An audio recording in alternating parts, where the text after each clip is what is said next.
The only place for Browns news on your way into work. The Ken Carman Show with Anthony Lima. Weekday mornings starting at 6 a.m. 92.3 The Fan. Talk sports with guys in the know. It's embarrassing. I mean, are they not embarrassed? It's time for Baskin and Phelps. Cleveland's sports radio. 92.3 The Fan.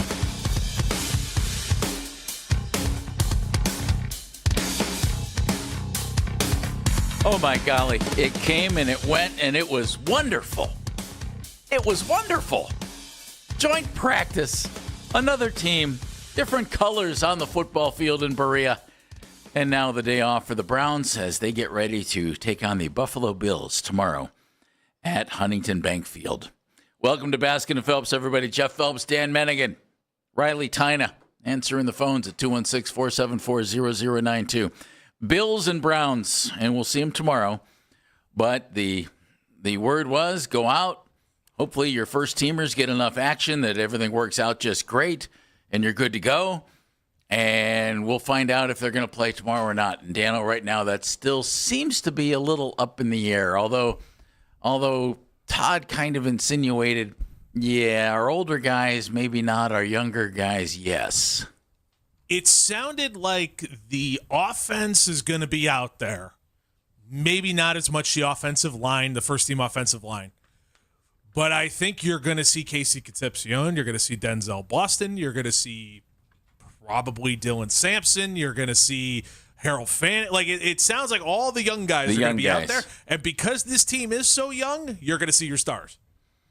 Well, I wonder what they'll do on the offensive line. There are young guys there. There are veterans there. We'll see what Todd Monken decides to do. All I know is that Todd seemed giddy about what was going on yesterday. And, Dan, you were out there. You saw what was going on the football field.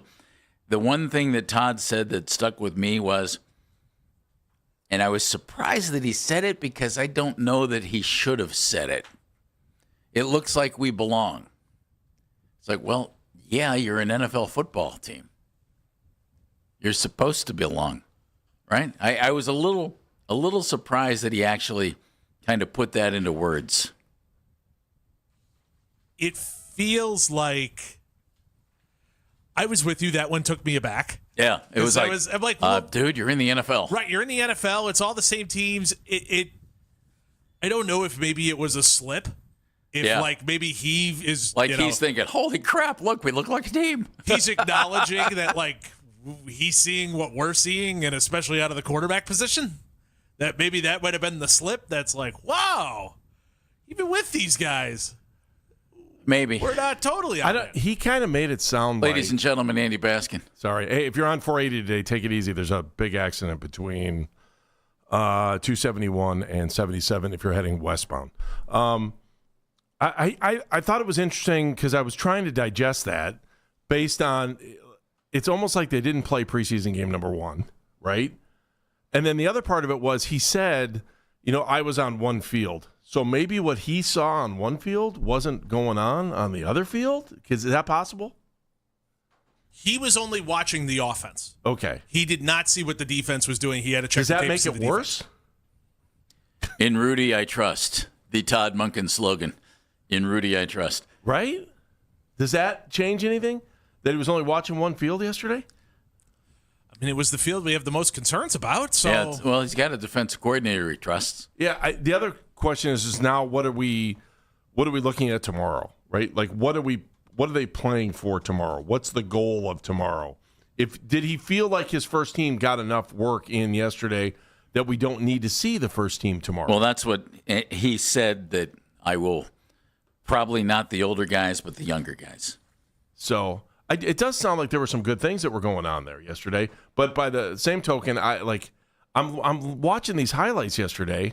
And I'm like hearing all these fans yelling and hooting and hollering on the sidelines. I'm like, I thought this thing was closed, so I'm assuming that it was like private only. Kind of was allowed to watch yesterday's workout. And then you see across the league again, like all these fights in these joint practices, and then you wonder where are we getting out of this? What are we doing? Where are we going with this thing? And where is this going to take us tomorrow? That to me was the other. That's the big question about tomorrow. Who knows what they're going to do? Who knows how it's going to play out? Who knows what what they decide to do. What we do know is this. He watched yesterday, and anytime he was asked about the quarterbacks, he said, well, I saw what I saw, but I have to watch the tape, and there's more to go here. And more to go is Shedeur playing tomorrow in the first half, and then Deshaun, in theory, playing the third quarter, and maybe into the fourth quarter. Not theory. Munkin said it yesterday. Yeah, I know. Deshaun Watson's playing the third quarter. I know he said it, but let's see it on the football field. I thought Deshaun had a pretty good. It's all got to be fair. Deshaun had a pretty good attitude about it too earlier in the week. About hey, I just give me a chance. I'll work with the young guys. I'll work with the older guys. I don't care. I'm gonna, I just want to get my work in. I'm still wondering, and maybe I just have my fingers crossed that if Deshaun is a starting quarterback, that if every play doesn't look perfect, a little bit of it is because he hasn't played in 2 years. I don't think we're ever going to see the Deshaun Watson they traded for. I just don't think that's happening, and he's only got 1 year to pull that off anyway. And even if he did, what does that mean for the long term? I don't know that that's there. This quarterback race doesn't feel good. You start reading stuff from around the league too that how can the Browns do anything? They really don't have a quarterback. They're in the tough AFC North. They do have an easy schedule, but I just don't know how they're going to overcome the problems of the quarterback. Because I feel like we're going to get bits and pieces of good offense, but it's not enough to win games. Well, I think part of that is because I think we do have some talented special guys around him, right? Wide receivers, tight ends. Am I allowed to say this? Sure. Until we see it on the field in the regular season, I think everybody should. And I'm not crazy about the quarterback positions on this team. I've said that from way before they got on the field and everything else. I would have done something else, but this is what they've given us. Until we see them not succeed on the field, I think it's almost irresponsible for national people to sit here and say, well, they're going to be terrible and blah, blah, blah, blah, blah. And they don't have a guy who can play. We see it on the field. I mean, don't they actually deserve the chance I think to they put do. it on the field? And let's see what it looks like. Andy, I don't like it. You don't like it. Dan doesn't like it. I think most people don't like it. Deshaun hasn't been good since he was in Houston before he sat out for a year. Shedeur has not been good at this level yet. Dillon's not been good at this level yet. Taylor Green's a sixth-round pick who's not even getting reps. I mean, it wouldn't appear that they have a guy who you think, yep, there we go. But until we see it not work on the field, and I don't just mean the quarterback, I mean the entire offense. I mean, if Dylan Sampson can do what he did yesterday in practice, if Quinshawn comes back and he's good to go, if Concepcion and Boston turn good training camps into good young years in their career, all you need is competent quarterback play. Somebody get him out of the huddle, somebody get him to the line, somebody run the play, and somebody put the ball in the vicinity of where it's supposed to be. It's funny you talk about nationally the way they're talking about the team, and I trust me, I don't read the Wall Street Journal every day, and I don't read the Wall Street Journal for sports. I'm Andy Baskin. I read the Wall Street Journal. But a buddy of mine sent me the headline. How about that? I don't know if you guys saw this or not. This is the Wall Street Journal, right? Like, okay, well, I don't know. But the headline looks like Standard Oil's up. They had a story. Yeah, it's coming back. It's funny. I stopped at Ohio this morning. How'd that go? Gary Berghoff. Did you get some boron? No, yeah, Gary Berghoff was pumping gas. It was really weird. The headline on Wall Street Journal was the NFL's rock bottom quarterback competition, and it's a picture of Deshaun and Shedeur standing there, and it looks goofy because they both have GoPros attached to their helmet, and they're just the two of them standing there. Yeah. And then the sub-headline is, the Cleveland Browns face an uninspiring choice between two of the most flawed signal callers in the league. Second-year quarterback Shedeur Sanders, and then the often injured and largely ineffective Deshaun Watson. And then within the story it says that they said they might not start for any other team in the NFL. Jeff Thomas had his update right before the start of our show, and I looked at Menigan after Jeff said that Kubiak in Vegas said, yep, my quarterback competition's still going on. I'm not naming a guy yet. We got another week to go. And I looked at Dan and I said, and they have two viable options. Yeah. Kirk Cousins and Fernando Mendoza. I'd take either one of those guys here right now. That's not who we have. No. So until our guys go out there and look miserable, let's not say it can't be done. I'm real open-minded about it. I don't like it. You don't like it. Here's the other interesting point. Todd seems to be okay with it because, boy, he's talking them up, which he's supposed to do, I guess. The other thing that's odd is, like, let's say you know who your quarterback is because they proved it, obviously, during the regular season or they've proved it during the playoffs. But how often do we go through these preseasons and we're like, oh, are we actually going to play our starting quarterback? Like when Baker was on a run there, right? And he started for a couple of years. You're like, why would you even play Baker in this game on Saturday? Why would you even play Baker against New England? Why, and then you think about the opposite side of what preseason is. And I think, like, big picture, that if we're sitting here and we're worried about what's going on with the preseason,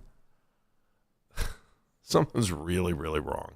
It is. We're not talking about a rookie quarterback. Truthfully, this is a second-year guy now with Shedeur. We're not talking about a rookie quarterback trying to bounce a veteran that knows how to play the game and has been, a winner for the last 2 years. That's not where we're at. And so you have that, and then you add in 2 first-round draft picks for next year, and you have to question whether we're sitting here. The things that we worry about are preseason quarterback and the draft. These are not positive signs towards a regular season. And you got to hope that they come out and win a couple games and it changes everybody's mind. They have the power to change everybody's mind, like you're saying. Jeff, give them a little bit of a chance. Well, they do. I will. Yeah, we will because we're in it. We're fans. It doesn't really matter. We're going to be fans whether they're, they win every game, which never happens, or lose every game, which happens more often than we want it to. And changing minds doesn't happen in preseason game number 2. No, it doesn't. Despite what we're going to see tomorrow. Menningen was at the joint practice yesterday. I got a text about 2 tall quarterbacks. We'll hear all about that. We're going to hear some of the comments from Todd Monken. It's a 2-Chris day, 11:20. Chris Easterling, who covers the Browns for the Beacon Journal, will join us. And then at noon, Chris Fedor will talk Cavs and the big trade for Peyton Watson. It's Basket and Phelps, Menningen, right here on The Fan.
Want to catch highlights from the Fan from earlier today? Get over to 923thefan.com or favorite 923 The Fan on the Odyssey app for all today's headline segments. Headline sports news every 20 minutes right here on 923 The Fan. From the University Hospital Sports Desk, I'm Jeff Thomas.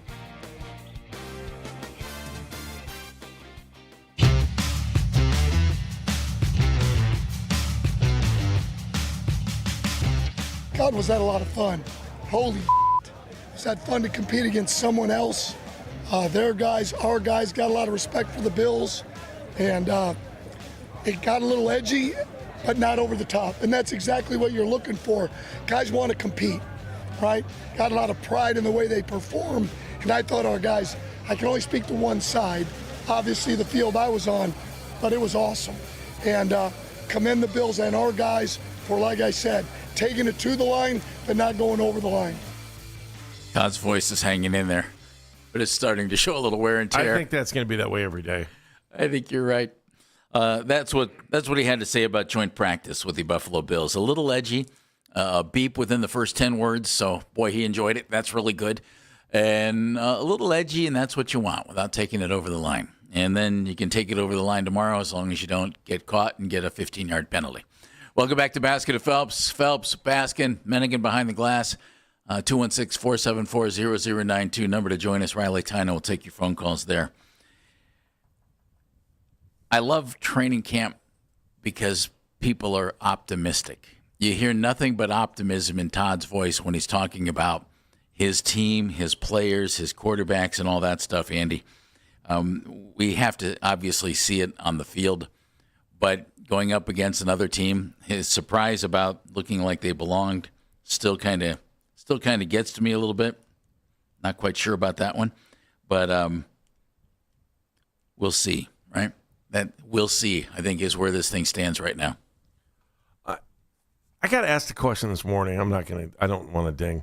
I just got asked a question this morning on another station. And they said, how did you guys even get to this point? Ding! Why is there even a competition going on right now? Why wouldn't they just come out and say Deshaun Watson's the starting quarterback? Or Shedeur Sanders. And did you say, and we've been saying the same thing for some time? Yeah, I just said you're in a situation where you've got a quarterback that's coming back from not playing for the last 2 years, not to mention all the stuff that was going on the side, right? Which didn't help anything and didn't help his growth when he couldn't play, he's suspended, or he's hurt, or he's got all these other things that are going on. And now you've got another quarterback where fans want to sit here and argue the fact that he should have been the number 1 or number 2 quarterback selected in his draft, but he ends up going to the 5th round where every team passed on him. And maybe the front office is saying, you know what, maybe we should have given this guy more of a chance, right? And so you come in, you're Todd Monken, you're a brand new head coach, you want to make sure that you're doing things, I think, right. I still think that Todd, at this point, has to kind of wonder, should I just have made Deshaun the starting quarterback when this whole thing started? I'm telling you, I think everyone would have flipped out. I think he handled this completely right. I don't think there's he knew at one point. And can we wait until game 1 that counts to make that call? No, but it doesn't matter. Like, it doesn't matter who the starting quarterback is. I still think he handled this the right way. You give Shedeur every option, and that's what they've done. Well, you weren't in yesterday. We kicked it around, and I said, to me, what he's doing, and I don't know that you have to do it, is he's silencing anybody who would complain about the way this quarterback competition went. And whether, that's a good way to look at it. I was whether more that's like, valid or not, though, Andy, and it shouldn't matter. I mean, who cares if people didn't like that Shedeur didn't get first-team reps last year? Kevin Stefanski was trying to get his team ready to play football games. Who cared? Shedeur Sanders fans cared. Okay, they were loud. Well, that's great. But what it didn't do was help your team very much, with the other guys. If your quarterback was getting, whoever your starter is going to be, was getting all the first-team reps now, you would think it would put your offense in a better position to succeed once you get into the start of the regular season in mid-September. And that's the one thing I just keep scratching my head over. It's like you got a lot of moving parts here that have to get on the same page now in less than a month. And it might not be a bad idea to start really polishing that up. I would assume we're going to hear something on Monday, if not before, about who the starting quarterback's going to be. And then whoever it is, whichever guy it is, fine. Since I don't think has been a standout in training camp. And we'll find out. Maybe tomorrow, Shedeur looks great or Deshaun looks great or one of them looks awful, whatever. We should find out soon enough. And then you go. And then you get it ready and you put it on the football field against Jacksonville. But I think it's been odd the way it's gone down. And if he's done it because he doesn't really have a true feeling as to who the starter is going to be, well, then that means they don't really have one, in my estimation. Fair. Very fair. And if he's done it just to silence critics, then I don't know that he did his team a service. So we'll see. We'll figure it out, and then we'll go from there. There is more to it, though. I think Todd's got to make impressions in the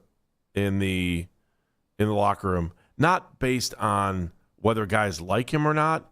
It's about respect. It's a long season, and you don't want to be the coach that's sitting here that's lost the locker room because you did something silly that you didn't really have to do during preseason with the quarterbacks to make a statement.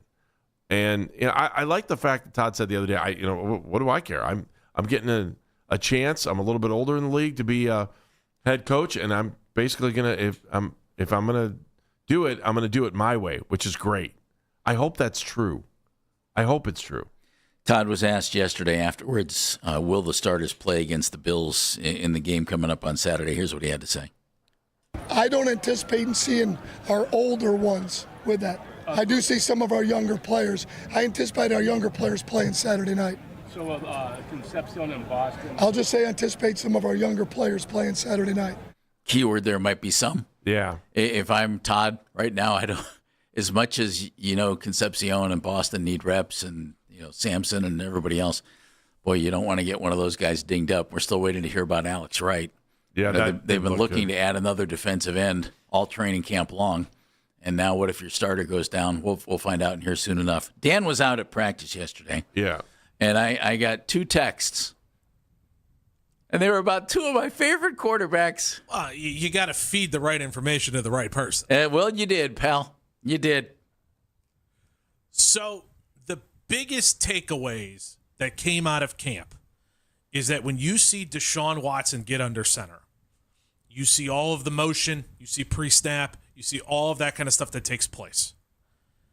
In other words, it looked like an NFL team running offensive sets. When Shedeur gets under center, you see very little pre-snap motion.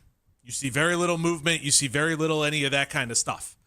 I can tell you, Deshaun Watson, when it says hike, there are times where I don't think Deshaun Watson knows where the ball is going when he throws it. You mean when it leaves his hand? When it leaves his hand. Okay. He knows where it's supposed to go, but you don't know where it's going. Exactly. Okay. I wonder how much that shoulder is still a problem. And we're not going to hear that or say that out loud at any point. But I wonder how much that shoulder is, because he will make a really good throw that will shock you, and it will then immediately be followed by a throw or two that is either dirted or completely overthrown. But he's doing all the stuff beforehand. That's not what Dan texted me about. I figured Browns fans didn't want to hear totally about Josh Allen being really tall and big and slicing the Browns defense to shreds, and that Taylon Green is incredibly tall when you see him in person. There you go. Now I feel better. Thank you. That's all you wanted to hear. That's all I wanted to hear. I figured I'd Taylon Green is tall. Good. Sold. Let's go. I figured I'd do the Jeff Phelps thing where I get to the point. All right. What'd Shedeur look like when he was running the offense? So Shedeur with the offense, again, there's not a lot of pre-snap motion. There's not a lot of that stuff going on.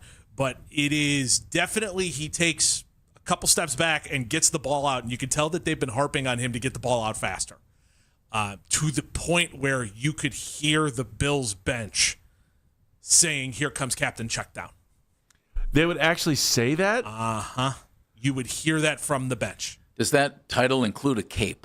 Here comes the check. Well, I don't know, because the guy on the other side definitely is wearing a cape when he plays quarterback. And that's Josh Allen. It's watching Josh Allen play quarterback and watching these guys play quarterback, it's 2 different sports. It's nuts watching Josh Allen play quarterback. He hit a lot of killer throws against the Browns defense, and I don't think that the Browns defense is going to be bad or anything because of it. I just think Josh Allen's awesome. just watching him, and you're just like, wow, you process really fast, and the ball comes out with conviction really fast, not to mention you're mobile.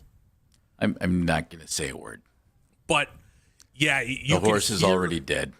As I said, you could hear, and I was standing right there on the side with the Browns offense on it, and you could hear the Bills defense saying, here comes the checkdowns, here come the checkdowns.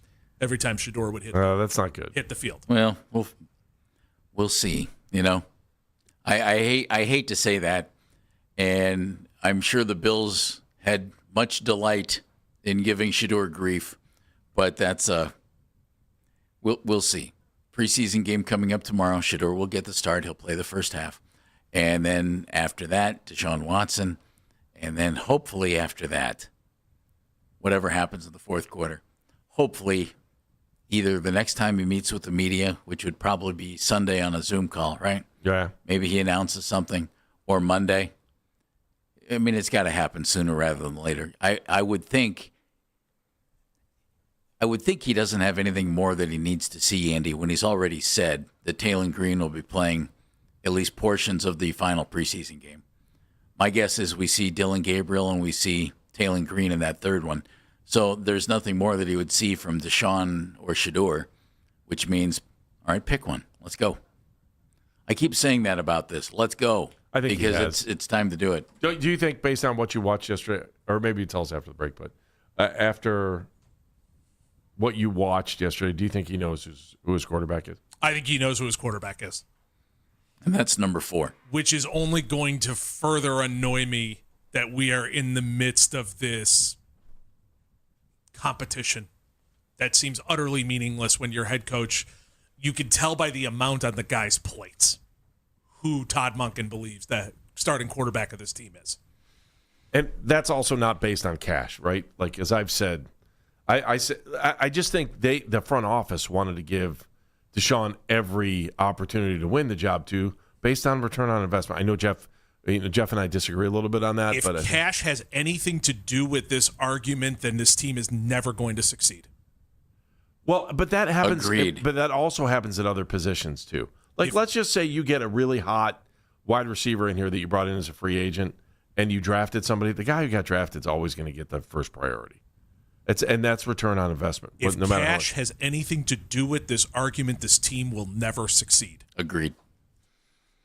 Shedeur starts tomorrow. What do they need to see? What did they see yesterday? We'll hear Monken's thoughts on that.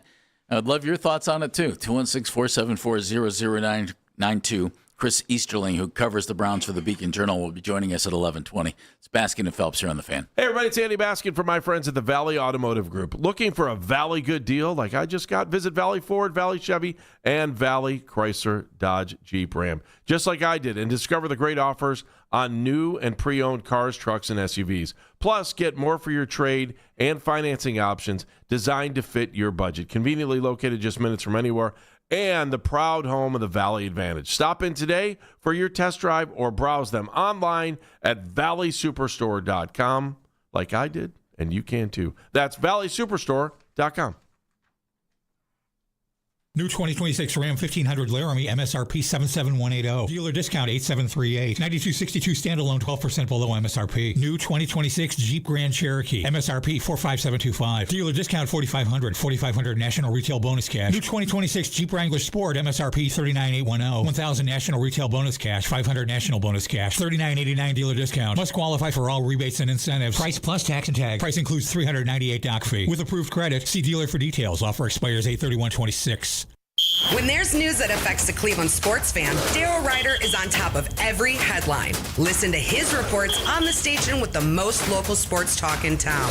92.3 The Fan, powered by Scheiben Jewelers, Cleveland's premier jewelry store. Is reviewing life insurance on your to-do list? Now's the perfect time to add it. A friend recently told me that securing life insurance sooner rather than later can help you lock in lower rates for years to come. So I bumped this up on my list and got it done. I called Select SelectQuote and couldn't believe how easy and affordable life insurance is. I'm 40 and got a $500,000 policy for $16 a month. My husband's also 40 and his $500,000 policy was only $18 a month. Plus, with SelectQuote same-day coverage, there was no medical exam required and we were covered by the time we hung up. Knowing I have this checked off my list feels amazing, but the peace of mind knowing my family is protected feels even better. Call SelectQuote at 1-800-329-1010.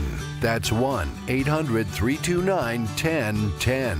Or go to SelectQuote.com to get your free quote today. That's 1-800-329-1010. Details on example rate at SelectQuote.com. Hey everybody, Anthony Lima here. So excited to share my brand new partnership with Expert Renovations. Introducing Expert Renovations Lifetime Protection Plan. You guys are going to love this. A promise of quality workmanship and total peace of mind. Whether it's a new metal roof or complete exterior siding and window overhaul, they return year after year to ensure their work stands tall. Call them today at 440-745-5933. You'll get a free, no obligation consultation. And you can go to expertrenovationsllc.com to learn more. Tell them Anthony Lima sent you. Basketball is back in the land. Tickets for the Cleveland Cavaliers 2026-2027 season are on sale now, presented by SeatGeek. Mitchell left wing, unloads a three. Bullseye! Donovan Mitchell stepped left and hit nothing but net. Cheering the Cavs as they take on the Knicks, Celtics, and Thunder at home this season. Evan into the paint, rolling. Pow! Oh my! A thunderous left-handed dunk from Evan Mobley. Visit Cavs.com/tickets to buy tickets today. Hey everybody, it's Anthony Lima for Van Scoy Hair. You don't have to wear a hat all the time. Restoring your hair has never been so easy. That's because Van Scoy Hair has all the proven technologies, and right now 0% financing available, treatments as low as $75 a month. You don't have to wear a hat all the time. You don't have to worry about taking a dip in the pool and dipping that face underwater. You know why? Because Van Scoy Hair has got you covered. 216-370-7980. Proven and trusted for thinning hair and the latest in hair transplants from a company you know right here in Northeast Ohio. 60 plus years treating those men right here in the area. And also women, thanks to Exosomes, a plant-based treatment that is pain-free, where some have seen results in as few as 45 days. Celebrating National Hair Loss Awareness Month with Van Scoy Hair Clinics. Get the thicker, fuller hair you deserve with 0% financing for up to 24 months. Call Van Scoy Hair Clinics today for your free evaluation. 216-370-7980. VanScoyHair.com. Denise Ann has always been Down Bash Jewelers. That's who we are. It's made us who we are. Through this line, through this multifaceted diamond, people just see the difference between a traditional cut and our Denise Ann. It's not something we can explain, but once we show it to you, you'll never go back. You'll never see a traditional diamond again. It gives everyone the chance to wear something that sparkles, which is what my mother always used to say. That's what jewelry's there for. Jewelry is meant to sparkle. You've probably heard all those ads for life insurance. Just a few dollars a day, apply online in minutes, no medical exam. Simple, easy, and cheap, right? Now you're thinking, maybe I should get a quote. Well, smart thinking. Everyone should have life insurance. But here's what they don't tell you. Those few dollars a day rates, they're for young people in perfect health. That's why everyone calls Big Lou the 50 to 60-year-old not-so-perfect candidate. Like you. You take prescription meds, and you're overweight. Winner, winner, fried chicken dinner. Well, Big Lou works with life insurance companies that want people like you, with no surprises after you apply. In fact, if you're a 50-year-old guy with a few health glitches, Lou could probably find you $1 million of term life coverage for about $200 a month. So yeah, you need life insurance. But unless you're young and healthy, you gotta call Big Lou, because he's like you, older, heavier, and on meds too. Get a quote right now at 800-777-1979, 800-777-1979, or biglou.com. All guests appear on the 92.3 The Fan Hotline, powered by Wise Hard Right. We make it right. Call Kyle Wright.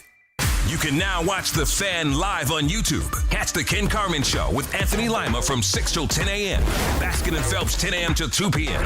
And Afternoon Drive with Nick Wilson and Jonathan Peterlin from 2 to 7 p.m. Each and every weekday. It's free. Subscribe to 92.3 The Fan on YouTube. 92.3 The Fan, 2020 Sports. We are hoping to get an update from the Browns at some point today on the status of defensive end Alex Wright. He had to leave Thursday's joint practice with the Bills, injured to his lower left leg. Meanwhile, be sure to catch the Browns and Buffalo right here on 92.3 The Fan. Kickoff tomorrow afternoon is set for 1 o'clock. Guardians begin a 3-game series in Colorado tonight. They'll take on the Rockies. Guardians beat San Francisco 5-2 on Thursday. Win their first series in nearly a month tonight. Joey Cantillo tries for win number 10. He is on the hill for Cleveland. Likely Joe Adell going to be back in the starting lineup tonight for the Guardians. He's been dealing with a bruised left knee. Adell used as a pinch hitter on Thursday. Eventually stuck around to be a DH, was 0 for 2 at the plate. Guardians also looking to have Chase DeLauder back in the lineup for tonight's game against the Rockies. DeLauder missed the Giants series with a sore left hamstring. Cavaliers made it official this morning. They have announced they did the deal, part of a 5-team trade that nets them restricted free agent Peyton Watson from the Denver Nuggets. In the trade, Max Strus off to the LA Clippers. Dennis Schroeder goes to Charlotte. Word is part of the deal. Watson gets a 4-year, $88 million deal from the Cavaliers. Want to catch highlights from the Fan from earlier today? Well, of course you do. Get over to 923thefan.com, our favorite 923 The Fan on the Odyssey app for all today's headline segments. It is Friday! Bye, to see you. And you know what that means, don't you, Mr. Phelps? That means I'm done. Now let's all get drunk and play ping pong. Headline sports news every 20 minutes right here on 92.3 The Fan. From the University Hospital Sports Desk, I'm Jeff Thomas. Up next, more of Andy Jeff, who could see action as Browns quarterbacks tomorrow against Buffalo right here on 92.3 The Fan.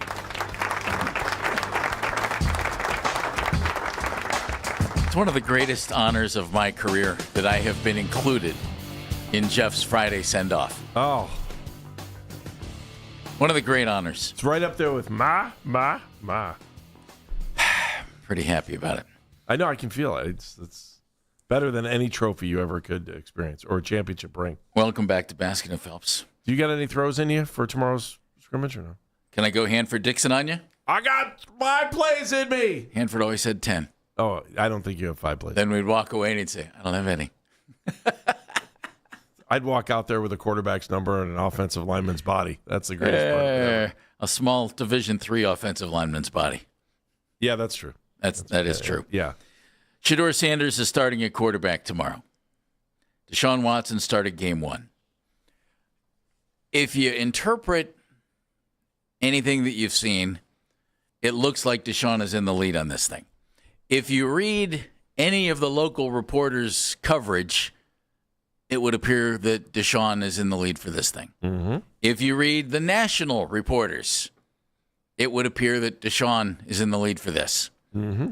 The only person who's not saying who's in the lead for this is the guy whose opinion matters, and that's Todd Monken. He was asked yesterday after the joint practice with the Bills that was so much fun. Who's in the lead for this? If anybody actually gained ground in the practice against the Bills.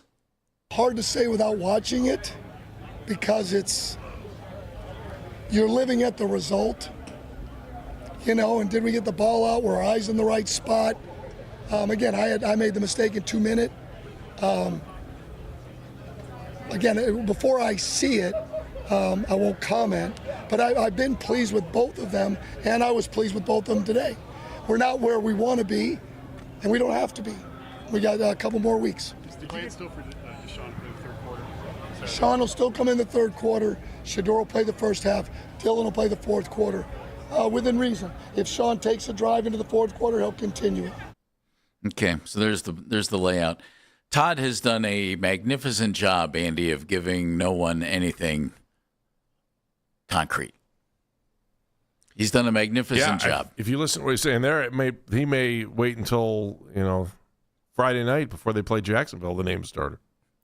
He might leave Orr in the depth chart until then. Wouldn't that be great? No. I agree.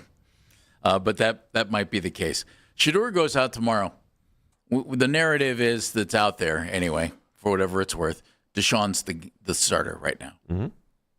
How can Shedeur change that? Can he change that at this point? Complete command huddle, command of the play, the huddle, perfect passing, probably no interceptions that are his fault. I don't know. I think it's too late. I'm going to be honest with you.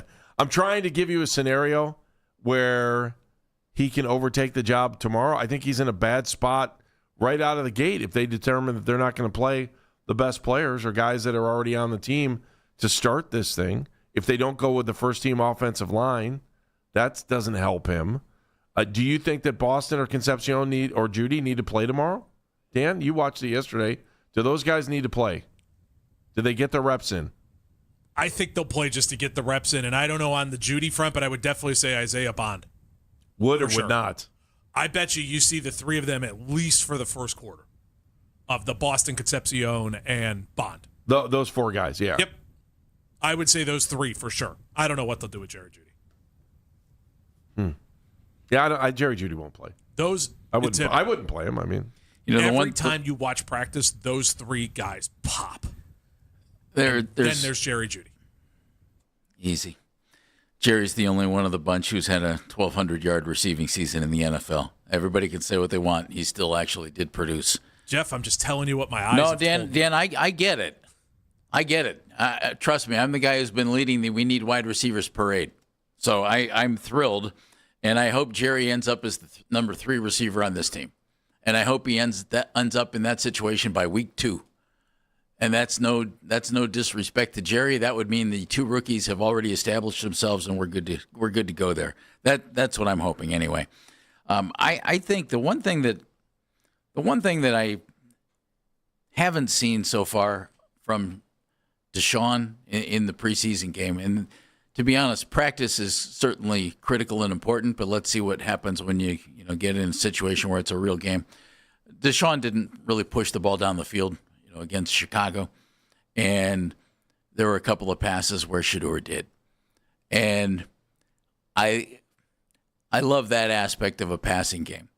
And it's funny to me that the Bills were calling him Captain Checkdown because Deshaun was the guy who checked down everything in the Bears game for the most part, and Shedeur is the guy who pushed it downfield a little bit. If Deshaun is capable of pushing it down the field, great. Saw a couple of times yesterday he made some nice deeper throws. But an NFL offense has to be able to go deep. They have to be able to throw critical patterns over the middle. And, the ball's got to travel. You got to have some air travel of 30 yards, right? You can't just throw 5, 6, 10-yard passes. And that, to me, is where Shedeur might have an edge here. And if he can go out and get 3, 4 pretty good, as they call them, chunk plays against Buffalo tomorrow, I think that would help him. But the bottom line here, Andy, and I hate to say it because it means somebody's either ineffective or hurt, we're going to see both of these guys start games this year if they're both on the roster. Who knows what happens. Our front office has a history of trading quarterbacks at the end of training camp. Did it with Josh Dobbs. Did it with Pickett. Did it shortly into the season with Flacco. They're going to move somebody in some way, shape, or form. I'm just looking back at Deshaun Watson's longest passes, and I'm just trying to remember even how far Amari Cooper ran on that pass. It was a 59-yard pass back in 2023. I tell you, back in 2023. Oh, that was good stuff. We used to use the Odd House back then. Didn't have that indoor plumbing. 59 yards, and I can't remember how much was yak on that pass. I'd have to go back and watch it, but it's been a while. A lot of fans say Andy would say a lot of Deshaun's passes are yak. Ugh. Is that what you're talking about, Andy? No, it's Thank you, Dan. Thank you very much. That's good. Thank you very much.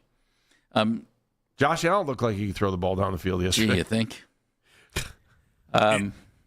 It was fun. Don't even. Don't even do it. The horse do it. The horse has been dead for so long that the leaves have already covered him, and he's half buried without anybody even trying to. Monken was asked about Sanders' work yesterday in the 2-minute drill.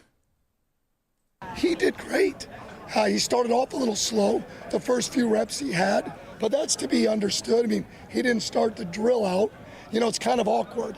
We wanted to make sure we got them reps, but right in the middle of the ones, you sub in the quarterback, and that's not always easy, but screw it, spot the ball. Make a damn play. That's part of it, too.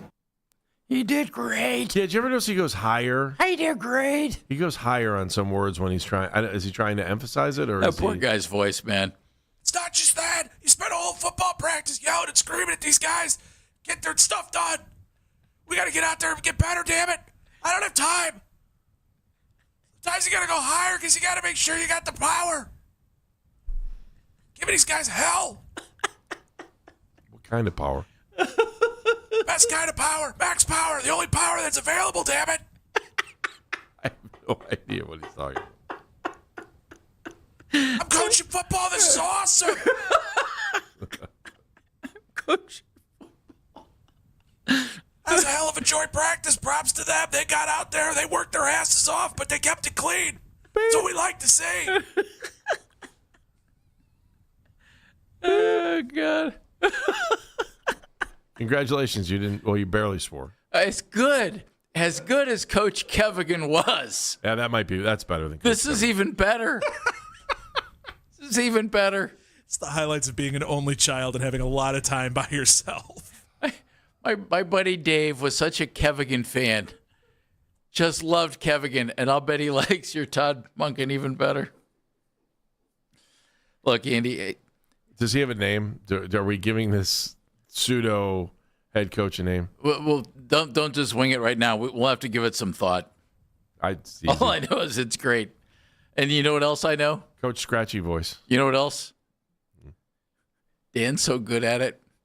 You and I better have our finger on the dump button because he's going to just slip. One might fall out. Yeah. You get going, and I can see why he does it. Do you think he averages 5 to 6 curse words a press conference? Not yesterday, only one. He only had one yesterday. And it was right out of the beginning. chute, but, you know. He dropped a holy blank right off the rip. He was so excited about joint practices. I wish everyone... Is he going to say after the game tomorrow, I wish everyone could have seen the scrimmage and what I saw? Because this is not a reflection of what we had the other day when we had the ones against the ones, the ones against the twos. Well, let me give you a thought on that. He'll give us a thought on that when we come back. And, you know, this thing's going to be winding down. Tomorrow is going to be critical for some guys. Better be critical for the defensive line because they can't get anybody else hurt. Alex writes down, we don't know what that deal's all about, but that could be really bad. Monken's going to talk about his team and where they stand coming up in just a couple of minutes. Chris Easterling covers the Browns for the Beacon Journal, joining us at 11:20. And again, we'll be talking Cavs with Chris Fedor after their big moves to reshape the roster and really paint themselves into a corner. Kind of did that, which might not be a bad corner to be in. It's coming up on Baskin and Phelps.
by the way, this is not even talking trash about Shedeur out the door because there's no door to go out of. You're not trading him. I don't think you can get anything for him. And what's the point of cutting him? I'm going to kick the tires some way, somehow. It's not the end of his career if he doesn't get the starting job. The Ken Carman Show with Anthony Lima. Weekday mornings starting at 6 a.m. We are Sports Radio 92.3 The Fan. Chris Easterling, Akron Beacon Journal, Browns beat reporter, joining us in 18 minutes right here on The Fan. I'm Jeff Phelps, my partner, Andy Baskin, Dan Mennigan, Riley Tynan. Bringing you everything there is to bring you in Cleveland sports today. Oh. How about that? Oh, you make it sound like we're like, the worldwide leader. No. What are we? We're the Northeast Ohio guys. We're the downtown Cleveland leader. How's that sound? We're the Halley building guys. Okay. Above the store. You're making it. You make it sound like Steve Martin and the Jerk. Just bringing it back, baby. You can win this, bringing it but back. only on this shelf, and then on that shelf too. Okay. Todd Monken had his team on the field for OTAs and all the mandatory stuff, and now training camp is, a good chunk of the way done, and he's got 2 more preseason games, and they'll be over on Thursday. Patriots coming to town, and tomorrow, of course, the Buffalo Bills in the game. He was asked yesterday after their joint practice with the Bills, which of course is, the best thing since sliced bread, if he has a feel for what his team is like yet. Here's what Todd had to say.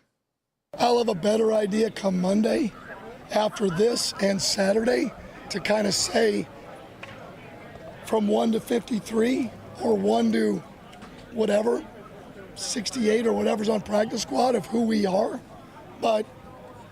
And they rotated guys. It wasn't all just the ones, right? We certainly have our work cut out for us. But I'm really proud of our guys, the way they competed on offense. I'll get a chance to watch the defense. But really proud of the way the guys, again, got after it a little bit. And we had some of our skill guys make some plays, and so did our quarterbacks. There was a few things that obviously we can be better at, starting with me. He keeps sounding like there's so much more to go and he doesn't have a feel for it. Am I allowed to feel that he's just saying that and he, in his mind, knows exactly what he's doing and has everything lined up and he's just kind of playing it out, Andy? I think that more than even what he said. I'm not saying that he is just blowing smoke. I'll bet you in his mind he has it all sketched out. He's exactly what he wants to do and who he wants to do it with. Not just quarterback, but everything else. I would hope so, wouldn't you? He's an NFL head coach, absolutely. Right? And so absolutely. You don't just kind of. And I don't mean that in a bad way. I mean it in a good way. So then why play the game here? Then why play the political game with the quarterback? Maybe, and I'm just throwing this out, maybe he feels that that's the best way to make sure that the entire roster is on the same page. All right. I'm trying to find public perception doesn't matter, right? No. I mean, we're worried. Seriously, one of the topics this week is worrying about the fans booing Deshaun Watson when he goes on the field tomorrow. That's really – but I think that's a topic out here in the outside world. It's not in Berea. You got to go in and play. I mean, if I was an athlete, I'd look at things the way LeBron did. LeBron fed off the boos, right? Like he loved it. He loved it because it meant that the boos in an away arena are cheers. It's the same thing. It's the same passion. Boos are cheers.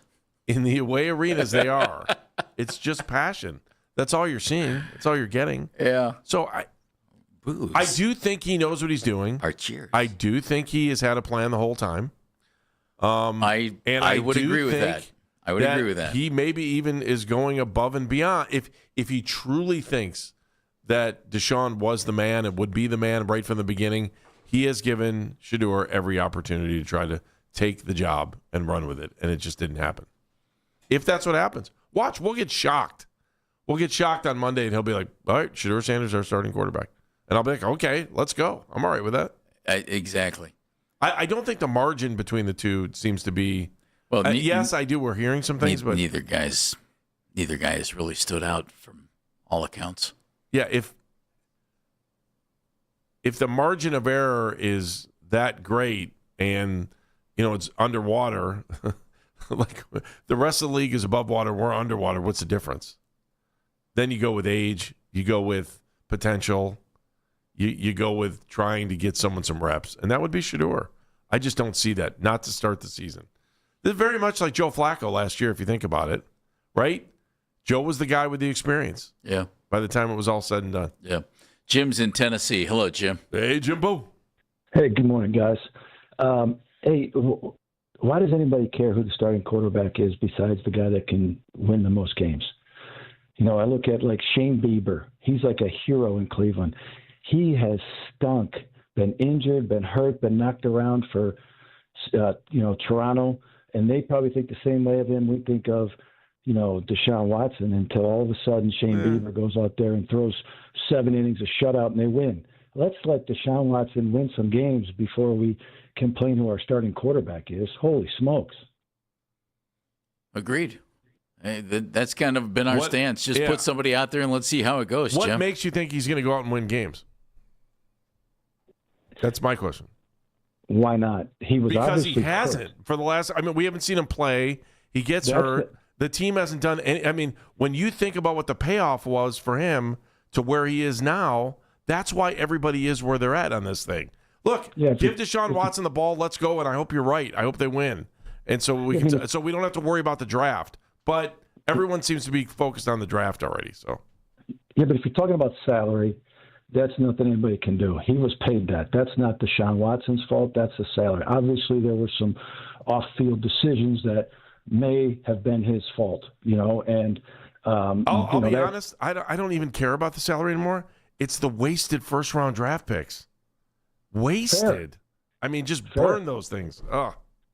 Fair. Yeah. That also, there's a lot of things in history, that, look like that for every single sport. If he wins us 10, 11 games this year, that's a great thing. And he can. So maybe Shedeur can.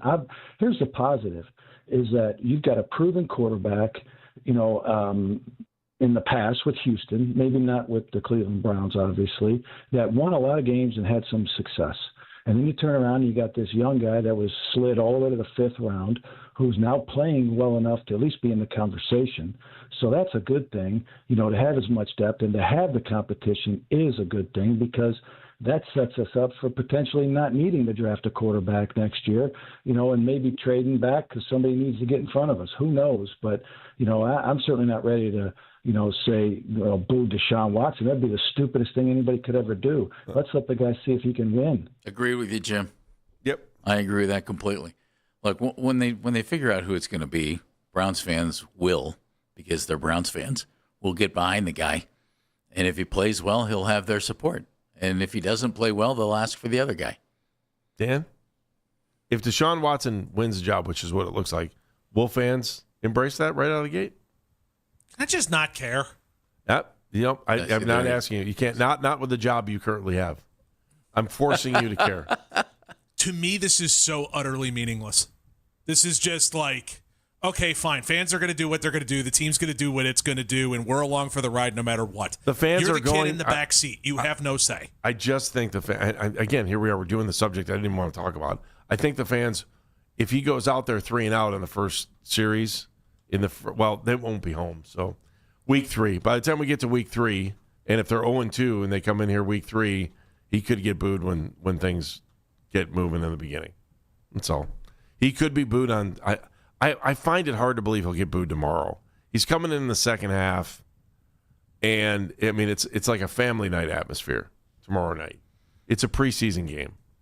It's not about, although it could be, but it's not about getting ripped and walking in the stadium and then drinking as many beers as you can in these preseason games. Now, when the regular season starts, it's a different story. Can we humor me here for about 3 minutes? Sure. Yesterday, Todd was asked about another quarterback on the roster. Oh, here we go. Was the tall kid. Was the 6th-round pick with all the skills, who obviously needs some development. But he was asked about Taylor Green. Dan said you basically had to take a mop and clean up the drool afterwards. Here's Munkin on Taylor Green. And that dude is smart as heck. To go out there and function, we hardly give him any reps. I mean, I love that dude. It's just hard. You got 4 guys. It's hard to give them all reps. We got him on the perimeter one time, which is what you got to do down there in the red zone. But all he does is work, smile on his face. I mean, I'm happy we got him. We just hard to fit him in, with the rep count. We'll see him in Game 3. Yeah, I hope he does well. If he does well, terrific. And then maybe they have somebody they can develop. We'll find out on that. But that's fun. We've thrown this around a couple of times, Andy.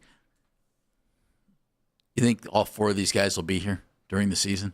Nope. Other teams have done that for a while. Nope. Well, the only way it happens is if one of them gets kicked through to the practice squad. And I wonder which guy would be the easiest guy to get on the practice squad. I would bet it's not Taylon Green. It might be Dylan Gabriel. But I would think if they expose either one of those guys to waivers, one of them would get claimed. And if it could be Deshaun, it might be Deshaun, but they can't because of contractual, right? That's why. It's contractual. He can't get put on there. He'd have to be completely released and then picked back up. Remember, Joe Flacco was on the practice squad when they brought him in a couple years ago, and they kept putting him back on the practice squad even after he started. With Joe's agreement that this is fine by me. Yeah. And then they just activated him on game day because it was a roster move that way. Right. Regardless, they're going to have to pay him. So there's that. I'm anxious to see Shedeur tomorrow. Opportunity, young man. Go for it. And an opportunity with a new coaching staff and everything else. And fans. Your fans will be there. Anybody who said he didn't get a fair shake last year, well, Todd Monken has made sure that you're not able to say that this year. I don't think there's any question. Fair shake is exactly what he's had. And now we'll see what he can do with it, Andy. I think he'll be. I hope he looks good tomorrow. I do too. I remember. I hope he looks phenomenal. We got the phone call from Tennessee just now, and I'm listening to what he's saying, and I'm like, I wish it was right. I wish I believed everything that he was saying about, hey, let's go out there and give Deshaun everything he possibly can because maybe he can jump on the opportunity and they can go out there and win some games this year. And let's be positive. It's preseason. They haven't played yet. They haven't done. There's just no history. You have to look at history here, and history is telling you beware of this season. History is saying buckle in and get ready for the draft. I hope history's wrong. And so that's the beauty of preseason, that you can be optimistic. I mean, there's parts of me that were optimistic. Like I said a couple weeks ago, I was like, man, if Deshaun could just get this thing together a little bit, the defense is going to be good. But then you watch the last preseason game, and then you watch these preseason games for depth, right? And like, I don't know if they have any depth here either. I mean, they scored 10 points. That's it. Chris Easterling covers the Browns for the Akron Beacon Journal. He will join us next right here. I want his thoughts on the quarterback situation and on the way Todd Monken has just conducted training camp. Chris coming up next.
deep ball from Watson and also taking a screen pass to the house during the 11-on-11 period of practice.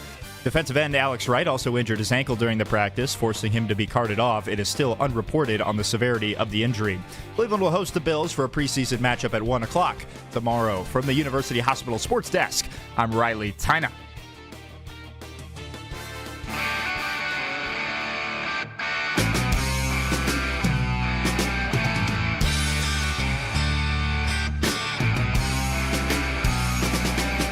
Tomorrow, Browns-Bills preseason game number 2. This guy has been all over training camp covering the Browns. He'll be at the game. You can read his coverage at ohio.com and in the Beacon Journal. He's Chris Easterling, and he joins us on the Wise Heart Right, We Make It Right, Call Kyle Wright hotline. Chris, we'll get right to it. Todd Monken has a decision to make. What's it going to be?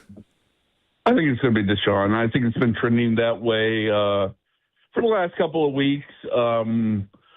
Now, whether he makes it Sunday or Monday or drags it through, this last preseason week, I don't know. But it seems like it's trending that way. I thought, I didn't think either quarterback played particularly terrible yesterday. I thought it was sort of par for the course for both of them of late in camp. And Shedeur really needed to kind of close the gap yesterday and to maybe extend this a little bit longer, but he still's got the game on Saturday. But I feel like it's pointing in the direction that it's going to be Deshaun.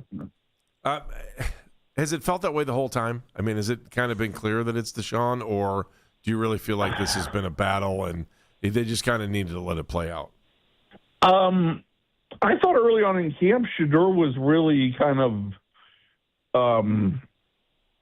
I don't know if he was winning the competition, but I felt like he was the better quarterback early on, the first, I'd say, week of practices.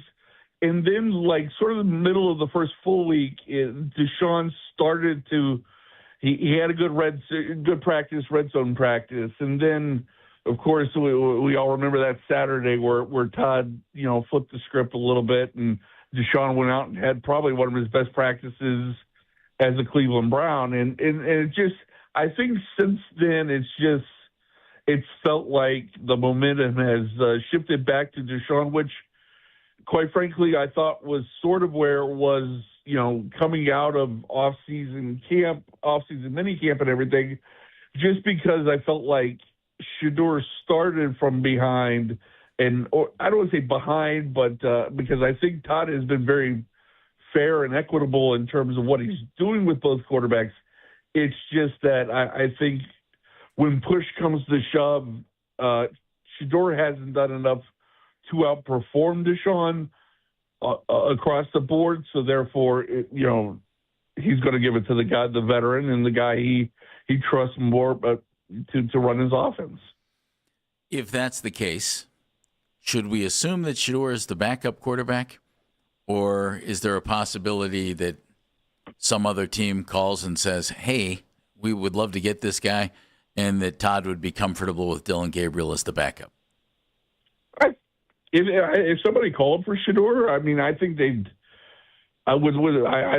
never the type to not listen. I mean, they did just trade the greatest defensive player in franchise history a couple months ago. So clearly they'll listen to anything, and anybody probably is on the block. But I think he'd be comfortable with either. But I think they would like to keep Shedeur, in the organization as the backup, if it is Deshaun, because look, Deshaun hasn't proven he can play a full season since he's been here, and so there's a better than average chance that you're going to need Shedeur to start games this year. I mean, who knows how many? I mean, so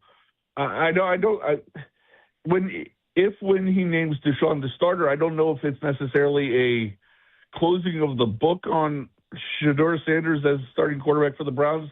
I think you're sort of, moving to a new chapter, because I still think there's more to be written about his 2026 season here in Cleveland. Did the guys get enough work in yesterday that we won't see the starters, and what should fans expect tomorrow afternoon?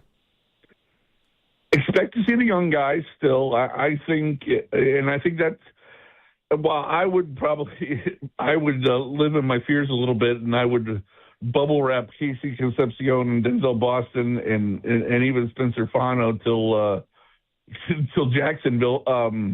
I think it's fair if you are still calling this a competition, that Shedeur gets a chance to throw to those two guys who have been, quite frankly, the best two receivers in training camp. So I think you're gonna see the young guys. Now, how many series? I don't think it will be many, because again, Todd also knows that it doesn't matter if you win on Saturday. It matters if you win, once the season starts. So, but I expect to see a lot of competition, because with the young defensive line, especially if the Alex Wright injury is significant, they need to develop some depth around there.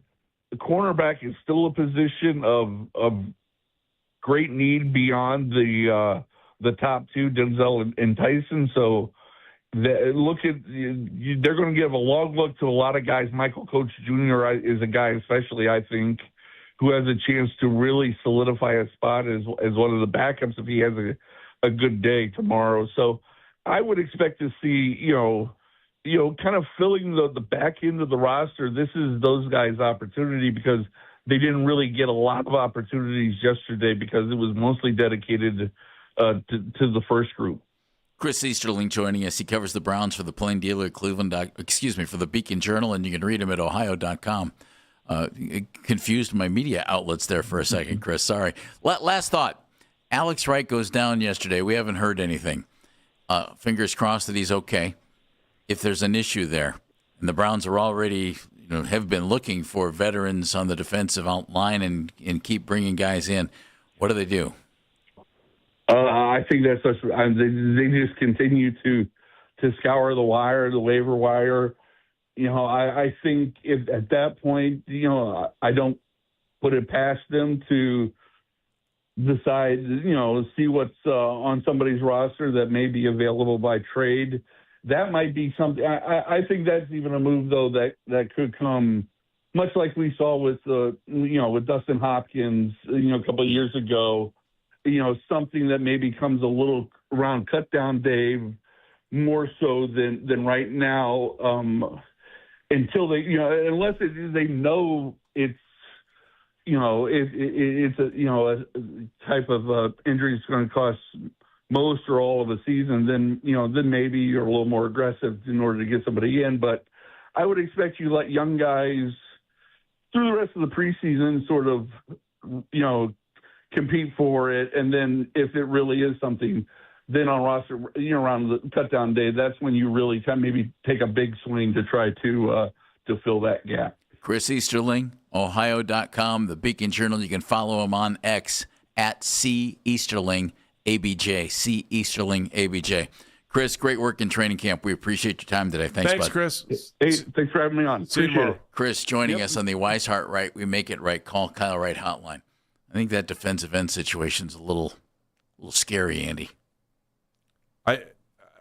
Well, hopefully we'll get something on Alex Wright today, right? I would think they'll give some sort of update. I would think they'd release something. Were you watching that yesterday live or no? No, that one I didn't see. Okay. Yeah, I just saw Cleveland.com had some video they put out afterwards. I saw that. Yeah, that's not a good sign. I mean, I hope Alex Wright's okay. Well, sure. They need him. You put a little bit more on. Well, they've already obviously felt that they were light there. Do you think Mike Hall moves over there? We talked about that yesterday. Well, Todd, did you see any of him yesterday? Todd said he'd been playing out on the edge. Yeah. Look, I had the offense in front of me. I didn't have the defense in front of me. Gotcha. So I can't tell you either way.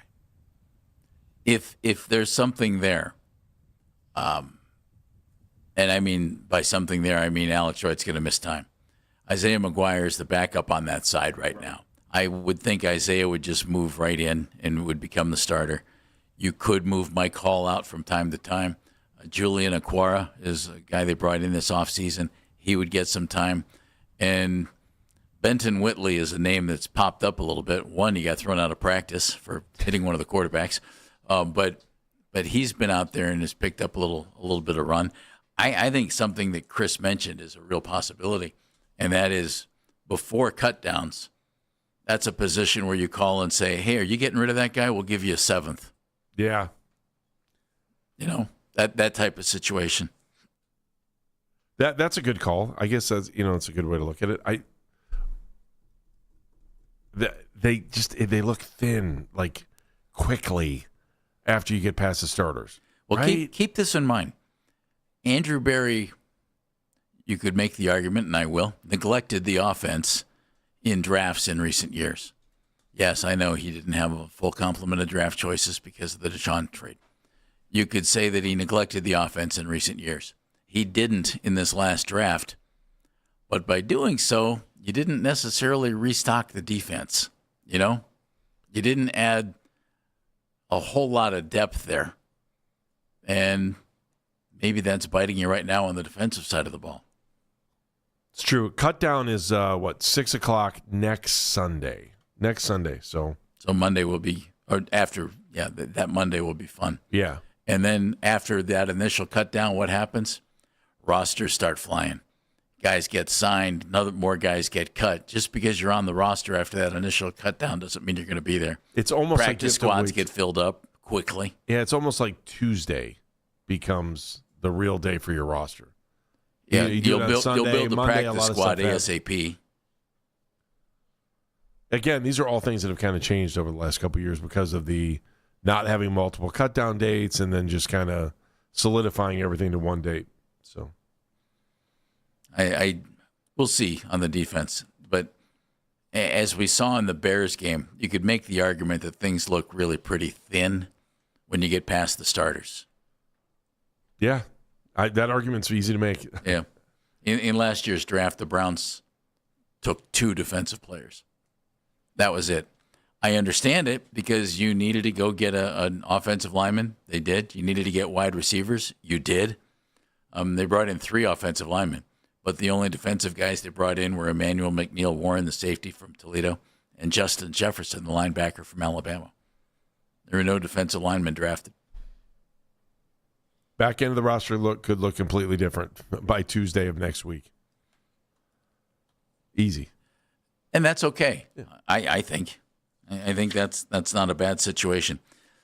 Chris Fedor from the Plain Dealer in Cleveland.com is going to join us coming up at noon. We're going to talk a little Cavs. But you heard Chris Easterling talk about he thinks it's Deshaun as well.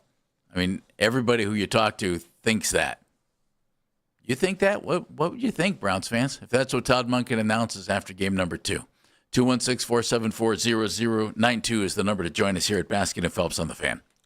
Hey, everybody, it's Andy Baskin for FanDuel. Love talking about FanDuel. Listen up, guys. You think you know who's going yard today? Any game. You can take them all. You look at every game, right?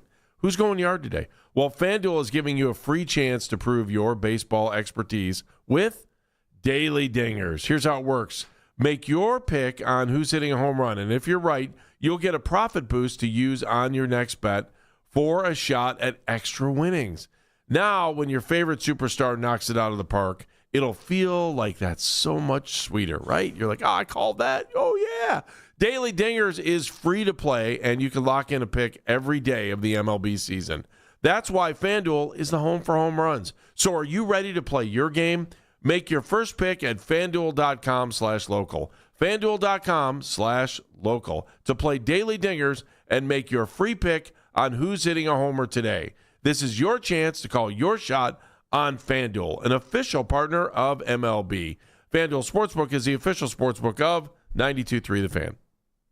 21 plus and present in Ohio. No purchase necessary. Opt-in required. Bonus issued as non-withdrawable profit boost tokens. Restrictions apply, including any token expiration and max wager amount. See terms at sportsbook.fanduel.com. Gambling problem? Call 1-800-MY-RESET. Hey everybody, it's Anthony Lima for Van Scoy Hair. You don't have to wear a hat all the time. Restoring your hair has never been so easy. That's because Van Scoy Hair has all the proven technologies, and right now 0% financing available, treatments as low as $75 a month. You don't have to wear a hat all the time. You don't have to worry about taking a dip in the pool and dipping that face underwater. You know why? Because Van Scoy Hair has got you covered. 216-370-7980. Proven and trusted for thinning hair and and the latest in hair transplants from a company you know right here in Northeast Ohio. 60 plus years treating those men right here in the area. And also women, thanks to Exosomes, a plant-based treatment that is pain-free, where some have seen results in as few as 45 days. Celebrating National Hair Loss Awareness Month with Van Scoy Hair Clinics. Get the thicker, fuller hair you deserve with 0% financing for up to 24 months. Call Van Scoy Hair Clinics today for your free evaluation. 216-370-7980. VanScoyHair.com. And Doug. Hot dog! Get your hot dog! Customize! Customize and save with Liberty Mutual. Hey, what are you doing? I like your method. Direct. To the point. A little loud, but... Listen, people don't buy car insurance the same way they do hot dogs. Not yet, but both are customizable. Popcorn! Get your popcorn! Hey, this is a hot dog area. And customize and save area. Get a quote at libertymutual.com or with your local agent. Liberty, liberty, liberty, liberty. Save 25% on siding, including a Polar Wrap with 5 years 0 interest at Weather Seal Home Services, 330-920-4494 or weathersealhomeservices.com. Sunny for your Friday, high near 80. Weather brought to you by Staples. It's the most wonderful time of the year at Staples. They've got back-to-school supplies as low as 25 cents, up to 40% off select tech and more at staples.com/back-to-school. Staples, that was easy. Check engine or ABS light on? Take the guesswork out of your warning lights with O'Reilly Veriscan. It's free. Ask for O'Reilly Veriscan. O'Reilly Auto Parts. Pump up the volume. Business moves fast. Pump up the volume. When you ship with USPS Ground Advantage, you can keep up with confidence. Visit USPS.com/Ground Advantage to learn more. I scream. You scream. We all scream. Because Wendy's famous small classic Frosty is just $1 for a limited time. More screaming, happy screaming, summer screaming, dollar small classic Frosty screaming! But please don't scream in the drive-thru. It hurts the employees' ears. Get a $1 small classic Frosty for a limited time, only at Wendy's. U.S. price and participation may vary. A la carte only, not valid for delivery. Limit 10 per transaction. Price may be higher in Alaska and Hawaii. Pros, find the right flooring for the job in Lowe's newly redesigned flooring showroom. Shop our expanded assortment of trusted brands and get up to 35% off style selections, Stainmaster, and Stainmaster Pet Protect Special Order Carpet. And while you're here, save $100 on the DeWalt 20-volt max 6-amp-hour 2-pack of batteries. Now just $179. Get more of what you need faster and save more where it counts from the ground up. Our best lineup is here at Lowe's. Valid through 8/26 while supplies last. Selection varies by location. Deshaun Watson, Shador Sanders. The Browns QB battle is back. We're your home for preseason coverage. The radio home of the Cleveland Browns. 92.3 The Fan. 92.3 The Fan. 2020 Sports.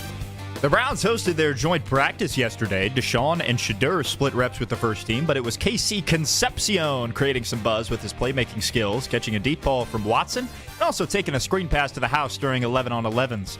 Coach Todd Monken gave him some praise after practice. It's just who he is. I go all the way back to when we first met him. You know, unfortunately, he's got a little bit of a stuttering problem, right? But when you meet him, he doesn't blink. It doesn't faze him. He never apologizes. He just gathers himself and speaks. It's pretty freaking cool, man. It says a lot about him. He's not embarrassed. He doesn't blink. He just loves playing football, man. You can see it. That's why he was a first-round pick. Defensive end Alex Wright also injured his ankle during the practice, forcing him to be carted off. It is still unreported on the severity of the injury. Cleveland will host the Bills for a preseason matchup at 1 o'clock tomorrow. Some other news from the NFL. Las Vegas coach Clint Kubiak stated he is not ready to name a starting quarterback, despite not playing veteran Kirk Cousins at all in their preseason matchup yesterday against the Texans. Kubiak's reasoning was, we've got another week. I don't want anyone to be comfortable in their job. It should be that way for all positions. The Guardians were able to pick up their first series win in almost a month against the San Francisco Giants yesterday, defeating them 5-2. Gavin Williams tossed 5 2/3, fanning 11 to finally eclipse 200 strikeouts on the season. This is the first time Williams has reached 200 Ks in his career. The Guards won't have much time to celebrate the series win as they are back in action tonight against the visiting Colorado Rockies. Joey Cantillo is slated to get the start.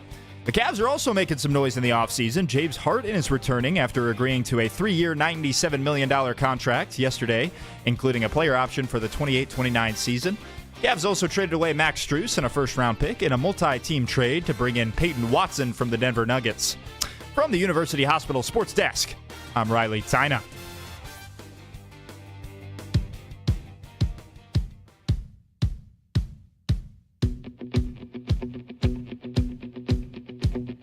Welcome back to Basket and Phelps. Coming up at noon, Chris Fedor, Cavs beat reporter for the Plain Dealer, Cleveland.com. After the Cavs making big moves, big money being spent. They committed, $180 million yesterday? That's not a bad day. That's pretty serious. You know, you can listen to The Fan anytime, anywhere on the free Odyssey app or by telling your smart speaker to play 92.3 The Fan. And now you can find 92.3 The Fan on YouTube, including the Ken Carman Show with Anthony Lima from 6 to 10, our show from 10 to 2, Afternoon Drive with Nick and Jonathan from 2 to 7, live each and every weekday on 92.3 The Fan's YouTube channel. Subscribe to the channel for free and watch all of the best content from your favorite shows on The Fan, live and on demand now. Fedor coming up at noon. There's a lot going on in the NCAA right now about a fifth year of eligibility in Division I, and now there's even a pending class action federal lawsuit that's been filed for a fifth year of eligibility for Division II and III students who have graduated.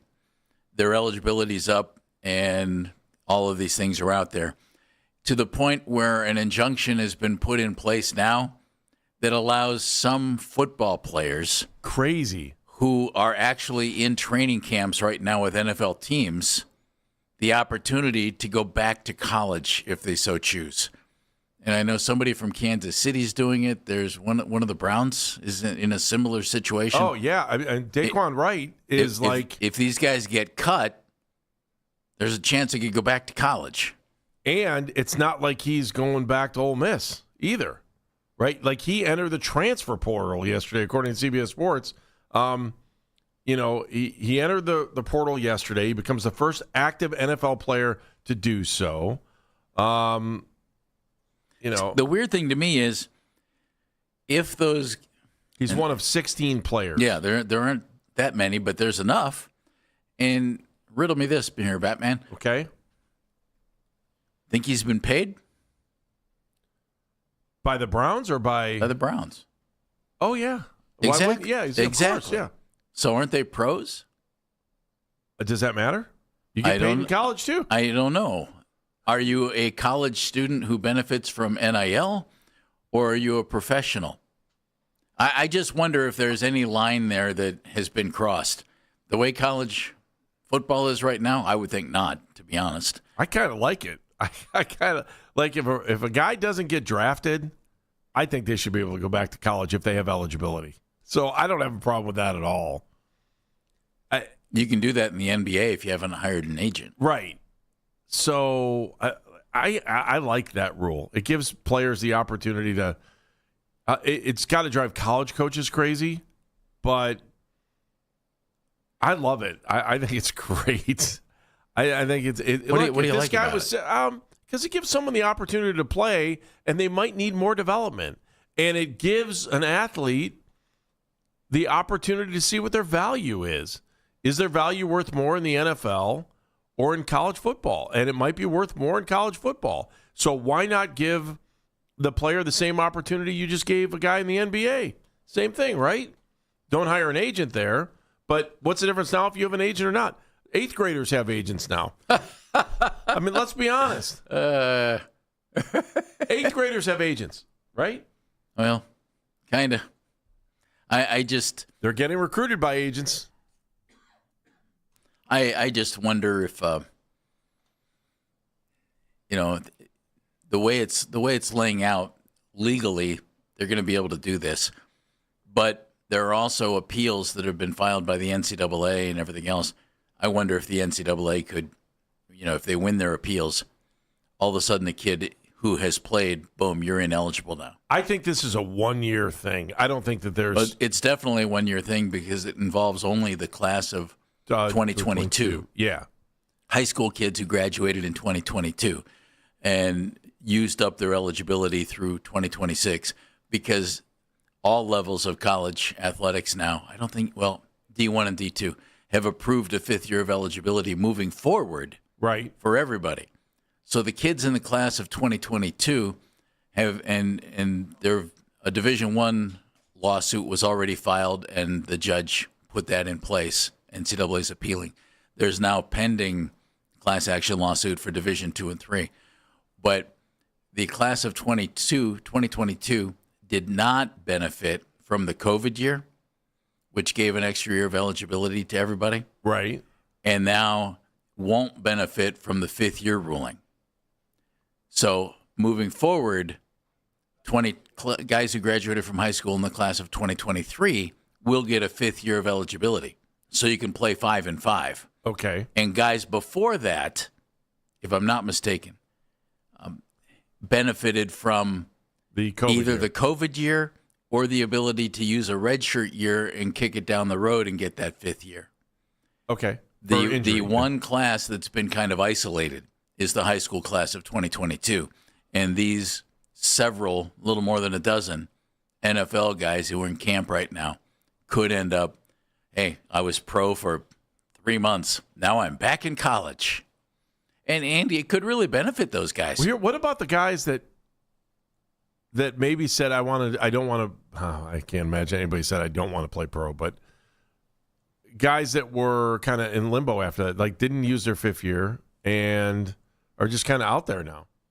In theory, they could go back. Yeah, you just jump back in and go get your master's, or if you didn't finish your degree, go back and finish your degree. And the school is able to give you a scholarship and everything else. The NCAA has said, no, this will mess up rosters like crazy. It will mess up rosters. I see that. Yeah, but guess what?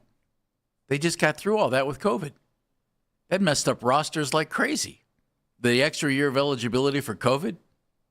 I did a college basketball game, a women's game, 2 years ago.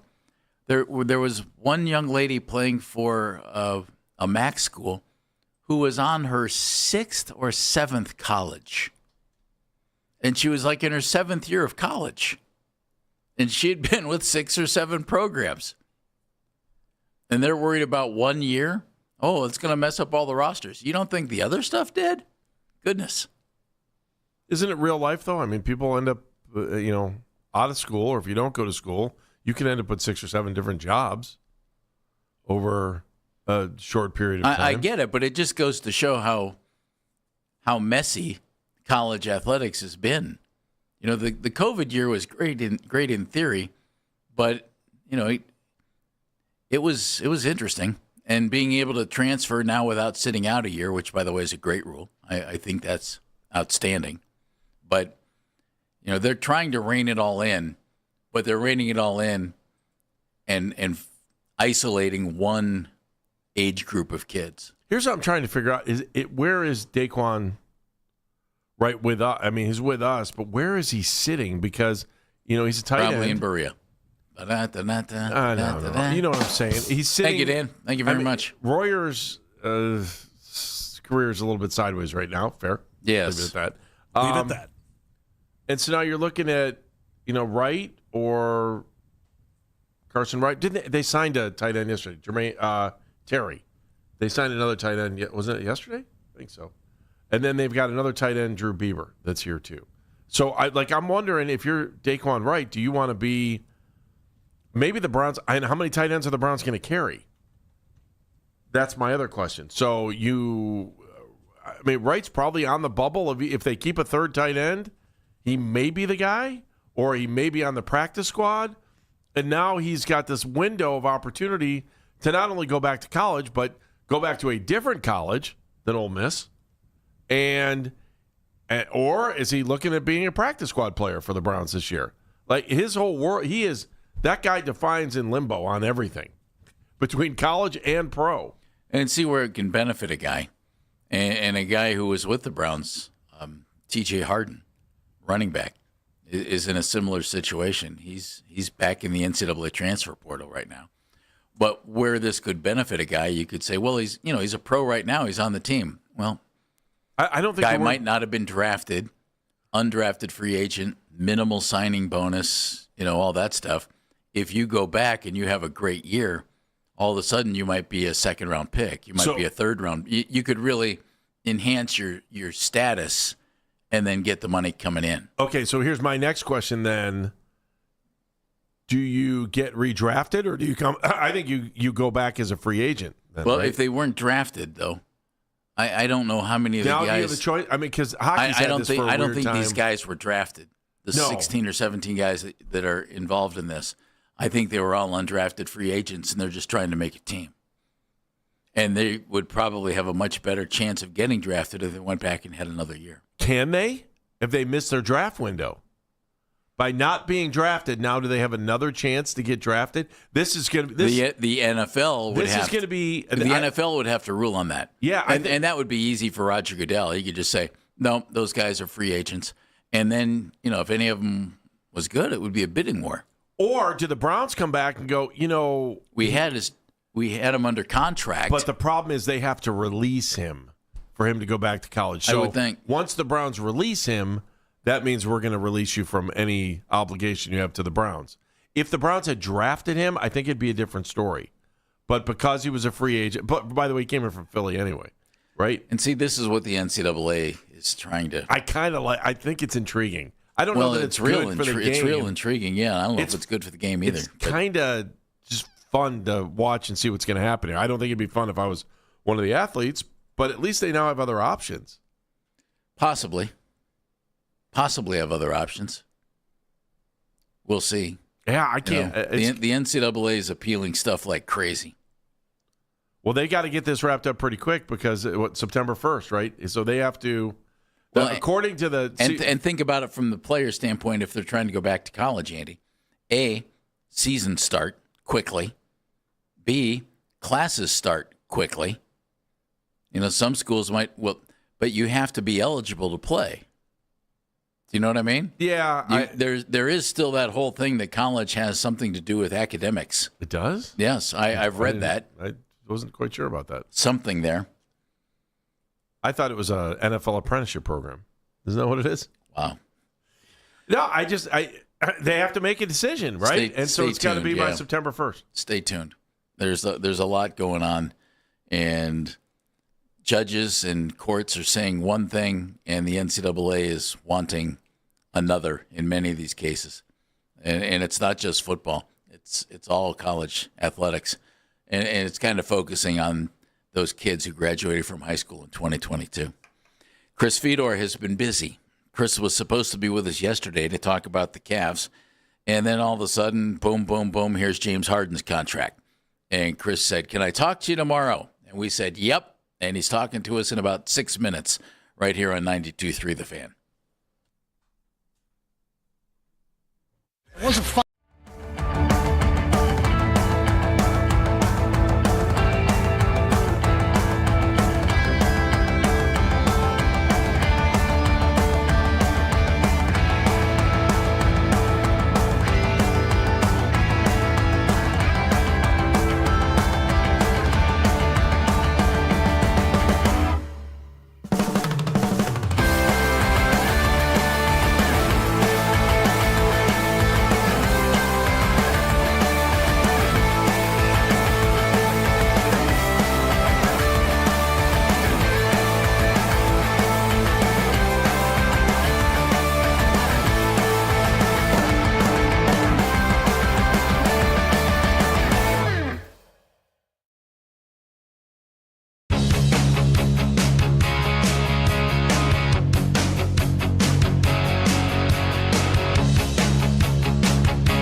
They don't care. They don't want him to be happy. They think he's a predator. They think they never want to trade for him. They'd rather have Baker Mayfield. They wish that deal would have never gone up. I get all of that. But can you at least just say maybe he is actually happy? Maybe he's in a better place. And maybe that helps him get in a Todd Monken offense. The Ken Carman Show with Anthony Lima. Weekday mornings starting at 6 a.m. We are Sports Radio 92.3 The Fan. Win VIP access to the Fan 15 celebration September 3rd at Dave & Buster's, including a pair of reserved seats, buffet dinner, and a pair of power cards. You just need to enter the word TALK, T-A-L-K, TALK, by the end of the hour at 923thefan.com to get registered to win. That's Andy Baskin. I'm Jeff Phelps. We were all set to have Chris Fedor join us yesterday, and then the Cavs decided to spend about $100 million. So Chris said, hey, tomorrow. So here he is on the Wise Heart Right, We Make It Right, Call Kyle Wright hotline. Man who covers the Cavaliers for the Plain Dealer in Cleveland.com and works with us here at The Fan as well. Hello, Chris. Hey, man. Sorry about that. Life happens, right? Yeah, well, you've got a job that pays, you know. I mean, if kind of got to deal with that one first. Yeah. Kind of has to take priority. Yeah. So we kind of figured the Harden thing would be coming after whatever happened with Peyton Watson or Jonathan Kuminga or whatever. Let's start with the Watson deal. They gave up a lot. They paid a lot, but they filled a need, Chris, that was glaring. What are your overall thoughts about what they did and how they did it? Yeah, and you know what, Jeff? It's not just a glaring need for them. It's the hardest commodity to find in the NBA. So when you're talking about acquiring that kind of player, it is going to be costly. Think about what the Knicks had to give up years ago for Mikal Bridges, all those draft picks. Think about what the Knicks had to give up in a separate deal for OG Anunoby, all those young assets, those young talented players. So if you want a player the caliber of Peyton Watson, who's coming off a career year in Denver, who still has a lot of untapped potential, who a lot of people around the NBA believe his best basketball is in front of him, you're going to have to give up things of value, and it's going to have to be in some ways a painful trade because of the things that you're sacrificing. But for the Cavs, they have invested resource after resource, finance after finance in trying to fix the small forward spot. Think about everything that they gave up for DeAndre Hunter, the draft capital that they've invested in that particular position with Isaac Okoro and Jalen Tyson. So when you have somebody that you believe can be a fit for you, not just in the short term, but a long-term fit as well, you go out and get that kind of guy, cost be damned.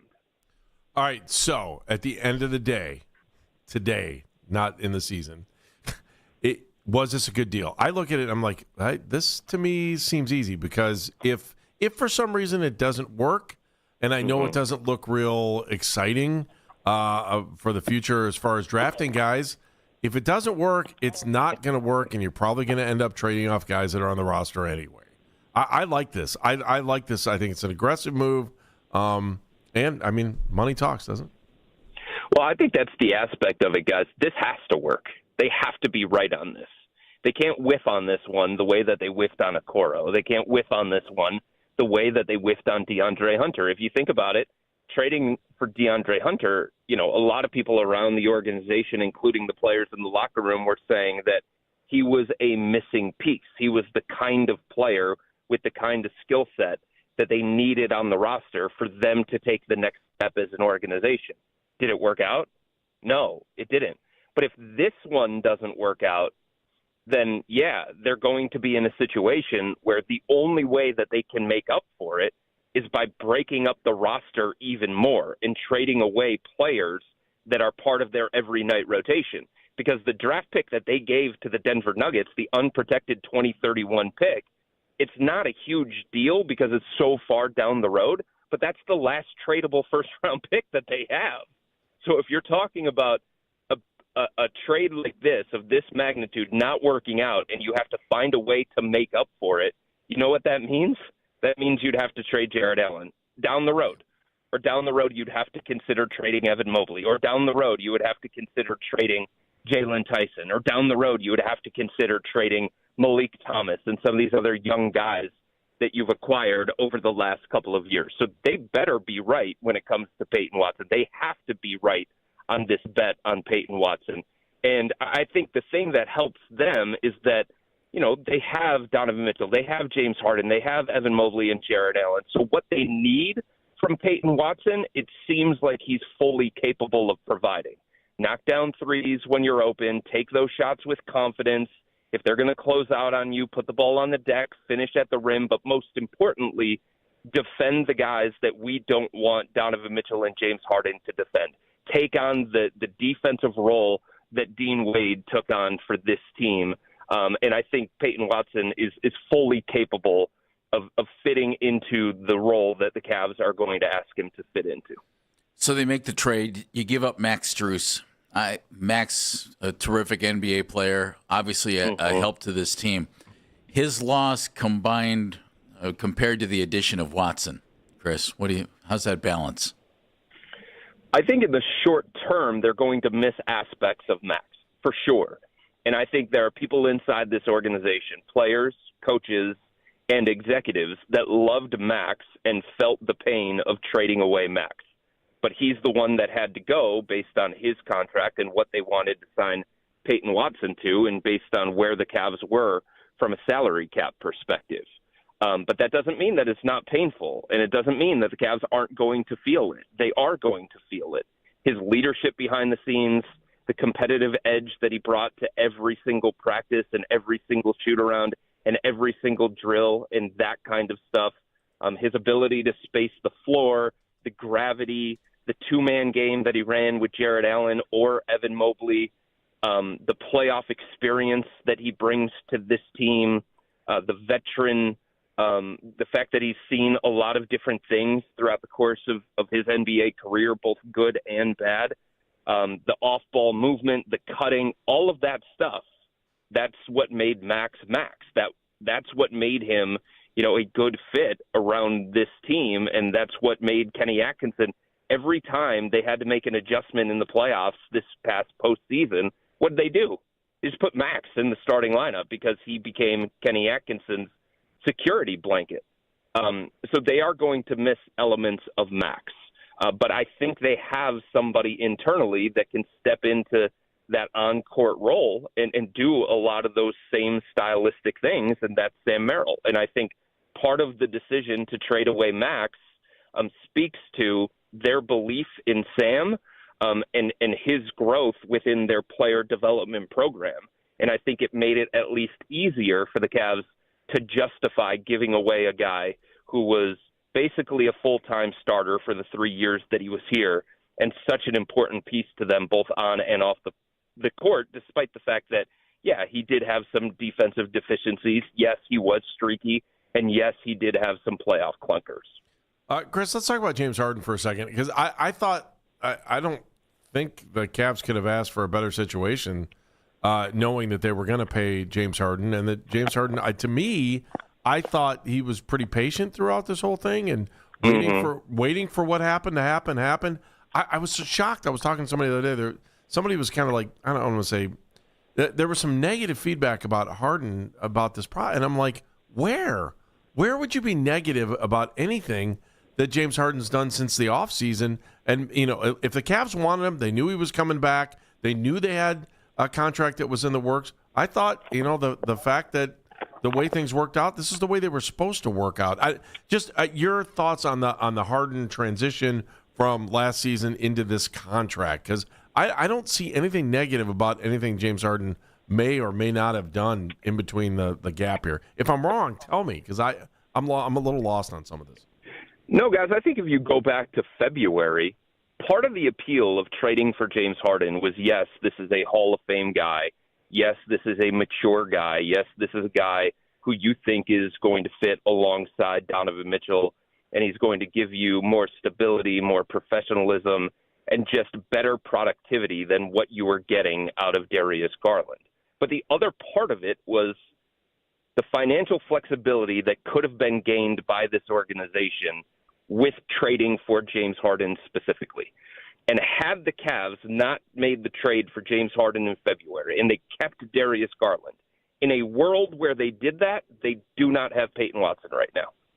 James Harden being willing to, decline his player option, take less money, give them financial flexibility throughout the course of the offseason to improve the roster, that was a big component of being able to pull off this 5-team trade and turn around and give Peyton Watson 4 years, $88 million. That financial flexibility the Cavs would not have had with Darius Garland because Darius Garland's contract was set. It was set in stone. There was no financial flexibility that they could have gotten from that. With James, they got that.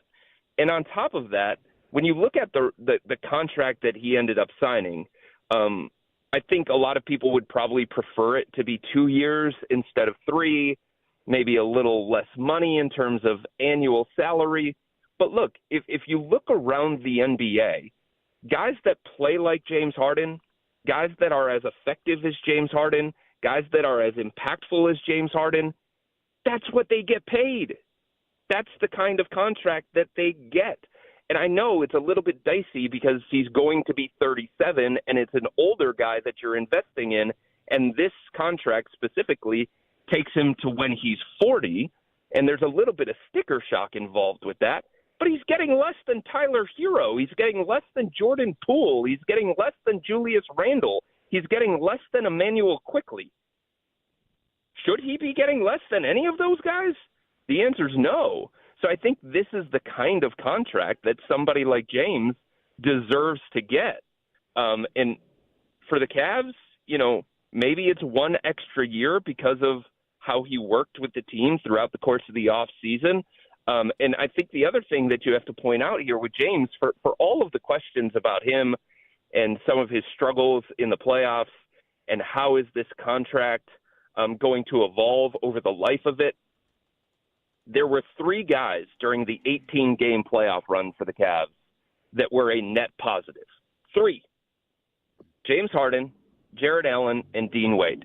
Yes, James Harden was one of them, despite some of the defensive deficiencies that he showed, especially against New York, despite some of the ISO-centric stuff that came up throughout the playoffs, despite some of the bad games that he had either against Toronto, Detroit, or New York. Overall, he was a net positive, and the Cavs do not advance to the Eastern Conference Finals without James Harden. If they wouldn't have traded for James Harden, they probably would have been eliminated in the first round of the playoffs and not been able to improve the roster the way that they were because of the way that he worked with them this offseason. So he should be getting a whole lot of credit for the sacrifice that he made. Chris Fedor joining us from the Plain Dealer, Cleveland.com, covers the Cavaliers, and, of course, his Wine and Gold Talk podcast as well is something that you don't want to miss. I like the Watson move. Is the Cam Whitmore waive and stretch his salary report legit, or do you think they're going to keep him, Chris? Because I think he'd add a lot to this team. So immediately after all of the trade information was coming out still, we did a podcast, the Wine and Gold Talk podcast. And I didn't want to be harsh, but Ethan, my podcast partner, kept bringing up Cam Whitmore.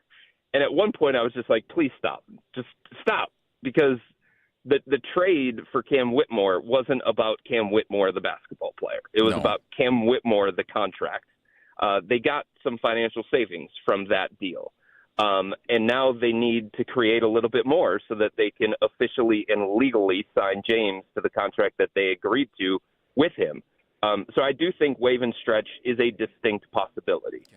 I think trading him for someone who has less salary, the way that they did with Trey Mann and Cam Whitmore, the way that they did with Dennis Schroeder and Trey Mann, I think that's a possibility because they need to make another move here. They have to.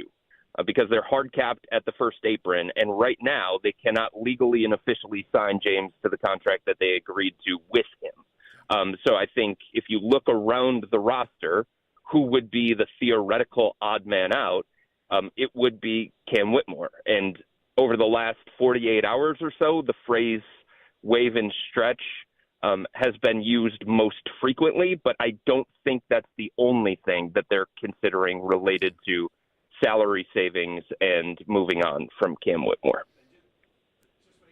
Just making sure that people know what waive and stretch. Like, I don't know that I've most fans. You stretch out a salary over a number of years, so it's less of a cap hit. Yeah, so it's like 2 years and then you add one, right?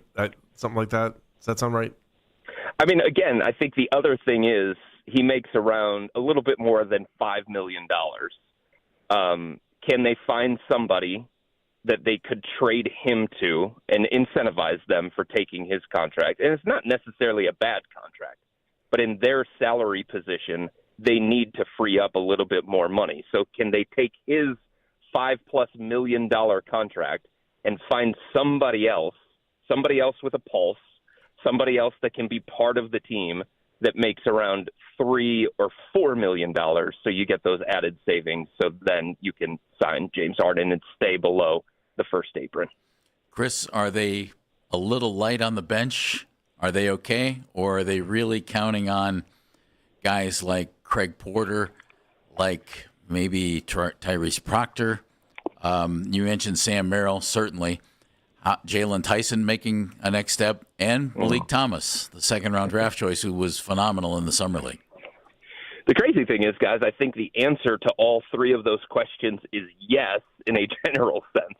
Are they light on the bench in terms of reliable pieces that you know exactly what you're going to get from on a nightly basis? Yes. But are they okay? Yes, because I think they have enough young guys that are ready to step into a bigger opportunity and prove one way or another whether they are ready for that. It's time for Craig Porter Jr. to show why this organization has invested in him. It's time for Tyrese Proctor to show a little bit more why this organization invested in him. And when I was having a conversation with somebody inside the organization about a week ago, when the Dennis Schroeder salary dump went down, I brought up Craig Porter Jr. specifically. I brought up Tyrese Proctor and the bigger opportunity that both those guys are going to get. And the person inside the organization said, do not sleep on Malik Thomas. So they like Malik Thomas. They believe in Malik Thomas.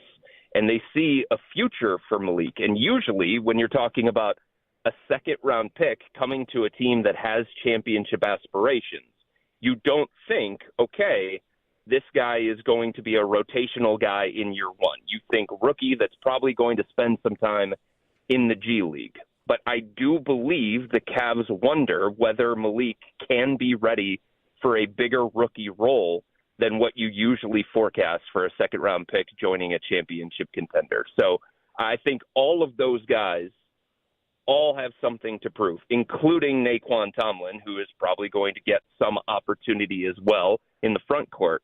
But I think that's part of what you have to do in this apron era. You have to find these young guys on team-friendly rookie-scale contracts that don't make what Donovan Mitchell, James Harden, Evan Mobley, Jared Allen, all those guys. That's what New York does, right? That's what Oklahoma City does. That's what Denver does. You have to find these kinds of guys, and they have to be able to prove whether or not they can be rotational players. And the only way that you can find that out is to give them an opportunity. So there's part of me that's excited to see if any of these young guys can take that opportunity that's in front of them, grab it, and not give it up. Well, no surprise. You were worth the wait. Thanks, man. I appreciate that. Thank you. Chris, thanks, bud. We appreciate your time today. Thanks, Chris. You got it, guys. Anytime. Chris Fedor joining us on the Wise Heart Right, We Make It Right, Call Kyle Wright hotline. I love the way Chris wrapped it up. Time for some of these young guys to step up, and time for the Cavs maybe to see what their investment in these young guys can actually lead to, because they've certainly invested in the starters. We'll discuss next on Baskin and Phelps after this.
digestive health. Try the full lineup of gut health support from Nature Made, the #1 pharmacist-recommended vitamin and supplement brand. These statements have not been evaluated by the Food and Drug Administration. These products are not intended to diagnose, treat, cure, or prevent any disease. Hear the reaction from inside the Browns locker room after each and every game on your home for the official Browns postgame show, 92.3 The Fan.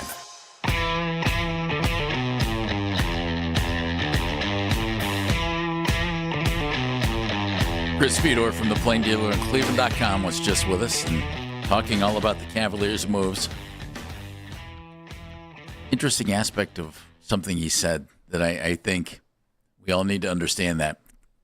We'll get into it in a second. Take the Fan with you wherever you go. Listen to us on the Odyssey, iHeartRadio, or TuneIn apps. There's a little bit of a threading of the needle with James Harden opting out and then staying unsigned. I don't know if other teams were clamoring to sign him or not. I'm sure he had some kind of a wink-wink, nudge-nudge agreement with the Cavaliers. That's okay. But by James doing that, it allowed the Cavs, it would have allowed them to get LeBron. It allowed them to go get Peyton Watson in a trade and then sign him to a contract. And then you bring James back in and you sign him. And if Darius Garland were here and under contract, that wouldn't have been able to happen because the money would have just been locked up. So by that being the case, they were able to make a move and add Watson to the team while subtracting a couple of guys, Andy, that I think we both like, Max Strus and Dennis Schroeder. I mean, those guys But we knew this was coming. I mean, it wasn't... Well, you had to change. You had to change something. Yeah. You know, their team had a glaring hole on the wing. And Chris put in proper perspective what Cam Whitmore means in this deal, and not that Cam is, the second coming of LeBron. I think he would have been a really nice player on this team. He's still on the team right now, but if they end up moving him for this, I'll think, that's too bad, just to make the money work. But they're going to have to do something to make the money work. Thus, the NBA today. That's the way this thing works. Yeah, can you think of an option where he doesn't end up on the team? Well, I think it's more likely that he doesn't end up on the team than he does. That's what I'm saying. Yeah. Is there, can they remedy that without? You could move other guys if they have the right contracts. And again, I don't know their financials, but the situation to make the Harden signing all done and official, they're going to have to clear a little space. And Chris said, great way to do that is move Whitmore's contract, and it's somewhere around $6 million. So you could get rid of other guys, but, who do you want to get rid of? What do they want to do? And that's, you go from there. Would you move there? Any of the other young guys? You want to move Sam Merrill? You want to move Jalen Tyson? You want to move somebody else? You could. Yeah, but you'd have to. And as Chris said, move him for somebody else who might not make as much. I still think they need a big. So maybe you could trade Whitmore or somebody else for a big who makes less money. I hate calling them a big, by the way. You'd have to take Jalen Tyson and match him up with somebody else then, right? Because you got to. What are they trying to get to? Then? I don't know. 8 million or 5 million? I don't know the financials. It'd be 5 mil, so they'd have. Chris just said it can't work yet, and they'll have to do something. Huh. You got a couple guys making less than 600. Maybe they can package up 5 guys under 600. Ricky Rubio's still making money. Hello. Would you like a bag of donut holes? Are you kidding? Ricky Rubio makes 420. He still counts as 424,672 against the cap. Good work if you can get it, Andy. How do I get that gig, man? Chris said another thought that Chris had to me is absolutely right, and that is this better work. This better work. Man, they got a lot of money tied up. Well, yeah, if it doesn't work, Chris is, I think, right on the money. Okay? In a year or 2 or 3, it hasn't worked. Okay. Let's auction off Donovan Mitchell. All right, what'll you give us for Jared Allen? Would you like an Evan Mobley? I mean, that's what's going to happen because you're not going to be in a position to make a whole lot of moves because of money. You don't have draft choices. Andy, they packed all those up and sent them away. you're going to have to trade somebody if this doesn't work. That's Absolutely. The whole Now, thing. Kobe Altman's done a nice job with trades. Yeah, I don't want to walk into this with the. Let's just hope it works. I'm not. Yeah, why not? If it doesn't, it doesn't. I mean, what? It's time, right? Now you're going to have to buy yourself some time. I look at what they have right now. Chris is right. It's time for, and it's not like they've been here forever. Jalen Tyson needs to make a step this year and become a guy, whether he starts, which I think we all think is unlikely because that'll be Peyton Watson in that starting lineup, whether he starts or unless they want to juggle things. And, hey, Jared Allen, how would you like to come off the bench? Which, that might work. But it's time for Tyson to become even better. And I like Jalen. I like him a lot. They traded Schroeder, so who's your backup point guard? Is it going to be Craig Porter Jr.? Well, they paid him. He got a contract. And he's got $2.4 million. Yeah. So is it Tyrese Proctor? He's a former second-round pick. Is Malik Thomas going to be that guy as a 19-year-old second-round pick? 19-year-olds have come into the league and played well. Right. Maybe he could do it. He's a 6'3" guard. Maybe he could be your backup point guard. But they're rolling the dice just a little bit that some of these guys are going to make the next step and that their depth will be okay. We all love it when Sam Merrill is shooting well. If he's not, I don't think Sam is a huge plus to the team, but he is a major plus to the team when he's just doing what he's supposed to do, and that's knock down shots. He's terrific. Mario Hezonja better come in and I think be a rotation player. Be pretty good. Former 5th overall pick by Orlando and then went back overseas after he played here for a while. I think he's going to have to come in and be good, and I think he will be.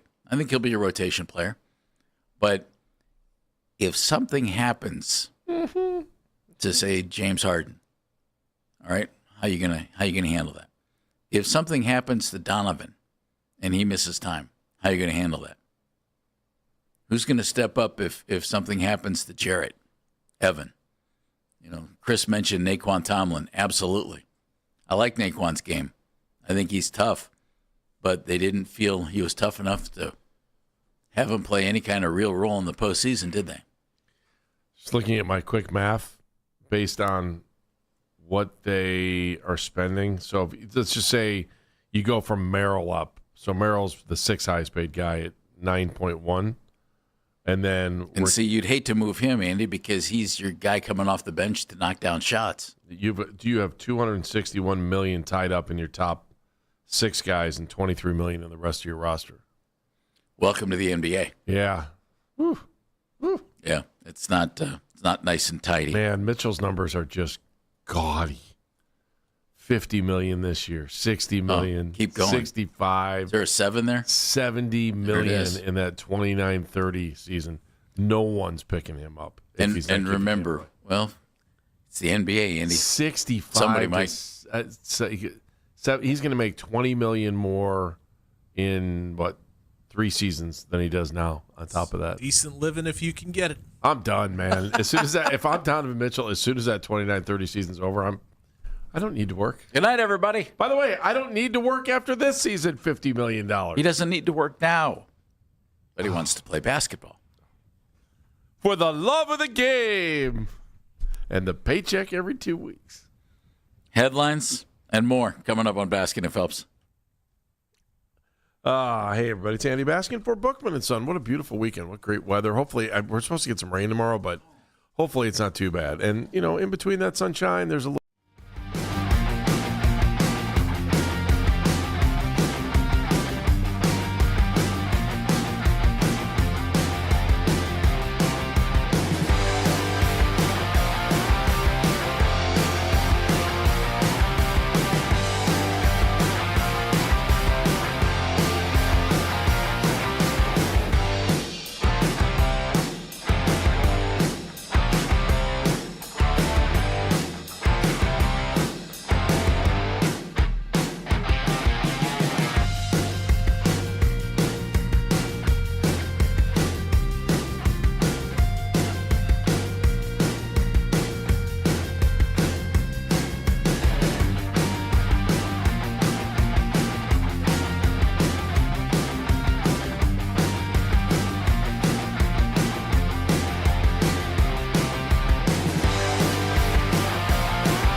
Cleveland will host the Bills tomorrow for a preseason matchup at 1 o'clock. From the University Hospital Sports Desk, I'm Riley Tyna.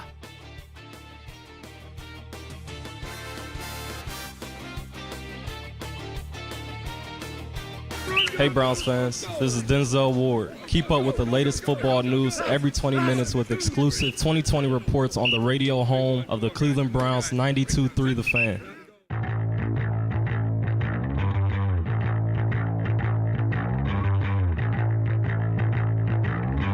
Welcome back to Baskin and Phelps. I would be the Phelps part of that. Jeff Phelps, he would be the Baskin part of that.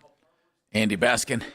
You know, you can catch Daryl Ryder and Lance Reisland's daily Browns training camp recaps on 92.3 The Fan's YouTube page. Daryl and Coach Reisland break down the storylines from each of the day's practice and, of course, your daily quarterback competition updates.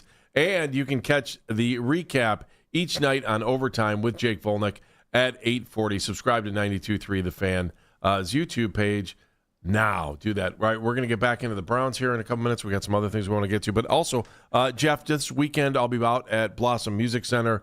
I've been probably a part of this event for the better part of the last 2 decades. The Gift of Life Walk and Run to benefit Life Bank. It's outstanding. You know, you're talking about organ, eye, and tissue donors.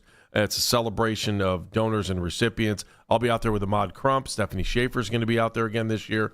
It's at 9 o'clock. It's a 1-mile walk and a 5-mile run. And right now, let's bring in somebody who is in the know when it comes to this, and she's on the Wise Heart Right. We make it right. Call Kyle Wright hotline. She's Katie Payne, and she is the Chief Executive Officer of Life Bank. Hi, Katie. How you doing today?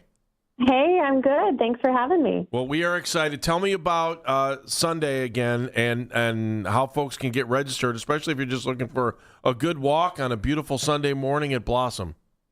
Yeah, this is a race with a different kind of finish line, I think would be the best way to sum it up. The Gift of Life Walk and Run is a 5K and 1-mile walk, but the real goal is to celebrate people whose lives have been changed through organ, eye, and tissue donation, and it brings together 2 very different sides of the same story. You've got transplant recipients and those who are still waiting for that life-saving gift, and then you have the donor families who are honoring someone they lost. It's a really spectacular day with the doors and activities opening at 7:30 and the actual race starting at 9 a.m. on Sunday. So it's a race. You ready to go, Katie?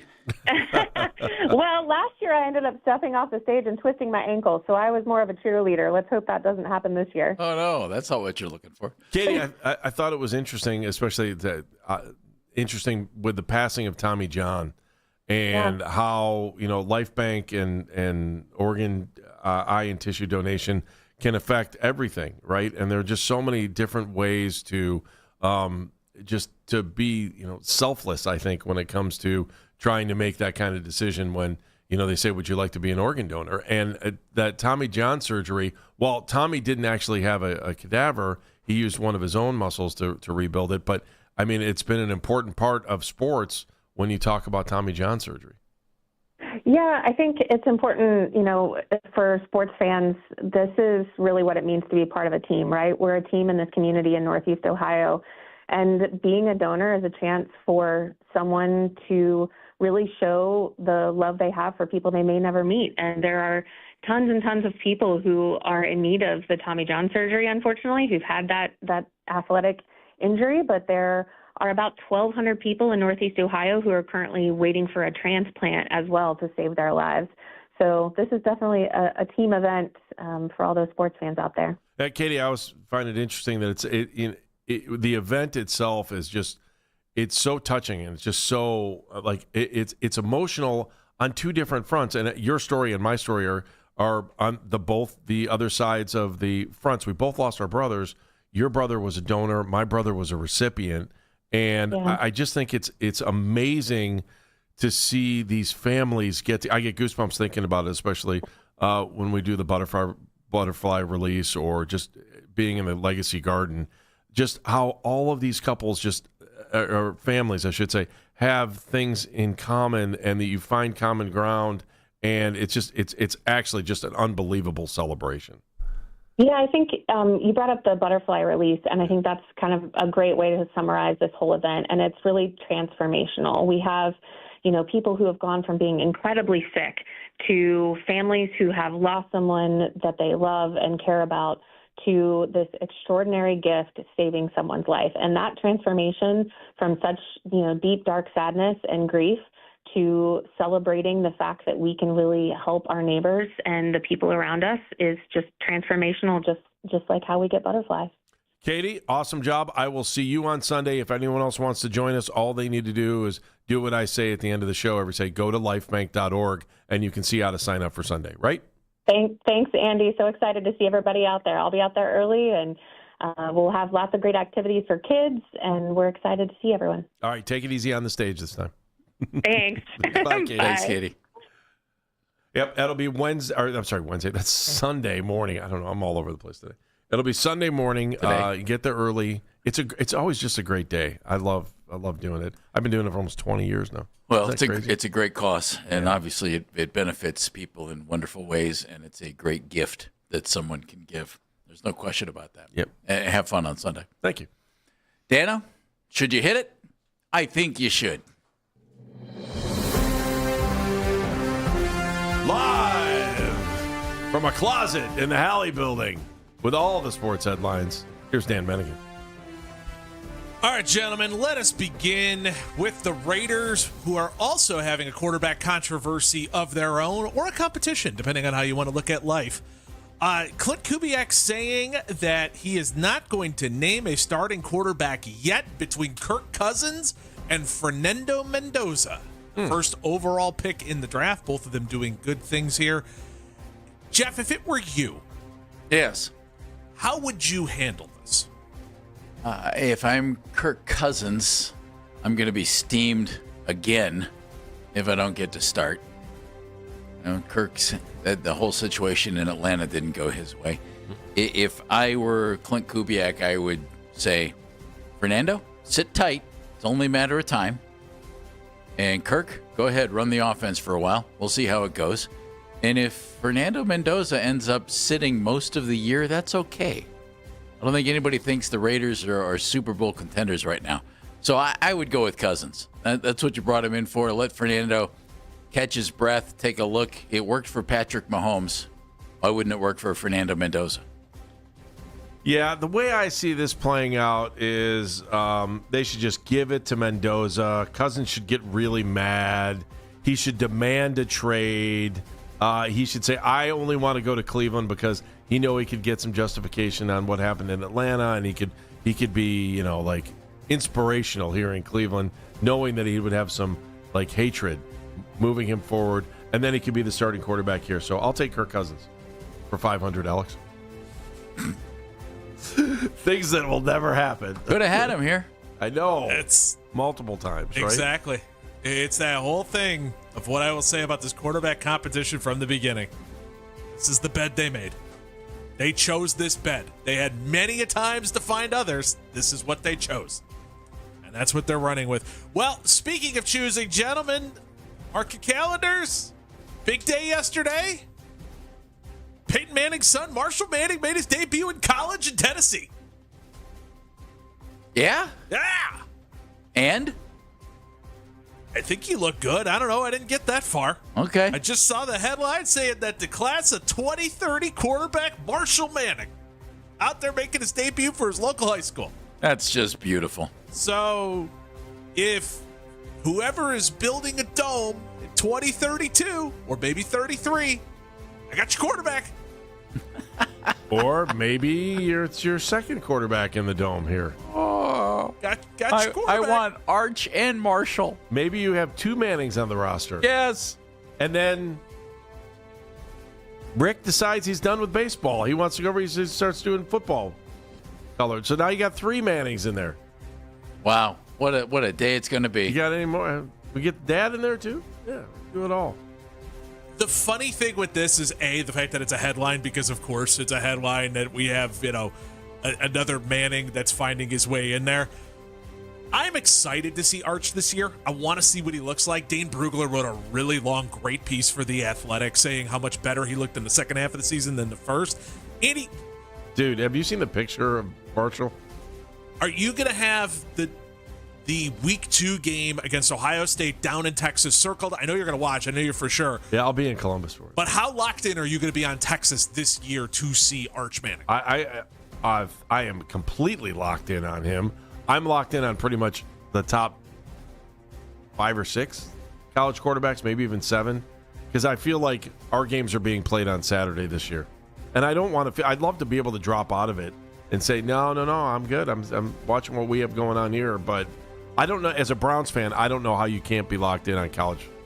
I don't know how you can't this year. And Manning is definitely a name that you need to look at based on the history of the family and the contributions that were made to Tennessee at the time. So let's keep an eye on that. Marshall Manning looks just like Mini-Me.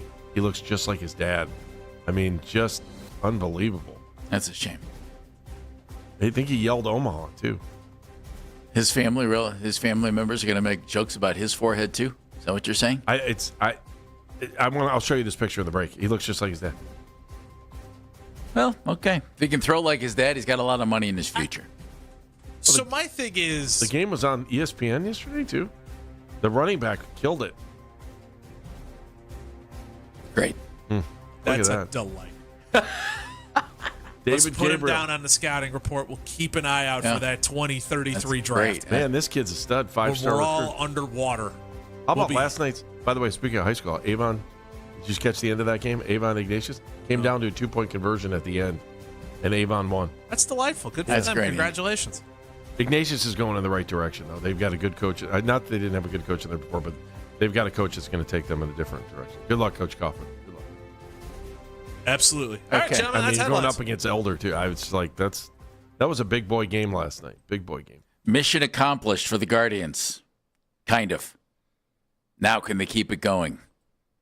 Because the playoffs aren't that far away, both in time and in numbers. I'm trying to catch up. It's Baskin and Phelps. We'll talk Guardians next. Hey, everybody, it's Andy Baskin for Choice Cabinet. Oh, I love talking about Choice Cabinet. Why? Because they're a local company. You know I'm a homer, man. I don't care. I'll admit it. If it has to do with Cleveland or it has to do with Cleveland companies or Cleveland products or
3-year, $97 million contract yesterday, including a player option for the 28-29 season.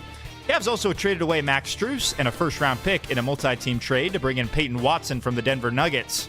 From the University Hospital Sports Desk, I'm Riley Tyna. Get to the 92.3 The Fan YouTube channel to see daily Browns breakdowns with Darryl Ryder and Coach Lance Reisland. 92.3 The Fan is looking for a winner. Enter the code OFFERS, OFFERS, OFFERS, OFFERS, at 923thefan.com before 2 o'clock for your chance to win a 4-pack of combo meals from Mr. Hero. That's right, Mr. Hero. Download Mr. Hero's mobile app and get a regular BOGO offer just for signing up. Receive monthly coupon offers, order online, and earn points while you enjoy your favorite menu items. Download today in the Google Play Store or the Apple Store. Mr. Hero sounds good right now. Again, the code word today is OFFERS, OFFERS. Just go to 923thefan.com before 2 o'clock. One quick look at the American League Central Division standings. You see the Cleveland Guardians in third place, 4.5 games behind the White Sox. Take a look at the wild card standings. Only 1 game out, Andy Baskin. Mm-hmm. Did what they were supposed to do against the Giants team that clearly has things other than contending this year on its mind. Yeah, they needed it. I mean, that is exactly what the doctor ordered. And the schedule is probably what the doctor ordered, playing teams under 500. Like yourself, though, you got to get back to 500. But you're looking at teams that are, cellar dwellers, respectively, around Major League Baseball. So this is where they got to make hay, and they started it, and they did a good job here. I wish they could have got that middle game, too, but can't have everything. But you need everything. The way you're playing I don't know. Right now you're saying you're a game back, so maybe you don't need everything. You just need a win series. Well, yes, and it would be nice if you could put together some kind of a winning streak. Remember, their biggest winning streak of the year is only 7 games. And other than that, I think it's a 4-game winning streak. And so they haven't had that really hot stretch. Maybe it gets going. Giants, who they just took 2 of 3 games from, second worst team in the National League. Now it's a series against the Colorado Rockies, the worst team in the National League. And then coming up after that, a series with the Los Angeles Angels, the second worst team in the American League. Okay, that's good news. Got to win series, Andy. Yeah, you do. Got to win series. Got to win series. Is it just me or does the offense feel better? No, I think the offense is better. I don't think there's – it is. I'm not – although in that middle game I wanted to put my head through the computer screen, but, the nights of saying they can only walk away with 2 runs or 3 runs – I mean, like, we kind of see it happening early on those nights, but I don't feel like those nights are coming up as regular as they were in the beginning of the season. When I watch some of these guys, especially the new guys, step up to the plate, I have confidence that they can get it. Maybe I just haven't seen them long enough, but I feel like they've got professional hitters in these spots and they're ready to roll. So, there are a lot of positives to what they did at that trade deadline, and I think they just need to get on a roll here, and even if you come back at it in the end and say, well, look who they beat, it doesn't matter. It's where you want to end up. Everybody's playing those teams. Yeah, everyone. It's just a matter of when. Yeah. Rhys Hoskins out with his injury, and I know he's not hit real well this year. My hope was that he'd warm up eventually, but that hasn't happened. David Fry back up. David was on fire in AAA. We'll see if David's able to help the team. I liked watching Foster Griffin the last couple of starts. And you can see, okay, we brought in a guy who is having a good year, knows what he's doing. That calms down the rotation. And with Slade Ciccone going out, keep everybody healthy. Depth might still be a little bit of an issue there.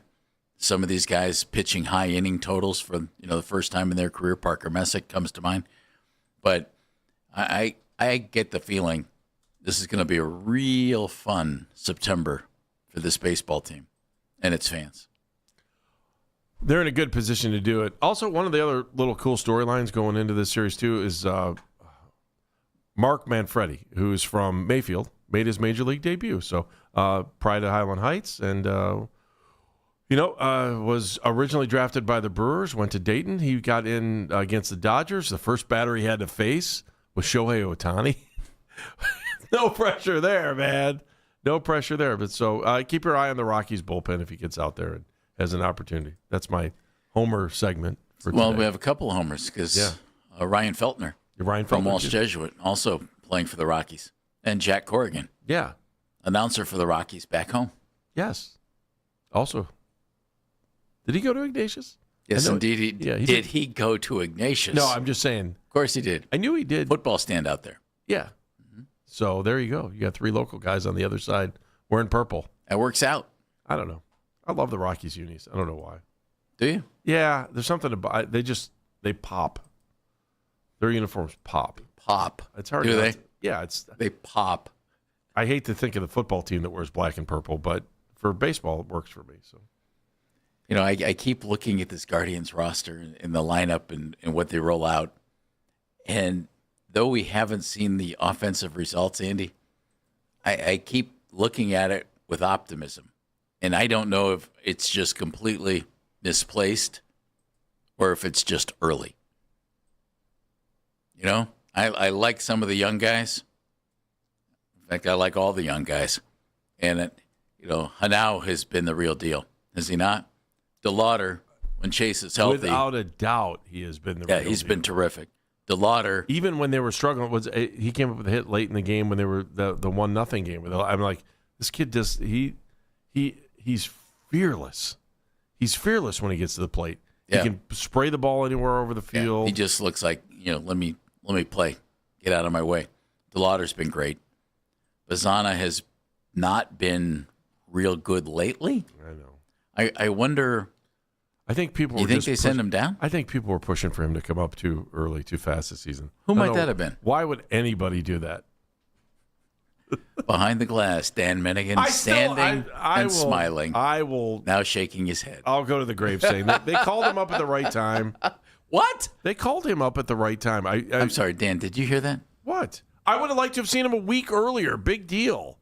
2 weeks? It was like 2 weeks. You wanted to see him when he was in the womb. A week? I got to tell you, with in a 2-strike count, he was number 1 in the prenatal league. Number 1. And when it came time to deliver, he delivered. Otherwise, he wouldn't even be with us right now. Let's think about that. Big picture. When it came time to deliver, his mom did. I'm going to change the subject you before should. I get fired. We're all going to get fired on this one. So the one thing to keep an eye on, though, with the Rockies is the fact that they are 6th in baseball in runs scored per game. So it's not like you're getting some light-hitting team rolling in here, and they're better on the road than they are at home. So we can't even really flush this when it comes to, they're in Coors Field, so of course they're scoring a bunch of runs. Of course. So their pitching staff is not good, which is what's gotten them in a ton of trouble, but they can hit. So don't think they're a total pushover because of how poorly they're playing in that regard of, they're at the bottom of the NL, but you should take 2 of 3. Like, this should be another 2 of 3. Good night, everybody. Let's get moving. And then you go. Right. Yep. But be prepared because you're going to have to score runs. Well, that can be an issue. See, it's bad because the pitching is actually concerning me more than the hitting is at this point. Yeah, it's been a little bit of a flip, hasn't it? It has been. Month of August, especially. Gavin Williams yesterday. Hasn't Gavin Williams just been a treat this year? He's been really strong. Not every game's been perfect. He's had a couple, but man, he's a front of the rotation guy for any team in Major League Baseball. And this is a guy they developed in the system, and he's just been really good. I have just a quick logistical question. Will the Guardians be doing a video tribute to Paul DePodesta tonight? Wow. Any chance? No, but they will allow everyone to put their sleeping bags on the field, and they're going to show Moneyball on the big screen. Oh, no, that and would be bad. He can sit there and point and go, that's not me. That's not me. That's not right. Don't you dare think that Jonah Hill is me. That is not me. That is an amalgamation of people, and I am not a part of that amalgamation. Because anyone can just walk into a baseball front office and start talking to chief executives all the time. It just happens every day. Or getting things done in a parking lot. That happens all the time, too. And then Billy Bean can walk in and go, "That is me. I am that handsome. How dare you think it's not?" You know, the Guardians do a great job. Hang on. Don't talk about Mulder, Hudson, and Zito. Please stop. How did you go with an entire movie? Those guys weren't mentioned. Anyhow, the Guardians do a great job in marketing their team and their advertising and getting their name out and everything else. I mean, it's a constant. Very rarely can you say this. They missed the boat tonight. They missed the boat. Oh, I can't wait to see where you're going with this one. How is tonight not thought partner night at Progressive Field? I was waiting for that. Hi, everybody. Come on down to the ballpark. You bring your thought partner for half price. Paul's an incredible thought partner. How do you miss that opportunity? Wouldn't it be great? It's thought partner night at Progressive Field. Wouldn't it be great if they came up with like baseball hats that had like one of those little rolling slogan things, and you just go to your phone and you type rolling slogan thing. You could just type into your hat what you're thinking, and then you could walk around. It'd be thought partner. That's thought partner night. Someone's got to invent that, right? Where you can change the logo on a hat, or you can come up with ribbon, like a little tiny ribbon board. Get on that. Let's go. Yeah, maybe. I didn't think about that. Have two bobbleheads connected, and they both nod up and down at the same exact time. You know people. I did. I was get them to fund the project. Hey, why do we not have? This is such a Les Levine thing to say, and I'm going to do it. God bless you, Les. Why don't we have? Do we have phones that have like little? Oh man, I can't remember. Like, why do we have to worry about batteries in our cell phones? Why can't we just have like a little solar powered grid on the back of our cell phones that keep our phones charged all the time? And then my kid was telling me because that means the phone companies wouldn't be able to sell you chargers. Good point. Thanks. Well played, Jeff. Thank you. Well played. I believe. See, I'm a thought partner. Right there. I had a thought for you. Oh, Jeff is an incredible thought Thanks. partner. You are. Thanks. I think they make something like that. Yeah, I know. I was told that my son said that to me. He goes, "Dad, they already have those." And I was like, "Why don't I have one on the back of my phone?" I run out of battery all the time. It messes me up completely. Yes, you do. You weren't here yesterday. Oh, were you making fun of my battery dying on my phone? We did an exercise that made people's head explode. No, I don't think we made fun of you. Oh, I think I caught part of this. We asked AI about Shador and Deshaun. Oh, God. Somebody sent a note to Dan and said, "Why don't you ask AI about Dylan Gabriel?" So I did. And it's next on Baskin and Phelps. Hey, everybody, it's Andy Baskin for my friends at Weather Seal. That's right, Weather Seal Home Services. Want to make your old house new again? New siding from Weather Seal Home Services is the makeover you need. Choose from hundreds of colors to create any look you can imagine now through the end of the month. Save 25% off a whole house siding and get 60 months, zero interest financing with approved credit. That's 5 years, no interest. So you won't pay a dime until 2031. And your new siding purchase includes a Polar Wrap, great for energy savings on your heating and cooling bills. Weather Seal is a local company we trust with our house, and you can too. Weather Seal siding professionals give you peace of mind that you're getting the best siding and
I'd rather hear that he just couldn't get open, and then saying that, well, Todd didn't throw him the ball.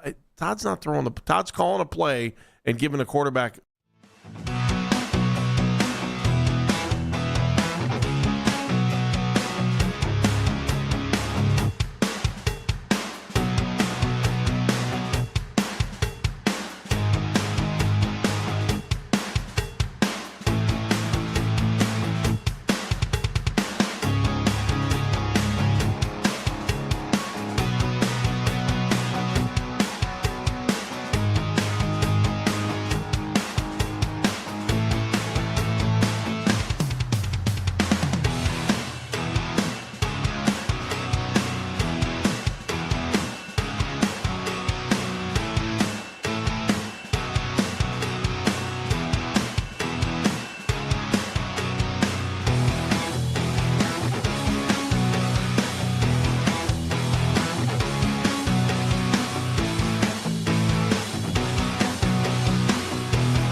to a 3-year, $97 million contract yesterday, including a player option for the 28-29 season.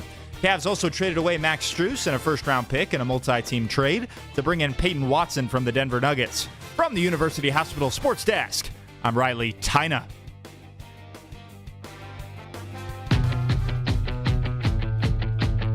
Oh, Jeff. Oh, Andy. Time for This Day in Sports History, powered by Bomber Sports Cards. Friday night, rip. Purchase box in store for a chance at a free box break entry on Friday evening. And that would be tonight.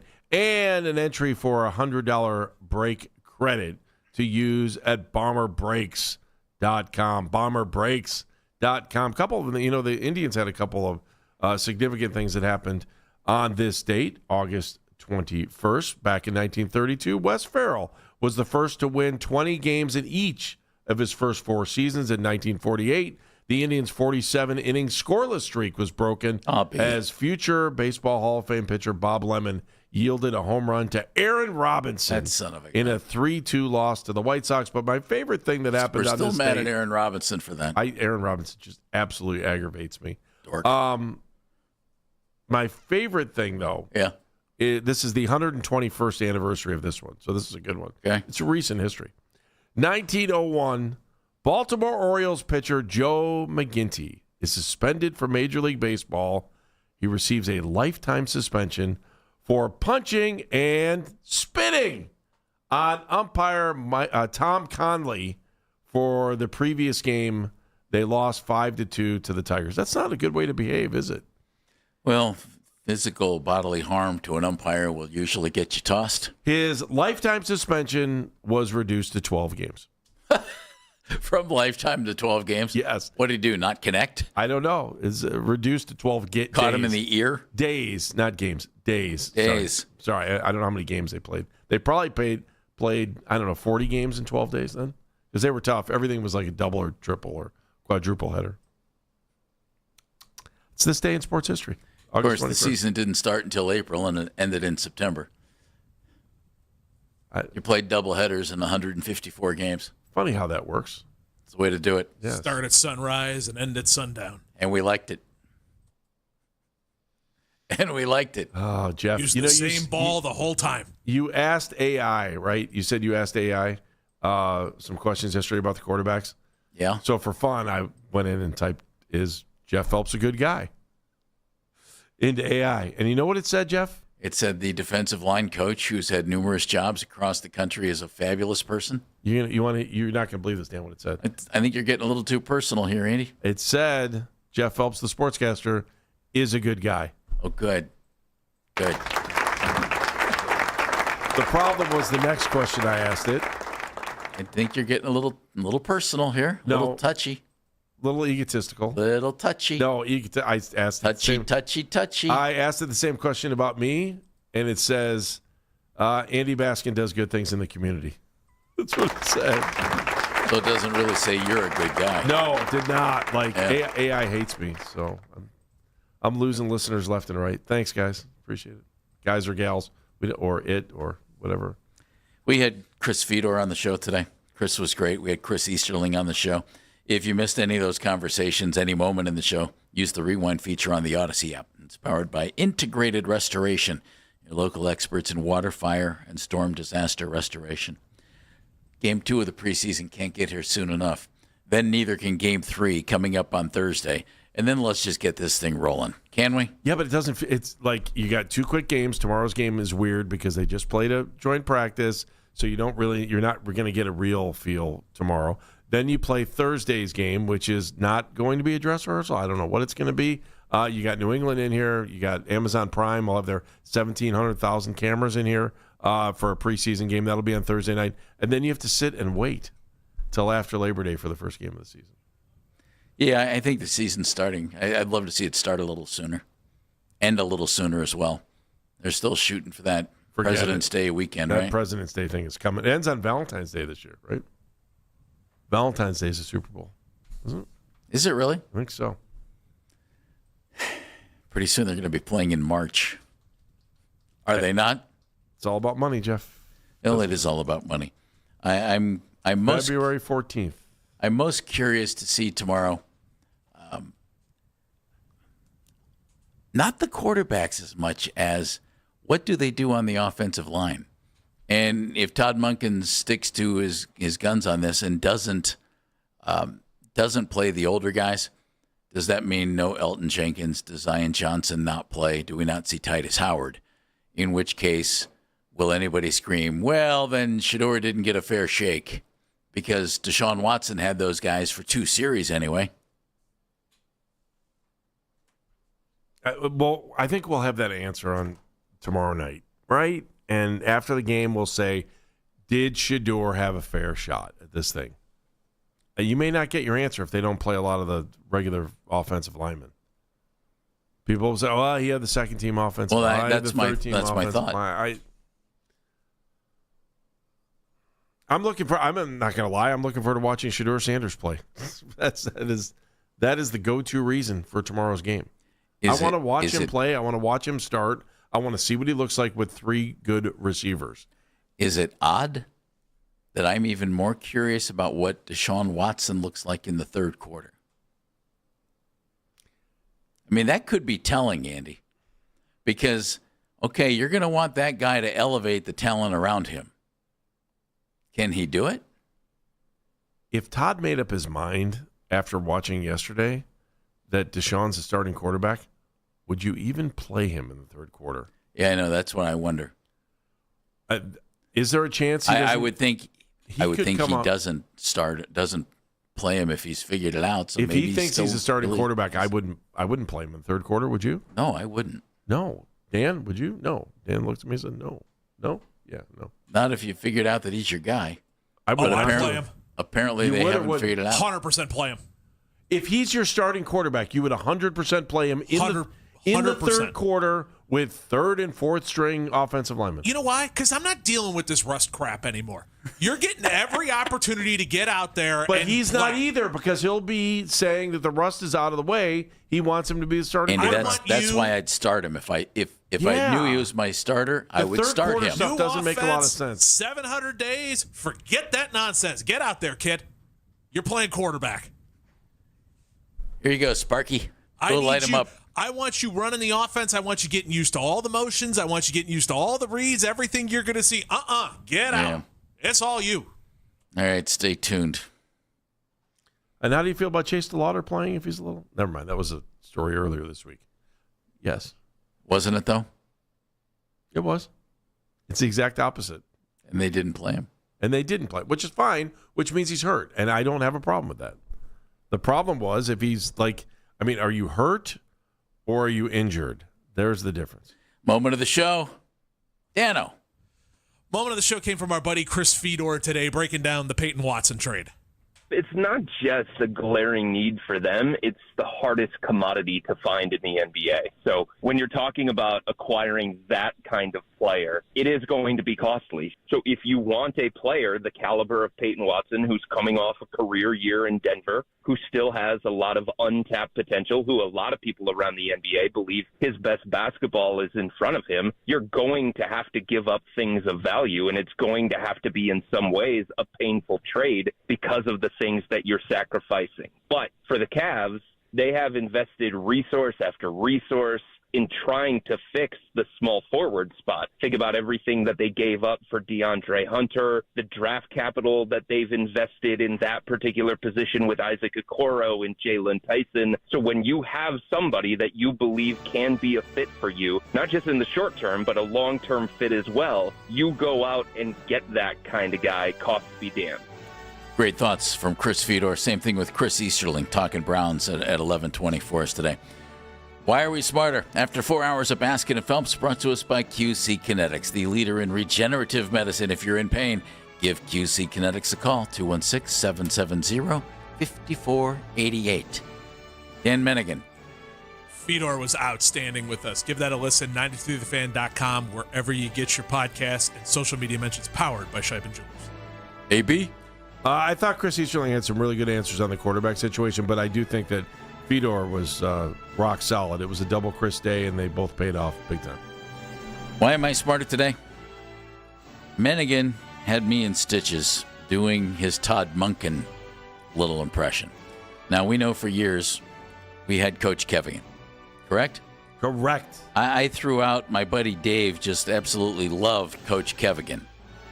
And we had to come up with a new name for it. My buddy Dave was listening at the time, okay? He says, a new classic, Mennigan is outstanding, and he has a name for us. Okay. Coach Munkigan, off of Coach Kevigan. Instead of going Toddigan, Munkigan. What do you think? Yeah, it's Munkigan. I feel like we're going to goof up saying that every single It's time. a little It's tougher only to gonna say, make it better. but I think it's. I mean, we talked about Kevin all the time. Do we want to call him Monk or do we want to call him Todd? Monk. I think Monk is better. So Coach Munkigan lives. All I know is we're out here hitting people, and it's awesome. We got pads on. We're putting helmets on. We're whipping ball all over the place. We're talking ball. This is great. Beep. Yeah. Preseason game 2 tomorrow. I'm Jeff Phelps. I'm Andy Baskin. Be a hero. Be a real hero. Be an organ donor. Lifebank.org. See you, Cleveland. See you. Afternoon drive next.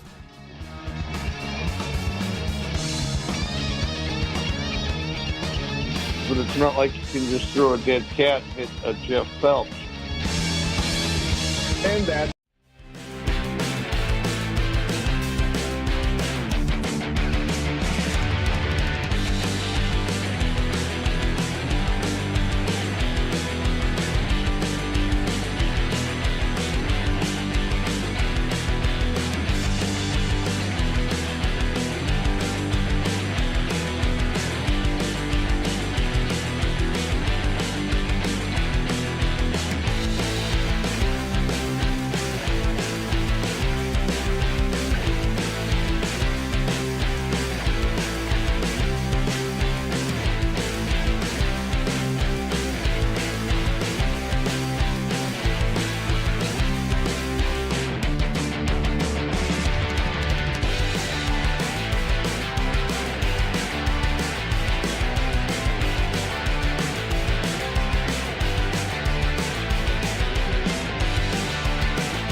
idea, Nick. Here's a mention. Pablo Escobar fiasco that's happened at Penn State. I did not understand. Not a cocaine guy. I'm pretty sure that's obvious to everybody that listens. I didn't realize that cocaine today is the same price as cocaine in the 60s. Oh, wow. Where's the inflation on cocaine? Yeah. God, was that a lot of fun. Holy It's the Afternoon Drive with Nick Wilson and Jonathan Peterlin on Cleveland Sports Radio, 92.3 The Fan. The show is back. Nick Wilson, Jonathan Peterlin. For the next 5 hours, we are serving at your pleasure. We have a modicum of Gardos, Rockies to talk. We do have a little more reaction to the Cavs' big week, or at least big last 48 hours there. And we do got to get you ready for Browns, Bills in Cleveland. To boo or not to boo? That is the question that opened, courtesy of Meredith Kane on the board. Yes. Hi, Meredith. Good to see you there. We got Jake Murren, man on the 92.3 The Fan YouTube channel, and producing today, as always, follow the show all 5 hours long. 92.3 The Fan on the radio. That's a listening device, kids. And the free Odyssey app. Did I mention it's free? And 92.3 The Fan's YouTube channel. You can watch us all 5 hours long. Of course, make sure to subscribe to 92.3 The Fan's YouTube channel. Ring that bell, except you, Cornlito. Suck it, Cornlito. And like our videos, we desperately need to be liked by you. Specifically, well, okay, really on Spotify. Wherever you listen to us, just like whatever platform you're listening on. You can't like us on radio, but you can like us on radio. Give like a big thumbs up to your radio. Yeah, actually do that right now. Yeah, everyone, big thumbs up. Yeah, or a bit middle finger. Like, you know what? Honestly, we take all feedback on this show. We don't just listen to the nice things said about us. We're teaching Charlotte thumbs up, thumbs down, and everything, and it's actually kind of killing me. I made her a smoothie this morning, and the first sip, she goes, "Oh, thumbs up," and I'm like, "I killed it. This is great." And then she actually got into like the heart of the smoothie, and then she turned around and she goes, "Thumbs down, Dad. That's thumbs rough. down." I said, "Oh no." Now, did you chastise her for flip flopping? We don't do that in this house. Honey, us You have an Peterlins, we have an opinion and we stick to it. That's right. No budging off of that. You like that smoothie, you're going to stay liking that smoothie. There's no benefit of new information around these parts up in no-so. You stay stubborn with what you initially thought. And we got Meredith. We already got Mackenzie Flume Dog Millionaire on the 2020s there. But hi, JP. How you doing? Hello. How's it going today? I see you got a Band-Aid on your finger. What's going on there? So I love my family. And I like to say that before I say things that vex me beyond all get out. Yeah. Somebody left the dog lead out in the middle of the very high brush we have because they were lazy. And when I went to pick it up, I sliced the living crap out of my middle finger. And then my kids, I don't know if anybody else has this, my kids, and I say that, they're going to be 16 and they're going to be 13. So they're teenagers. They've used every single Band-Aid in the house. Oh, yeah. Band-Aids low-key expensive. Especially when you go through a box of 200 in like a week. Yeah, Band-Aid should not be that expensive. Now, I pay a little bit more for the ones with the princesses on it. Of course you do. Well, we're still trying to sell it. You know what I mean? Oh, I didn't know if you just like wearing, having a princess there. Well, I do personally, but yeah. It's a style thing. Char won't put it on unless it has a princess. That's fair. And so that's really tough for us. Just wildly expensive Band-Aids. Yeah, wait till they start to realize that they can take a Band-Aid off and then put it back on, put a new one on. My kids, they'll have a paper cut, and they'll go through, 4 Band-Aids because they're sneaky like that. I'm like, you didn't need 4 Band-Aids on that. Or do they just put Band-Aids in random spots? Because that's what my kid does at this point. She doesn't need the Band-Aid. She just likes how the Band-Aids look. Yeah, Izzy, jokingly, I'm fairly sure, said the other day she had a Band-Aid on a spot that I was like, oh, what'd you get cut? And she's like, I don't have one. I'm doing it for sympathy. And so she basically wasted a Band-Aid. The last Band-Aid in the house, come to find out 3 days later, for a bit. And that made me a very proud father. I mean, Nelly made it as a fashion choice for how many years, right? That's true. I guess it plays. And by the way... And then cheaper, and then obviously it comes out when you're done. That's what I was going to say. The Band-Aid on the face is cheaper than the teardrop tattoo on the face. And that one stays forever, obviously. Yeah. Unless you get some work done, you know. You can have it removed, but that has to hurt like absolute hell. Oh, yeah, that'd be uncomfortable. So we do have the preseason game number 2 coming up in Cleveland tomorrow. And there's no way of knowing. We could put out a Twitter poll about this, but there's no real way to know about this. I would love to be able to just text every person that is planning to go to the game tomorrow and just ask, Are you going to cheer Shedeur or boo Deshaun? Because I will tell you, I've heard a lot of people. You'll get to accomplish both, by the way. You can do both. Actually, that's maybe the better part. Are you going there more for cheering? That's it. That's got to be the question. Because if you were to ask me which one am I going to do, it's like, no, that's not the. And I'm not going to the game. But if I was going to the game, both things would be occurring. That's interesting. I don't think I'll ever boo Deshaun again. I would boo him like crazy. It's 4 years of our life. This is not anything. People always think it's all about off-field stuff. It's really not, guys. It's specifically on the field is where I have a massive grudge. I got a grudge off-field too. Let's not bypass that. But like on the field. Oh my gosh, I can't believe you're saying that. That's such an unpopular opinion. I have been dubbed what is it? The biggest hater of Deshaun Watson on the station. Yeah. Which we need to scream louder if we possibly could. Now could I'd get a tattoo of that. Could we get that going? Yeah. Keep that trend going. I don't hate being identified as that. Does that make the person who labeled you that as the biggest Deshaun apologist on the station? Well, it doesn't make him not that. You know what I mean? And so we'll let the jury reside there. Being pro Deshaun Watson in 2026. It's a wild move. I mean,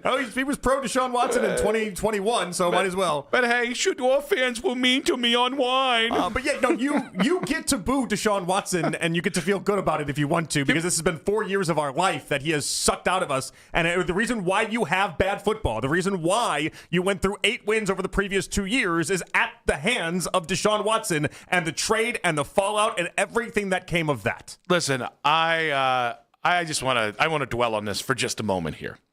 I understand not believing in Shedeur's talent. He's a 5th-round pick. All the little things that people like to throw at him. I get it. I see it different. I like the kid's playmaking ability. I'm hopeful if he plays this year, or rather when he plays, that he looks really good, because that's better than some magical dream tour that might happen next April.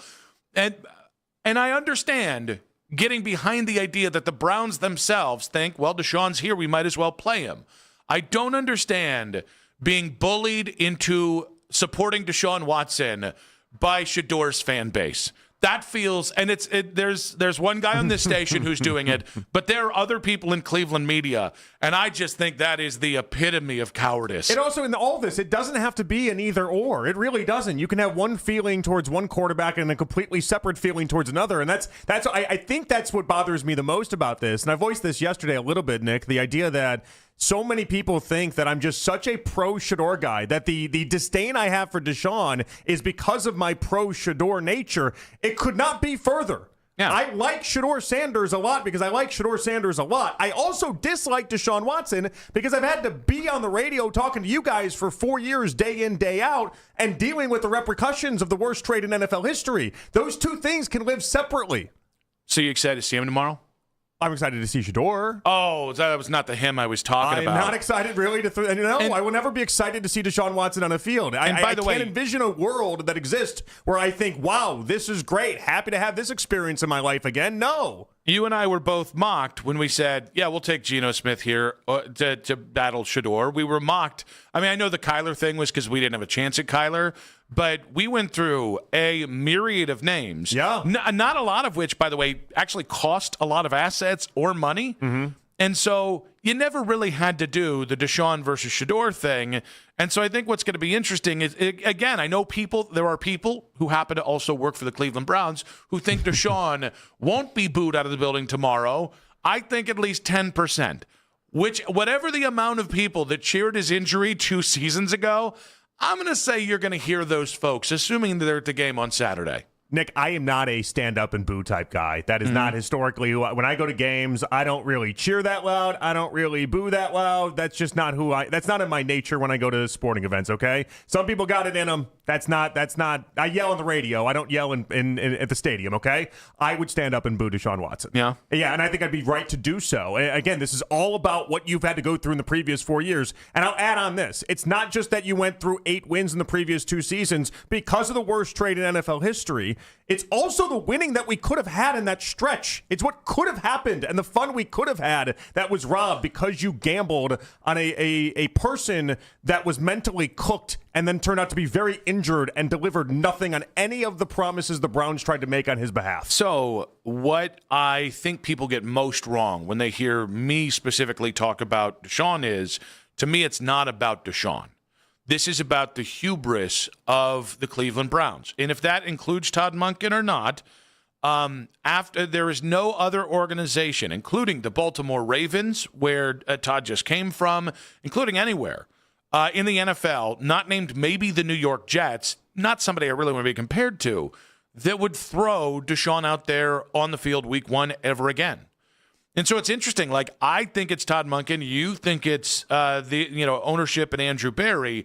To me, whomever it is, actually, no, to me, it is an organizational failure that he'll be starting week 1. That isn't about Deshaun.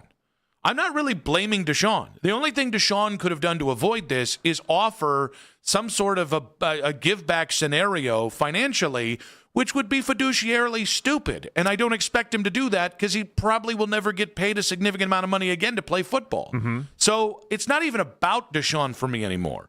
It's about an organization that consistently takes from incredible fans in this town and consistently returns it with things like this. Bad football is one thing. Hey, we're going to be the most analytically sound team in the NFL. We'd prefer you're just sound at football, but okay.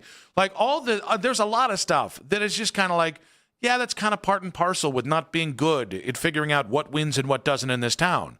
In football. The Deshaun thing, again, it stops being about Deshaun for me. That's why I couldn't boo him. Because it's not about Deshaun for me. It's about booing everything that he represents, and maybe that needs to take a bigger picture on it. How do you clarify that at the stadium? Well, it's the only chance you get is the point. Boo! It's the circumstances, Shador, not you. Isn't that obvious though? It's the only chance. It's the only chance you get. I understand what you're saying. It's not Deshaun's fault that a team was dumb enough to give him $230 million, and it's also not Deshaun's fault that a team is, for some unknown reason, after showing that he's way too injured, keeps giving him these chances. It's not his fault. If I were him, I would keep going out there and trying to play and extend my career if I could as well. I understand all that. Doesn't mean I have to accept it. Doesn't mean I have to like it. And it certainly doesn't mean I have to stand up and cheer when he makes a good play or even enters the game. And also, I'm making the suggestion. I'm standing up and booing. I'm not sending him death threats. I'm not personally attacking him. It's standing up and booing. That's not that's not the biggest insult you could possibly give to somebody, because there's a lot worse that I could think of. That actually is really funny how we've turned booing into like a hateful the massive thing. Hateful thing. It's boo. Like, okay. Anybody that's worked at this station has gone to games where things have been said from the crowd where it's like, well, that person should be kicked out of here. That's a low-class move. But booing is not low-class. I just never thought of it as low-class. I always think of booing as like booing or cheering. That's when you pay to get in the stadium. That's your right. That's what you get to do. That's why I have the theory we should boo each other more. Like, I will boo somebody. When somebody takes 15 items into a 12 items or less line, I have booed them. All right? It's better than flipping them the bird. It's better than saying, hey, Jamoke, catch these hands, or meet me in Temecula. It's somewhat classier, I would say.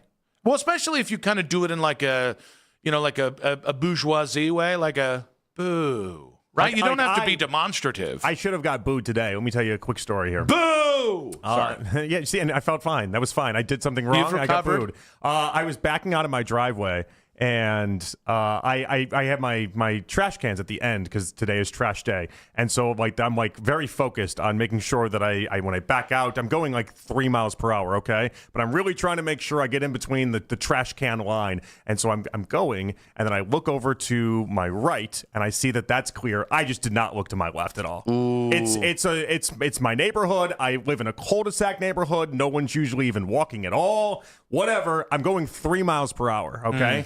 And obviously then, you know where this is going. This guy then, as I make it close to my trash cans, bangs on the front of my car. Oh. And goes, hey, look where you're going!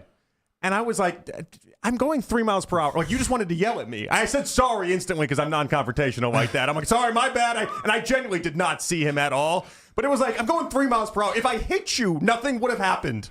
But if you would have turned around and booed me, that would have been appropriate. I would have been like, you're right, I deserve to be booed there. Shouting, I did not look both ways. Watch where you're going. I would instantly do what you did. On the front, smacking the hood of my Ram truck would send me into a real state that would immediately, I would need to check myself before I wrecked myself and somebody else. As if I was going so fast, he couldn't possibly avoided what was coming as he was casually walking. He was going 3 miles per hour. And exactly what happened is how it should have happened. You were able to avoid the car. Next time, you should go 6 miles an hour. Show them who's boss. Yeah. Don't let your neighbors push you around. 216-474-0092. And Nick Wilson says, at Jay Peterlin on social media reactions on X, powered by Scheiben Jewelers, Cleveland's premier jewelry store. I bet that guy was a Deshaun Watson fan. 2:40. We got quick hits. 3 o'clock, Jason Pinkston, former Browns offensive lineman. 4 o'clock, Steve Tasker, former Bills All-Pro, host of One Bills Live on WGR 550 in Buffalo. We'll talk the Bills side of preseason game numero dos, and the lead coming up at 5 o'clock. But it is NFL Friday. It is a football Friday. It is a Friday in August that should be celebrated because very soon it becomes autumn, and then we know where it goes from there. But as we get started, 216-474-0092. If you are one of the fortunate souls going to the Browns game tomorrow, are you going there more to cheer Shedeur or boo Deshaun? And I'm opening up another half of this conversation. Boo Shedeur or cheer Deshaun? If you got some onions on you, call in and tell us how you're going to cheer Shedeur. Sorry, I meant Deshaun. I butchered the joke, but that's okay. We got 5 more hours here. More on that and pressure on Deshaun Watson in 5 minutes on 92.3 The Fan.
roadside assistance, free towing, and car rental options at no additional cost. Call us for your free quick quote today. 800-210-4471. That's 800-210-4471. What do you have to lose? Call 800-210-4471. Again, 800-210-4471. In your weeknight with the best segments of the day. The Fan Rewind. Weeknights at 11. Quick hits coming up in about 15 minutes here. Nick Wilson, Jonathan Peterlin. It is a Football Friday in more than just the Cleveland Browns universe here. As tomorrow the Browns and Bills play here in Cleveland. I know some high school games have already been played, but good luck to all the high school football teams taking the field tonight and then have taken the field this week. Obviously, very exciting time of the year, but wish everybody good health, good luck, which does cancel out. If you wish everybody good luck, it does cancel out in the wash. But to my fellow band nerds, we wish you guys luck too. Sure. Don't fall and break your instrument. That would be a big thing. What's the line on Wadsworth and Cleveland Heights tonight? I don't know. And the funny thing is, last year Wadsworth was really, really good.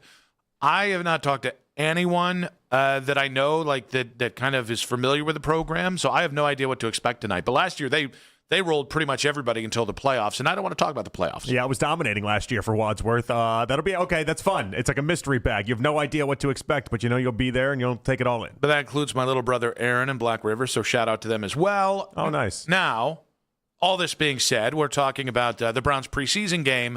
Given that a majority of the starters aren't going to play, as Munkin put yesterday, the young guys are going to play.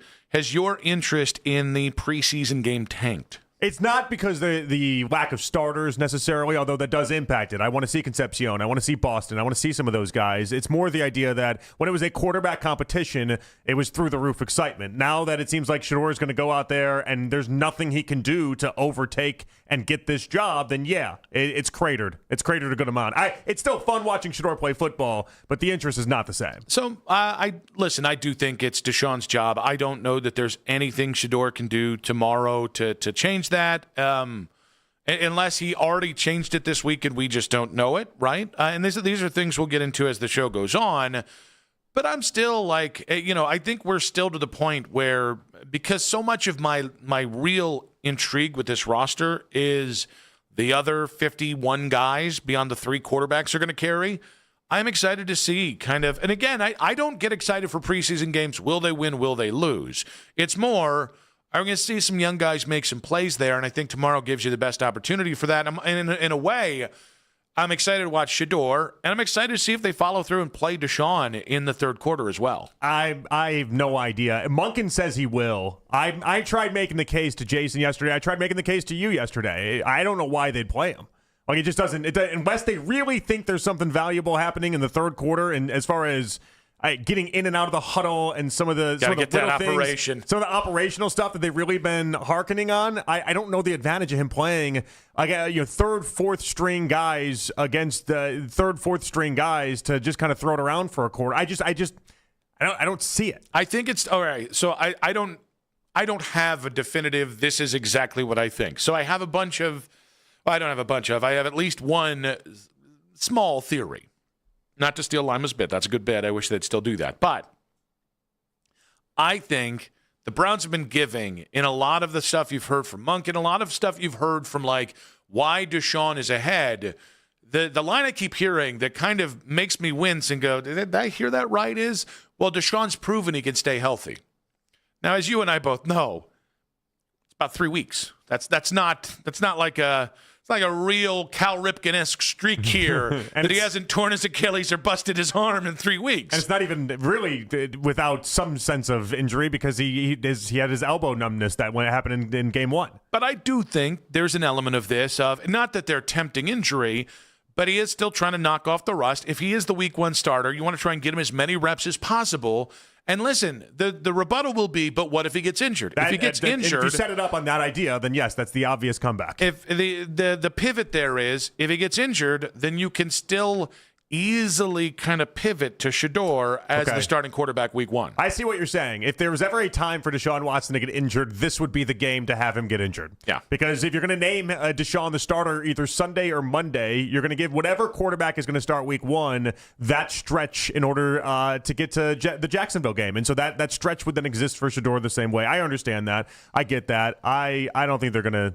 Monken's too old school. That's the only part that's hanging me up here. If it was Sean McVay, I don't think Deshaun Watson would play. I think you're right. If it was a different coach, and a lot of different coaches across the NFL, I don't think he'd play. Old school football guy, the way Monken is, only way this happens. I think what's interesting about this is a bit of a free roll for Todd Monken, and not Saturday specifically, but this season in a way that if anything goes wrong with these quarterbacks, people are going to say, well, of course, look at the quarterback room. Where even like if basically the only thing that can happen is a quarterback actually surprises people, plays well, and Todd gets credit for that.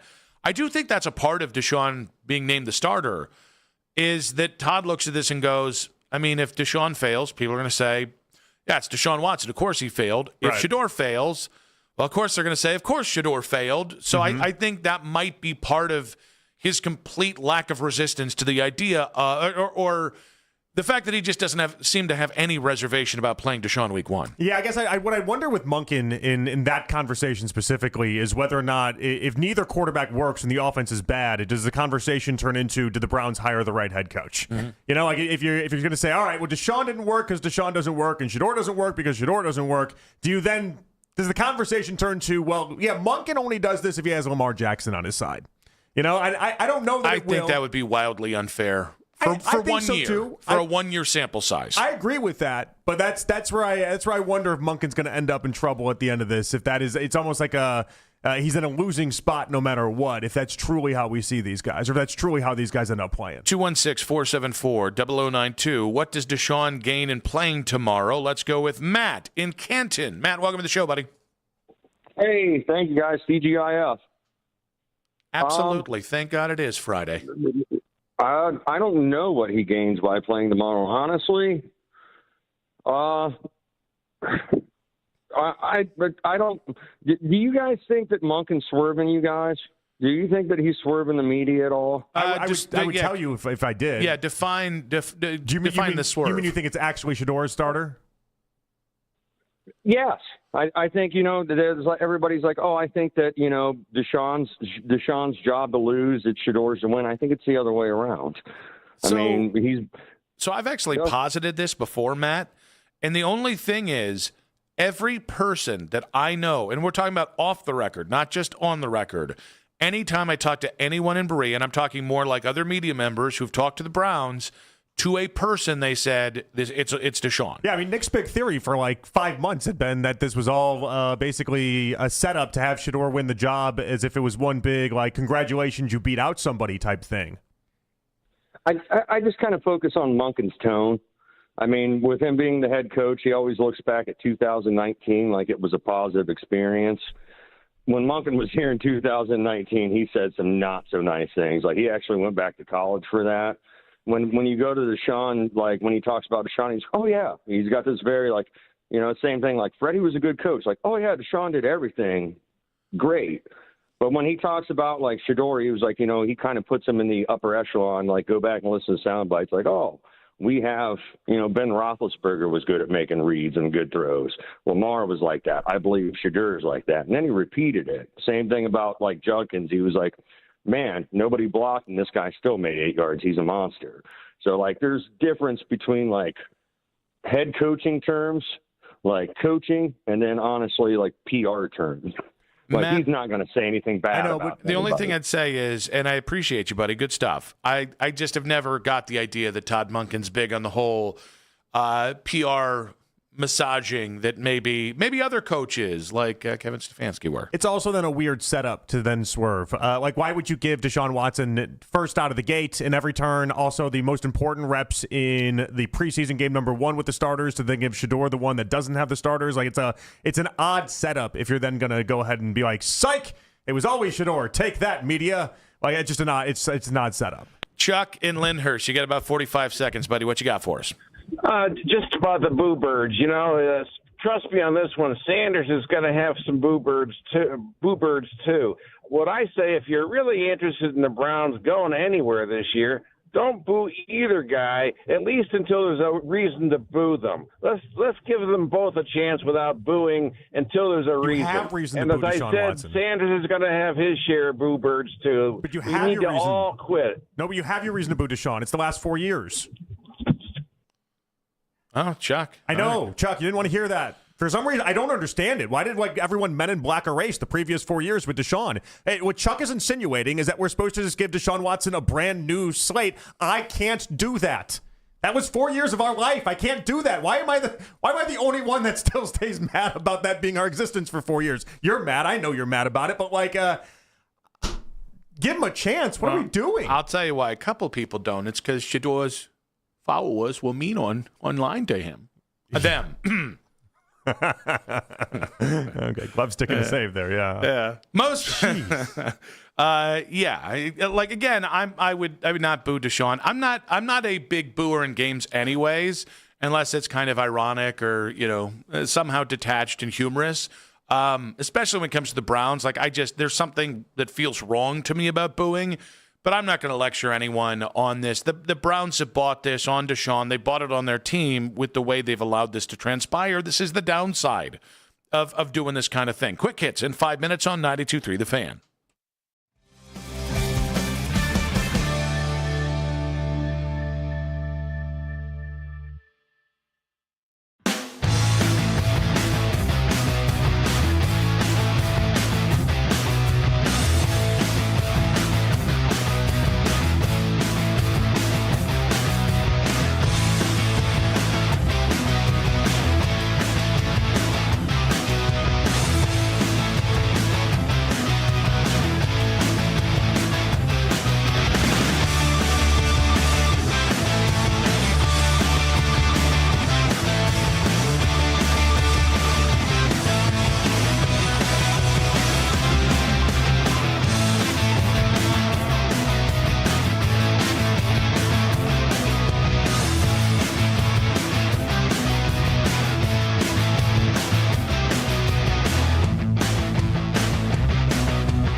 ready. Call 1-800-GRANGER, click Grainger.com, or just stop by. Grainger, for the ones who get it done. Deshaun Watson, Shedeur Sanders. The Browns QB battle is back. We're your home for preseason coverage. The radio home of the Cleveland Browns. 92.3 The Fan.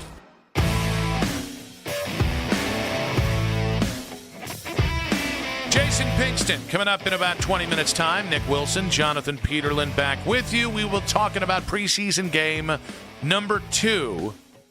I want to get Pink's thoughts on the Boo Birds for Deshaun on Saturday, because I think I might be able to pit you two against each other, and that could be a nice video for social media, because that's all anyone cares about anymore. Well, I hear athletes really love when radio hosts are like, "Yeah, I'd boo him." Yeah, Mm-hmm. I hear that's a big thing in the athlete community. Yeah, the odds are stacked here. They love that. Yeah. I'm feeling good about it. Really though. is a fragile group. Not Pinkston. I don't know about that, but like good save. The Glove athlete, stick in the save. The athlete group of being like, "We love cheers." Oh no, but boo, and then they'll put out the man in the arena quote as if they only hear boos. Okay, all right, guys. Let's get to quick hits. From the latest news and rumors around the sports world Go Angel! to the sound bites you need to hear. Hurry! It's Quick Hits. Fernando Mendoza went 8 for 15 with a INT last night in the Raiders' second preseason game on ESPN, which had the Monday Night Football crew, broadcasting crew rather, which led to Fernando shouting out some legends when interviewed by Laura Rutledge. Please tell Mr. Buck. Oh, we love it. There you go. What about Mr. Aikman? Oh, of course. I mean, he's a legend, you know. I think Mr. Buck needs some more love because, I mean, Mr. Aikman's already, you know. Well said, Fernando. You nailed it. Thank you. God bless. Back to you guys. See, there it is. Back to Mr. Buck. That's the stuff. I mean, he is unique. Do you enjoy all the wholesomeness there? I like that Joe got a little bit of love there. That's what I like. It's kind of, it's a very nice touch by Fernando Mendoza. Troy Aikman gets his ass kicked everywhere. And I like Troy Aikman, too. I need to make this abundantly clear. I think Troy Aikman's awesome. Doesn't sound like you do. Sound like you're a Buck man. But if it's like, if you got Joe Buck and Troy Aikman walk into a room, everyone's going to say how great Troy Aikman is, and Joe Buck's not going to get as much love. I like that he gave him love. I'm surprised that the Fernando-ness of all of that didn't annoy you. I thought for sure that was going to be, you were just going to be like, oh, God, this nerd. No. I was like, oh, God, that pick 6, though. Yeah. That's what I was saying, oh, God, to. Yeah, and that was what was interesting. Kubiak said after the game, I think it was after the game, said, we got one more week to go in the quarterback derby, and I was like, you sure about that? Yeah, the post-game press comments about him saying how everything's a learning experience and how he was thankful for it, that makes me more agitated than him shouting out Joe Buck, a guy that I think is wildly underrated in this profession. I will tell you, there was a great tweet about this video. I cannot remember the Twitter account that did it, but it said, some woman needs to get this young man off factory settings. And it was the funniest insult that I have seen about Fernando Mendoza to this point. I was a little surprised Laura Rutledge even inquired about Aikman, as if she had to think about Aikman and his poor feelings in this exchange. Yeah. Because she knows better than anybody. Aikman always gets his booty kissed, and Joe Buck never does. No. I don't know why she did that. That's a good move. That's a good teammate move by Laura Rutledge. I don't know that many people. She's a real pro. She really is. All right. I want you to hear this clip from Kevin O'Connell. Okay, this is wild. Kyler Murray's 5'10", and that's being generous. He's listed at 5'10". We've made the short jokes for his entire career. This was Kevin O'Connell. Here we go. In Drew Brees' Hall of Fame speech, he told the story about when he told Cam Cameron and Brian Schottenheimer he couldn't see somebody who was open, and they told him it's your job to see. I showed the quarterbacks that clip, and I showed them some other things because I thought Drew did an unbelievable job in that speech. But he couldn't see on a play, and he didn't want to tell me that, so he prefaced it with, I know I'm not allowed to say this, but, and, we both got a laugh out of it. It's going to happen from time to time. Now, the debate obviously is, should Kevin O'Connell tell us that his quarterback can't see over the line? I know we all kind of understood that with Kyler at times, but the idea that he's just openly like, yeah, there's some plays he just cannot see over the offensive line. That's brutal. I don't know. Now that I've heard it, he definitely was like, hey, just a couple guys being guys. Let's be relatable. If I'm Kyler, I don't know I want this out there. I don't think I do. Yeah. I mean, it's not like that's going to change the narrative on him being short. Mm-hmm. Like, that's going to exist. He's not running from that.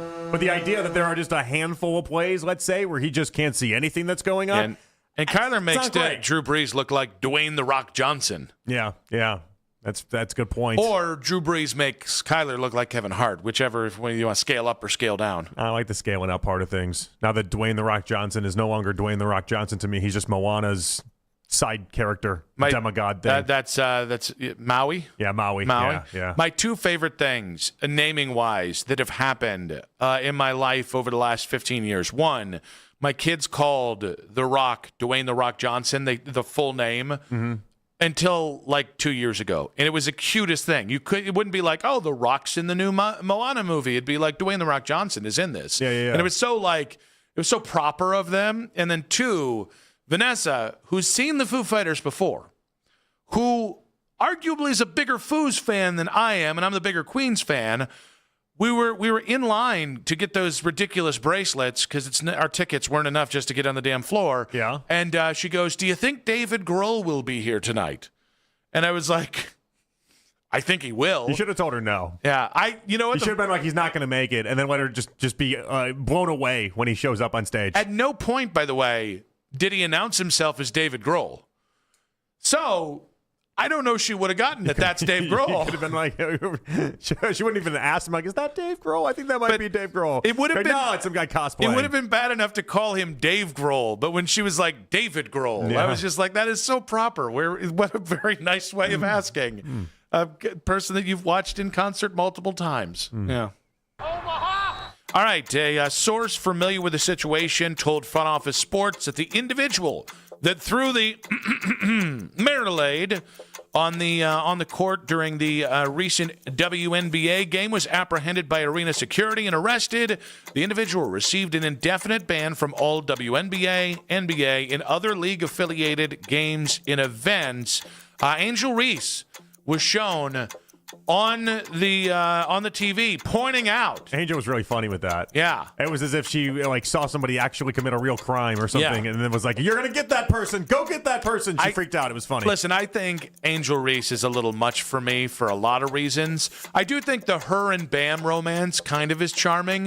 It's not kind of charming. It is charming. But she genuinely annoys me. Or generally annoys me. She's dating Bam Adebayo? Yeah. I thought somebody else was dating Bam Adebayo. No. I'm sorry. That's not great. But she was dating somebody high profile, and she was very cute about it for a minute there. Yeah, because Bam's dating a different NBA. Isn't it? It's Asia? I'm not a WNBA person. Clearly, neither am I. Okay. I got to tell you, Angel Reese, snitching on the marital aid thrower, stock down. Someone joked that it was as if she had found the person that assassinated John F. Kennedy there in 1963 and was like, "It's him, go get him." Honestly, she put more effort into the marital aid thrower than anyone in Dallas did about the whole shooting the president thing. Any chance this is the same guy that did this in Buffalo, and we just have one person that just goes around to all these different places and lone is responsible? gunman. Yeah, is responsible for all of these marital aids ending up. I think there was somebody on the grassy knoll. That's just my thought on it. Now, I also like that everyone had to specify that it was green. In every story, they're like, they threw the green marital aid. And I was like, I don't think we need to do that. You can just say it through a marital aid. I like it being as descriptive as possible. It enhances the story. Yeah, it enhances the story. Yeah, and maybe used a model number. You think? I mean, I don't know about that. I didn't know how much detail you needed. It just makes the story better. Yeah. These writers, they always need to, make sure. What was the brand on that bad boy? As possible. I hope people get a lot of Instagram ads for marital aids now because of you. I hope they're. I hope do too. Siri, whatever's tracking our phones. I do too. Nick Wilson brought pleasure to the masses. You're welcome. Going crazy right now. Green marital aids are going to pop up everywhere for everyone. Oh, why'd you have to throw green in there again? You already did it. We're fine. All right. The Athletic came out with their top 25 NFL players under 25. That's the big hang up here. Top 25 under 25. I'm going to put you on the spot here, and I'm going to have you guess who you think the number one top 25 under 25 player is in the NFL. Harold Fannin Jr. It is not Harold Fannin Jr. You're not going to take this exercise serious, okay? Caleb Williams? No. Oh, so he's part of this equation. Okay. And the idea that Caleb Williams comes out of this ranked 21st which I think is bonkers, that Caleb Williams comes in 21st. I will ask you this then, the part you can take serious. C.J. Stroud was 19th, by the way. So this is coaches, this is executives, this is people across the NFL. They believe that C.J. Stroud right now is a better quarterback than Caleb Williams. So anytime we talk about C.J. Stroud getting disrespected, I'll point back to the executives across the NFL. Who do you think is sandwiched in between C.J. Stroud and Caleb Williams at number 20 overall? Is it Harold Fannin Jr.? A familiar name that you know. It's Jared Verse, people. Oh, Jared Verse is number 20. I was really deliberating there. I actually think he kind of gets screwed here. I think you can make an argument that he should be somewhere closer to top 10 than he is anything else. Drake May came in at number 11. The best player on this list, Penei Sewell at the top. Jalen Carter, number 2. Brock Bowers, number 3. Wait, Penei Sewell's under 25? Well, he's 25 in the dot, yeah. Oh, okay. So it's 25 and under. Okay. Yeah. His date of birth was 10 of 9 of 2000. How does one decide between I want to make the best under 25 list in the NFL and the best 25 and under list in the NFL? I don't know. Yeah, it's Do you think you flip a coin? I'm not. I would like really some sure. uniformity there. I think this list is bonkers, though. Jackson Smith and Jigba's 15th. Okay. How is JSN only 15? Wait, what's the top 5? I love me some Penei Sewell, by the way. All right, Penei Sewell's 1. Jalen Carter's number 2. Brock Bowers is number 3. I like Brock Bowers. If you're telling me choose between Brock Bowers and Jackson Smith and Jigba, I'm choosing JSN. That is a real I'm choosing the best wide receiver in the game. Kyle Hamilton is 4. Okay. And then Trent McDuffie 5. The guy who just got traded to the Rams is number 5 on this list, which I think is wild. Will Anderson at number 6. Will Anderson should be a top 5 player in this. All right, let me say. Puka Nacua is 8. How is Puka Nacua 8? He never drops a pass. Some people might have seen his online work this year. That list is trash. I think the list is trash. When we come back, Jason Pinkston talks Browns-Bills preseason game number 2.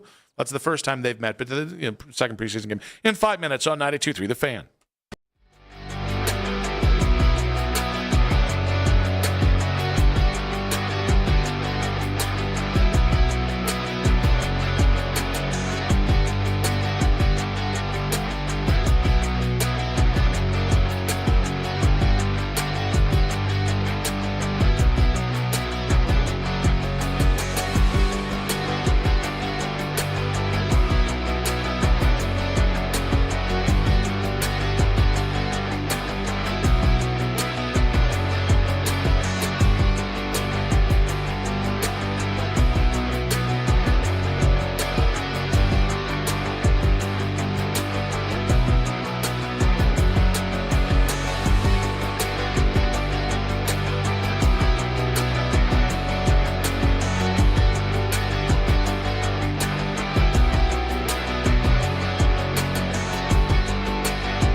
Potter is trending towards a return off the bench tonight.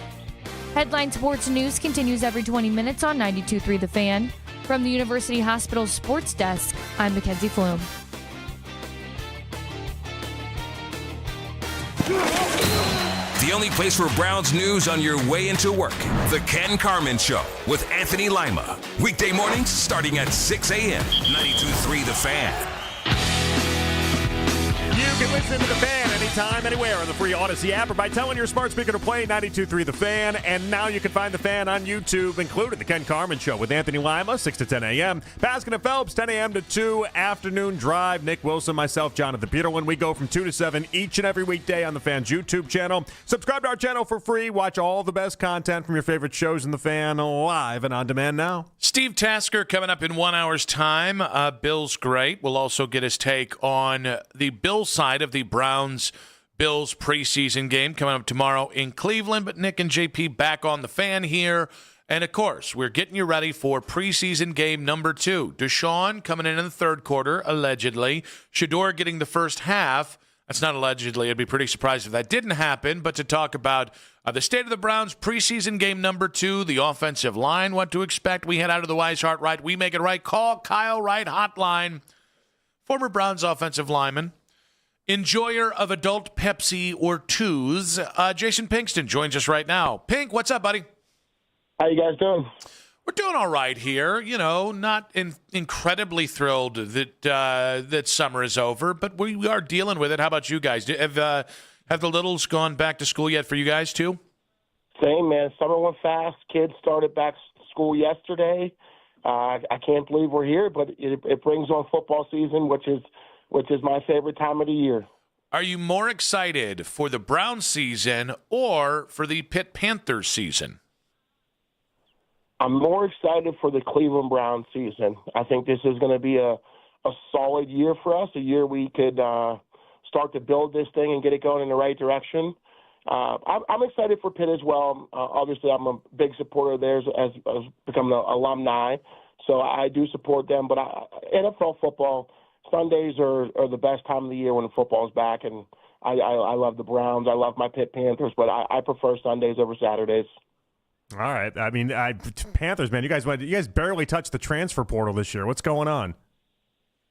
You know, it's NIL has changed everything for college football, and I just feel that us being in the ACC and our fans and the support that we have, we don't have those major contributors and boosters that are throwing money into our NIL pot.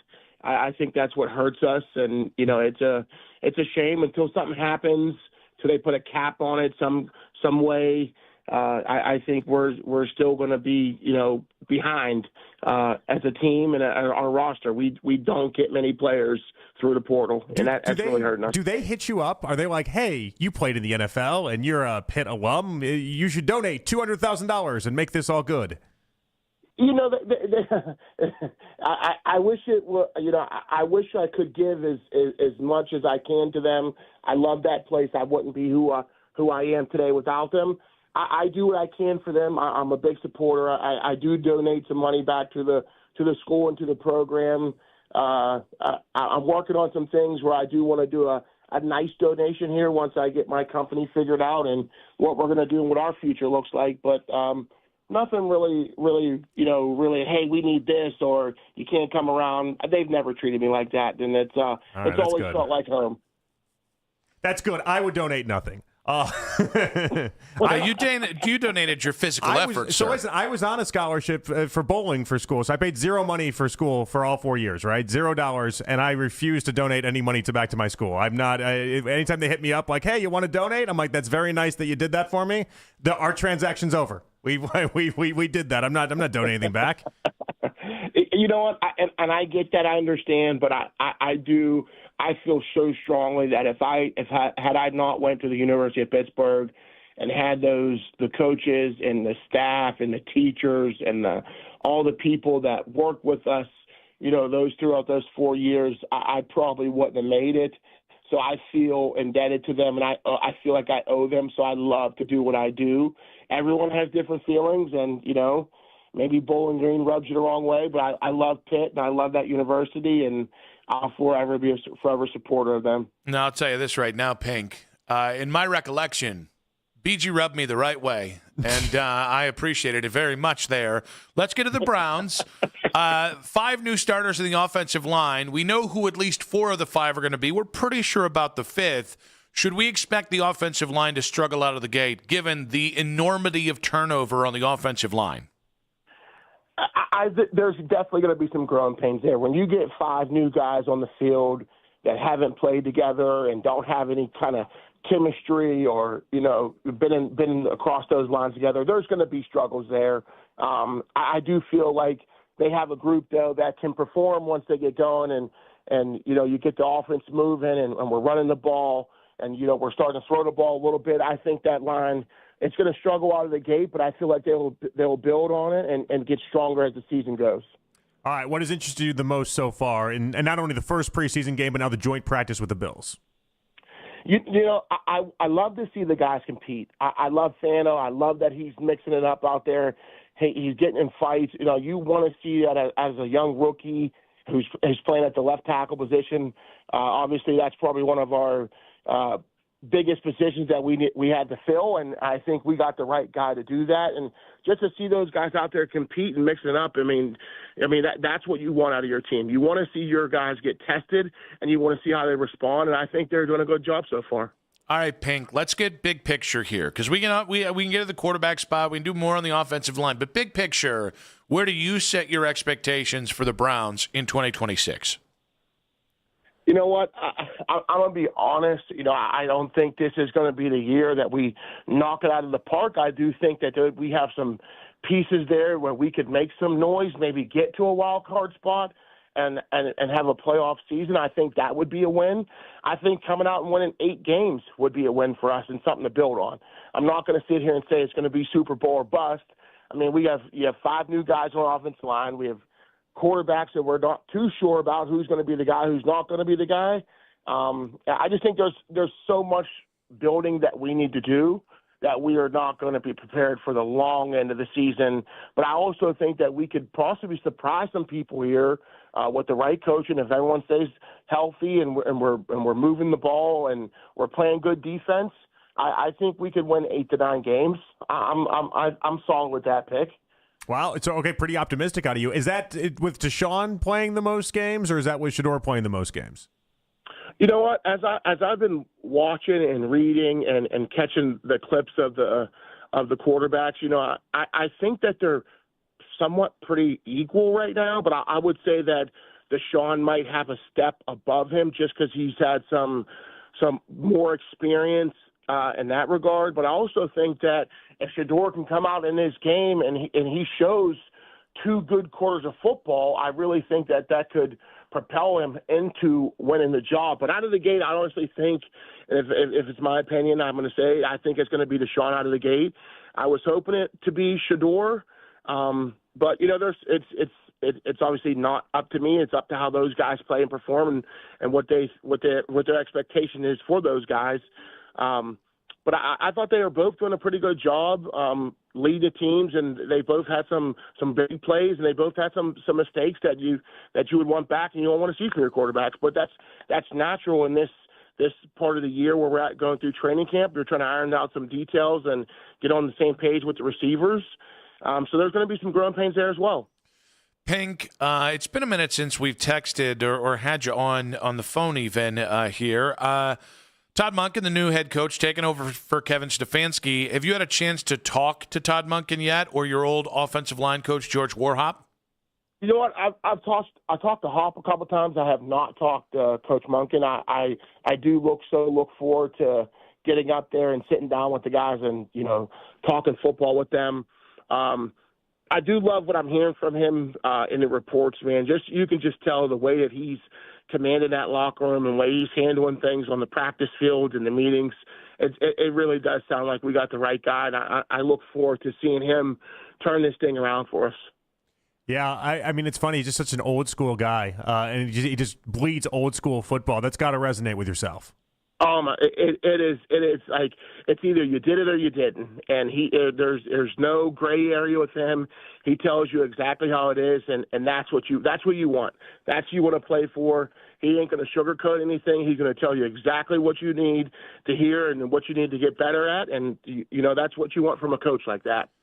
All right, what is your biggest doubt about the Browns heading into a non-quarterback? Now, I realize they gave you the automatic out there. Outside of the quarterback, what is your biggest concern or doubt about the Browns? Jerry Jeudy. Oh, Jerry Jeudy being a number one. Listen, I am a fan of Jerry Jeudy. I like him. He drops too many balls. He's just dropping too many balls. I think we got some young guys in that receiver room that are hungry, that are ready to take over that spot and make plays. I mean, I've from the clips I've seen all camp, those young guys, Casey, those guys, Bond, they are making plays.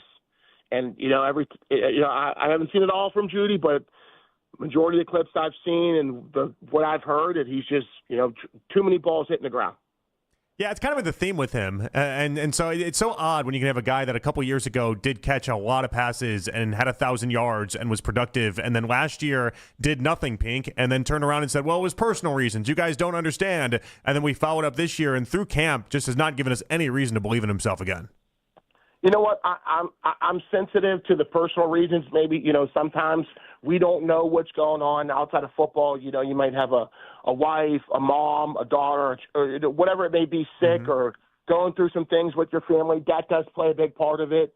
I truly do hope that he can come back and show us who he was before. And, maybe he's just working through some things. And obviously you got to have that connection with the quarterback. Obviously there's that. He's had this quarterback, that quarterback, this quarterback. But you need to catch the ball. I mean, if you're going to be the big time number one receiver, you got to catch the ball. And listen, are you going to drop a ball here and there? Sure. But the good ones, maybe drop one or two a year. But we just need more out of him. I love Fannin. I think he's doing a good job. We have a solid core group of skill guys, and if we can get Jeudy firing on all cylinders and catching balls and making those deep shots down the field, I mean, look what Monken did with Zay Flowers down in Baltimore. I mean, that's Jeudy could be that with those young guys behind him. But that's really my concern is kind of him. I was always worried about him. Coming in from Denver, he made some nice plays out there. Then, the Steve Smith and him thing went on, and, he was just calling him just a guide. I was hoping that he could turn it around. So that would be my concern is just him. Right. I mean, to be your number one wide receiver, man, you got to be special, and I'm hoping he can be special for us. Pink, you're special for us. We appreciate you, buddy, and enjoy preseason game number 2 for the Browns tomorrow when you watch it. My man, looking forward to talking to you guys more in the season. Go Browns. Hail to Pitt. Let's do it. All right, good man. I can't second that last one, but I'll give you the Browns. I'll give you the Go Browns there. You want to give him a Hail Pitt? No, it's funny. I went to a Bowling Green Pitt game, and I've never forgiven the entire university because one guy pushed my best friend's, at the time, girlfriend, now the wife, and it almost put me in jail. Yeah. Like a fan of Pitt? Yeah. He pushed her and said something to her, and then me. And that's wild. Yeah, me and my guy Nate. It got real. It got real, and I was ready to fight all of Pitt that day because you don't put your hands on a lady around me or my boy Nate. And it was the day. All right then, the real day. It sounds like a day. Bleep you, Dave Wanstead. I'm kidding. It's not his fault. I like Wani. I liked him better. But where was Wani to go up in the crowd and kick some ass? Yeah, or Jimmy Johnson. Really, anyone connected to Wanstead or Wanstead adjacent. I love the idea of Wanstead hitting up Pink, being like, hey, so now's the time you give us money. Jason Pinkston, the Wise Heart Right, We Make It Right. Call Kyle Wright hotline. We'll react to what Pink had to say and talk about what we should expect from this new offensive line in 5 minutes on 92.3 The Fan.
morning! Hey, this is a hot dog area. And customize and save area. Get a quote at libertymutual.com or with your local agent. Liberty, liberty, liberty, liberty. All guests appear on the 92.3 The Fan hotline, powered by Wise Hard Right. We make it right. Call Kyle Wright. Listen to 92.3 The Fan on the Odyssey, iHeartRadio, and TuneIn app. There's definitely going to be some growing pains there. When you get 5 new guys on the field that haven't played together and don't have any kind of chemistry or, been across those lines together, there's going to be struggles there. I do feel like they have a group, though, that can perform once they get going and, you get the offense moving and we're running the ball and, we're starting to throw the ball a little bit. I think that line, it's going to struggle out of the gate, but I feel like they'll build on it and get stronger as the season goes. Former Browns offensive lineman Jason Pinkston joining us in the previous segment. If you missed a moment in our show, use the rewind feature on the free Odyssey app, powered by Integrated Restoration, your local experts in water, fire, and storm disaster restoration.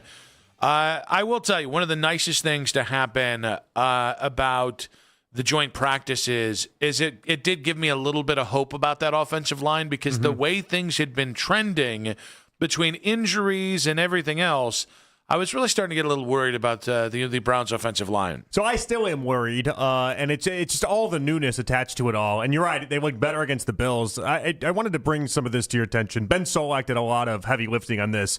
But in thinking about the Bears and their offensive lineman situation last year, I was like, the correlation has to exist, right?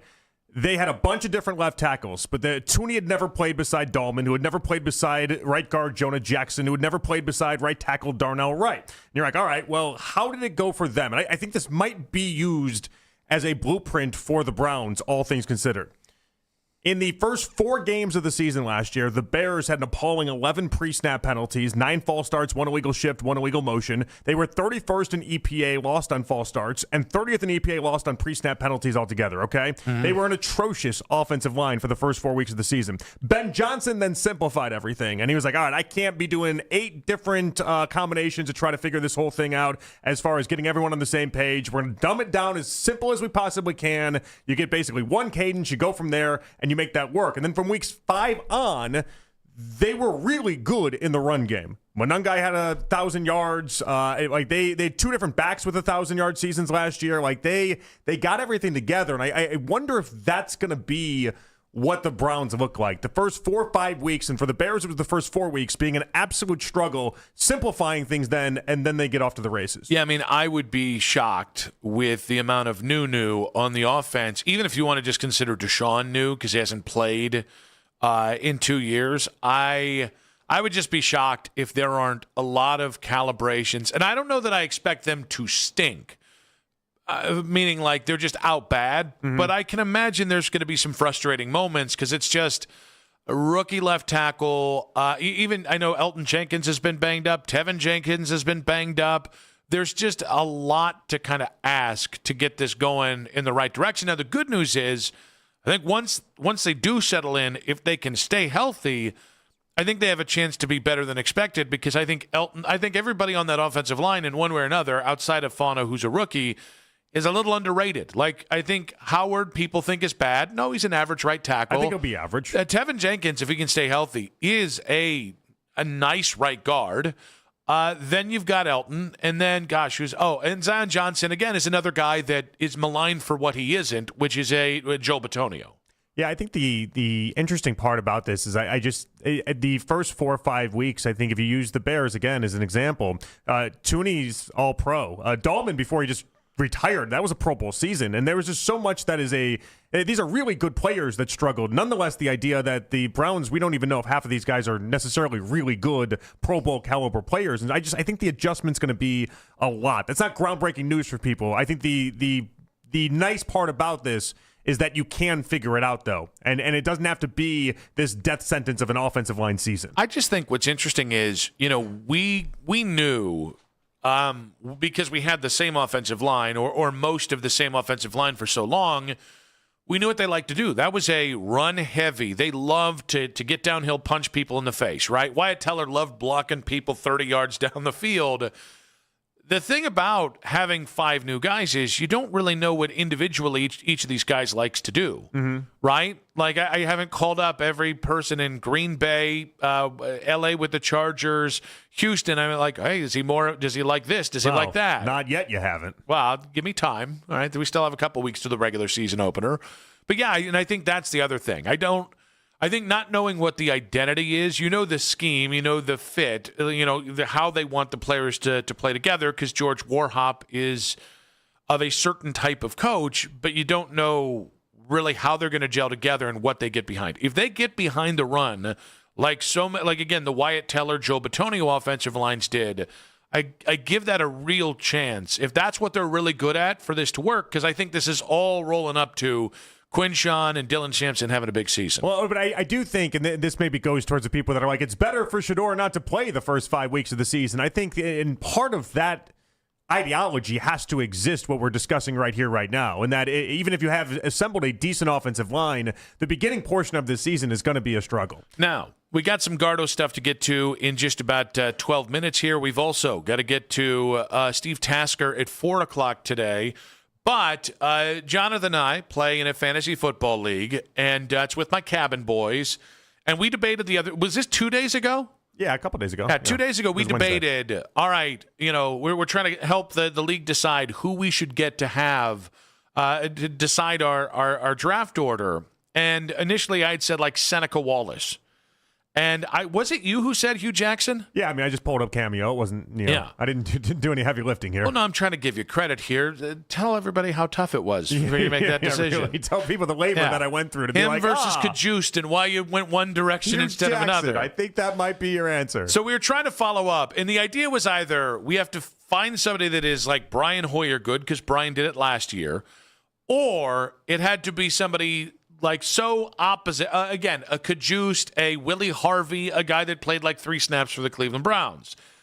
Hugh came through. And not just that. We got this last night from our buddy Jeremy, who's our league commissioner. And I got to say, the first thing that happened, now remember, Hugh came from the Cincinnati Bengals, was Hugh reacting to the league name that we play in. Hello to the league named Joe Burrow's impending injury. Oh my gosh. Why would you guys wish on that? I get it. I know you guys want to beat the freaking Bengals in the worst way, but come on now. Y'all can't be doing that to Joe Burrow. Smoking Joe. You guys got Joe Burrow over there and Joe Flacco, and you had Joe Flacco in your own backyard. All right.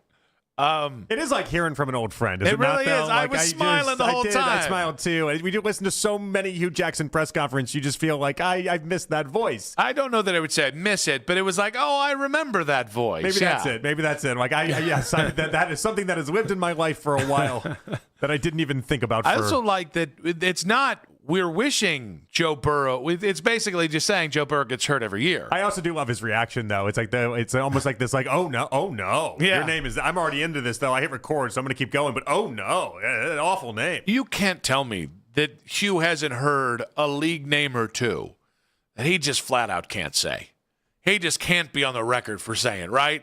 You can't tell me Joe Burrow's impending injury is even top 10% of the worst thing that he's heard. Listen, you paid for that cameo. You get the money's worth on that cameo. Now, I'm surprised he said the league name, though. He didn't have to say the league name. That's what you pay the extra $5 or $10 for. Now, here's another clip of Hugh, because, again, he doesn't just get right to, we're going to pick the league order, right? Here is him encouraging everyone to play a certain way. But listen, man, this is the second year in the league.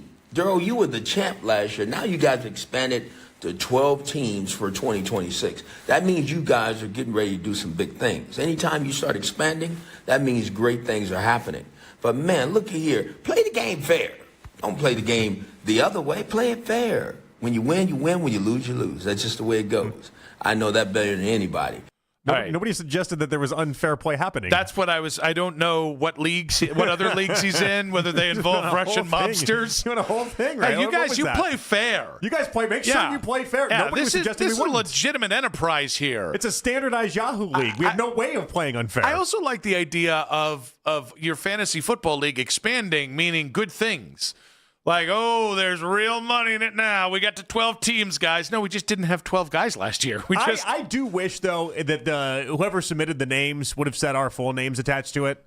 All right, so this is going to come up. Congratulating Daryl Ryder, I think that would have been great. Or even either one of us, I think that would have been really funny. I think he might not have done it if he had heard at least my name. Again, I don't know that Hugh often thinks of me, but our last encounter wasn't that positive. Everyone had bad interactions with Hugh, understandably so, because he made sure every one of them ended that way. I always got along with Hugh. I did too until I didn't. And again, I didn't have a problem. I think that might be the difference. We never had a until I didn't moment. Yeah. We just kind of always were cool. I thought we were cool. And then I said he was a bit delusional on air, and he took that personally. I mean, he was. He is and he was. I disagree. He's no longer delusional. You heard that here first, Hugh. Now, not only is this league to play fair, another thing we have to do in the Joe Burrow's impending injury league. But without further ado, I'm going to give you guys your draft order for 2026, and I hope this league keeps growing. Let's see if we go from 12 to 16 next year, and then we'll be doing some really big things. But year 2, you guys need to show up and show out every week. Bring it. Work hard at this thing, because fantasy football can be fun, but it also can be a pain in the you-know-what. So I hope you guys are ready to play the game the way it's meant to be played, because I'm going to give you a draft order for 2026. I kind of like that part of it. Between that and when Hugh said, you win some, you lose some, and nobody knows the difference between winning and losing, I'm like, which one of those do you know more about, Hugh? He just really thinks that we're going to find some way to cheat in fantasy football. Yeah. The amount of these that he's done to be able to mix it up the way that he did, I don't know, maybe they all sound exactly this way for 2 minutes. I actually want to get another one just to see whether there is variety here. It's very impressive, all things, because they honestly don't give put you in that the much. same thing. Well, Yeah. I'll just copy and paste whatever Jeremy wrote to him, and I'll just put it from my own account and see if it's the exact same one. Would you be mad if it was just there was like a template there? Because I wouldn't. I'd actually find it very funny. I don't think I would be. I think that's kind of what you have to expect, right? You can't expect him to come up with like 30 different templates for this. Now, I don't think we're going to play the draft order because we don't have enough time, but should be noted. I got snaked. That picks 10, 11, and 12 are the 3 Cleveland media members in this bad boy. And so I'm 10th, then Daryl is 11th, and then you're 12th, right? I thought we were cool, Hugh. I thought we were fine. I thought we ended on good terms. Now, he didn't like how I always called out him congratulating Baker Mayfield on Hard Knocks for being given the backup quarterback job. Yeah. That's the part maybe it did go sideways. Oh, look at that. Now Jeremy did Forgot wonder. about that. He didn't like that. Jeremy did wonder if you sussed out who was in this league. I doubt it. And that's why we went 10, 11, and 12. Yeah, but I think it's better for league lore if Hugh was better. like, much better. How many Nicks, Jonathans, and Daryls do I know, let alone all in the same league? Oh, so Hugh himself was just spitting out names as the order? Yes. Oh, I was under the assumption that Jeremy had just kind of given him the order that he had spun and randomly had. I don't think so. I don't know how Hugh would have known because the names were not attached at all. How many Nicks, Daryls, and Jonathans? That's 3 parts of that's tough to beat those charges. Most important people here at the station. That's tough to beat those charges. 10, 11, 12. We did talk about it on the air the other day, so we knew this was coming. I'm just going to be completely honest. He might even still have his house over here. I don't know. He did as recently as a couple years ago. That's the right kind of petty. I have no problem with it. If he jobbed me in the fantasy football league order, I'm honestly impressed. I didn't know he had that dog in him. I'm actually buying back all of my Hugh Jackson stock I sold I think it was about March of 2016 when I started unloading it through funneled corporations. I think those corporations are getting back up and running. What's he got against our names? What the hell, Hugh? Oh, I don't know. I think I'm more screwed than you are because you at least get to go 12 and 13. I've done a couple practice drafts. I have no chance at this. Every guy that I'm interested in is already getting popped like 2 picks before. Is that common fantasy football, like draft order logic that because it's snake 12 and 13 is somehow better than like the 9th pick or 10th pick? I don't know, but I know that it doesn't make sense to me I've run when you enough say it. simulations that I'm getting screwed hard in all of them. Really? So, yeah. I'm sorry about that. I've done 4 practice drafts since I found out that Hugh Jackson has me picking 10th. And may I say, 3 of the 4 got C's from ESPN. Yeah, because I took that personally. You're picking so far in the pack. Now the good thing about this, I did get 1A. I'm just saying. The thing about this, when you give someone like Hacksaw number 3, he'll screw it up. He's going to mess it up. He'll somehow draft Andrew Luck at number 3 overall. Yeah. And we'll be like, all right, we're fine. Now, what we have to do is, if I try to tell him who to draft, he won't listen. If you slid into his DMs, it was like, I have a great word here. Maybe you take Jeremiah Love at 3. I think he might do it. He doesn't trust me, and that's smart. Let's play a little unfair here. Let's not beat those allegations that Hugh threw out there. When we come back, Parker Messick's big season in 5 minutes on 92.3 The Fan.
Major incidents or delays to report, so you're in good shape if you're heading out or coming home. Stay updated on the roads with your Odyssey traffic reports. I'm Mackenzie Flume. Hear the reaction from inside the Browns locker room after each and every game on your home for the official Browns postgame show, 92.3 The Fan.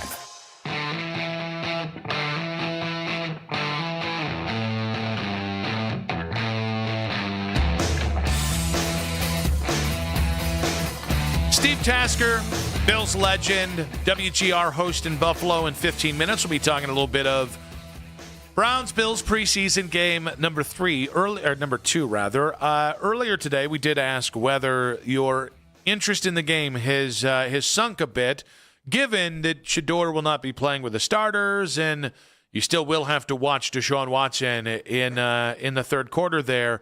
I forgot to ask Meredith before we came back. Meredith, did we put in the Jared Verse audio? All right, so we are going to talk some Parker Messick in just a moment here, but we'll explore this more. But this just came in. Jared Verse appeared on The Herd with Colin Cowherd and commented on the Browns quarterback situation. I personally will say I don't know who it's going to be.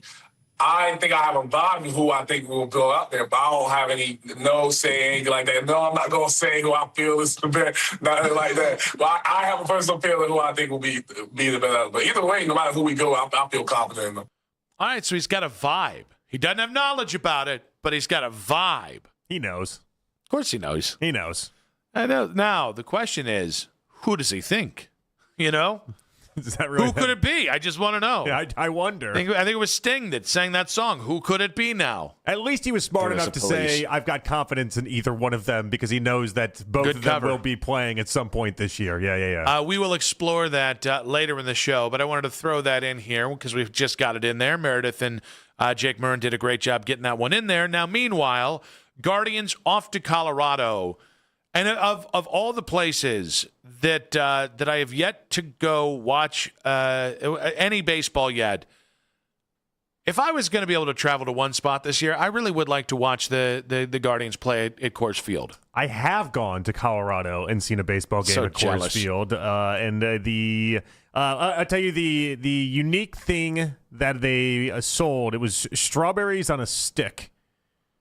Not like dipped strawberries with chocolate or anything like that. Straight up old strawberries? Straight up old strawberries on a stick, and I bought some strawberries on a stick. So, what's the allure? I had a hankering for some strawberries. They don't even put a little salt on it? I think there was some sugar that was maybe put on it or something. Okay, there was something that's that made a little bit more acceptable. Yeah, there was something that made it a little bit more than just straight up strawberries. Because it wasn't that much more. 5 strawberries cost you about 50 cents.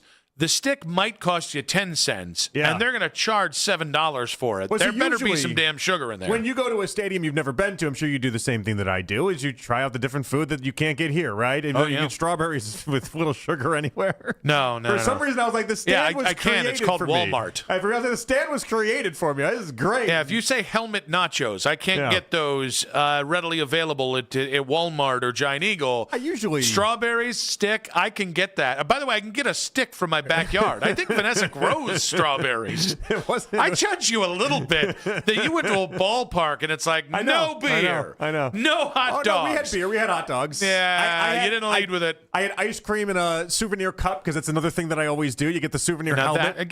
That's something. Ice cream tastes better in one of those souvenir helmets. I don't know why, but it always does. But yeah, I remember I got the strawberries on a stick. I don't know why. I can't recall. And as I sounded out to you guys, about as lame of a thing as I could have done, but that's what I did. I can't recall what the ice cream joint was named. There was a ice cream joint in Medina that I would harangue my parents, my grandparents, anyone in my family who would be my Uncle Richard, who would be driving me through Medina, because it was an ice cream joint. Again, I think they've torn the building down, but they would hand out the ice cream sundae and the baseball cap.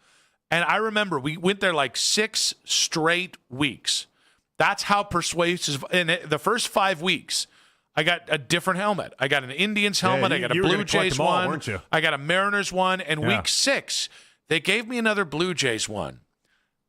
And I was a young man. I want to preface that.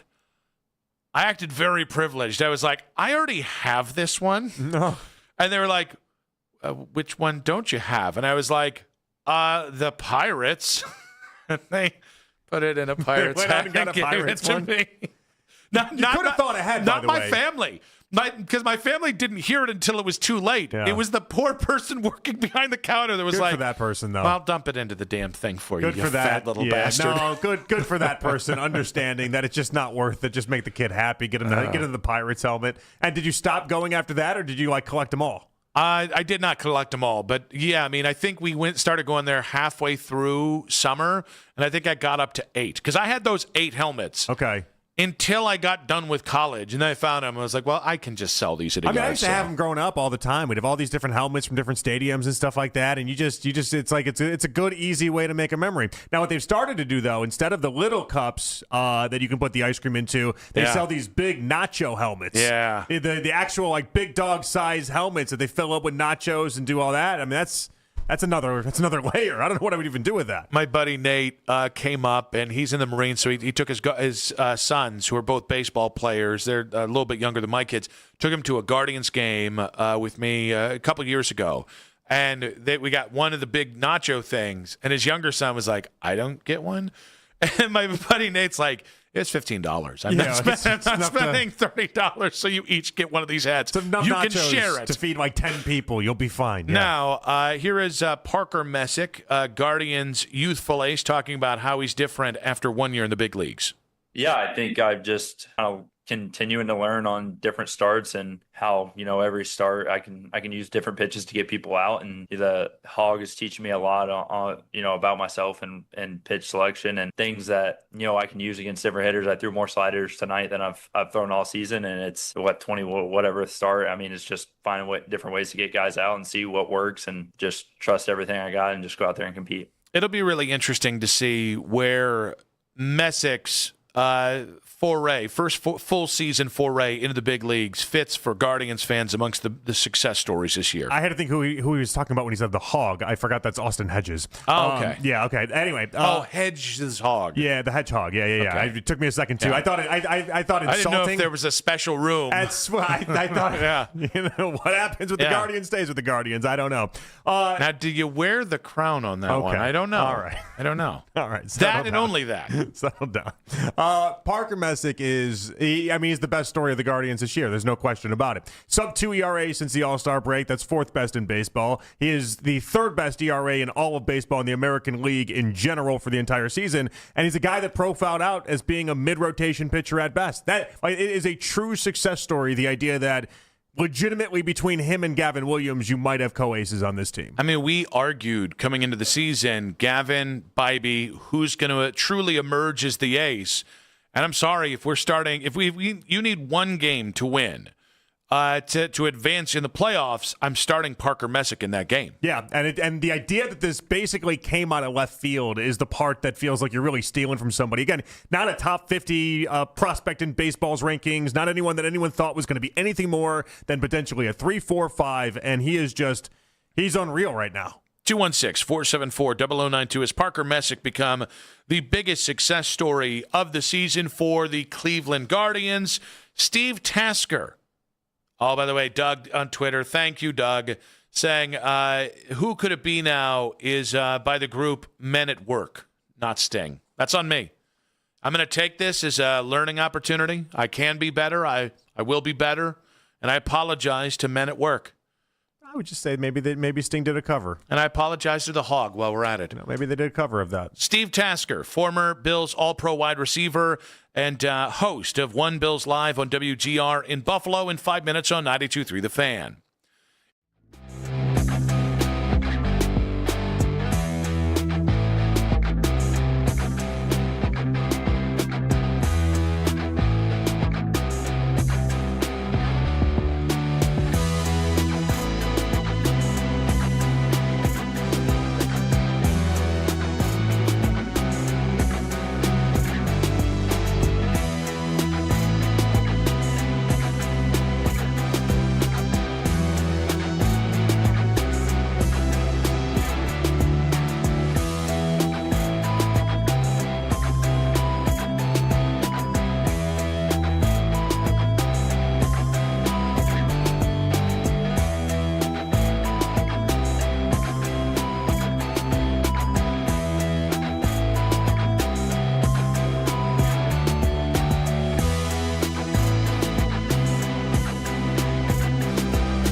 end up playing more.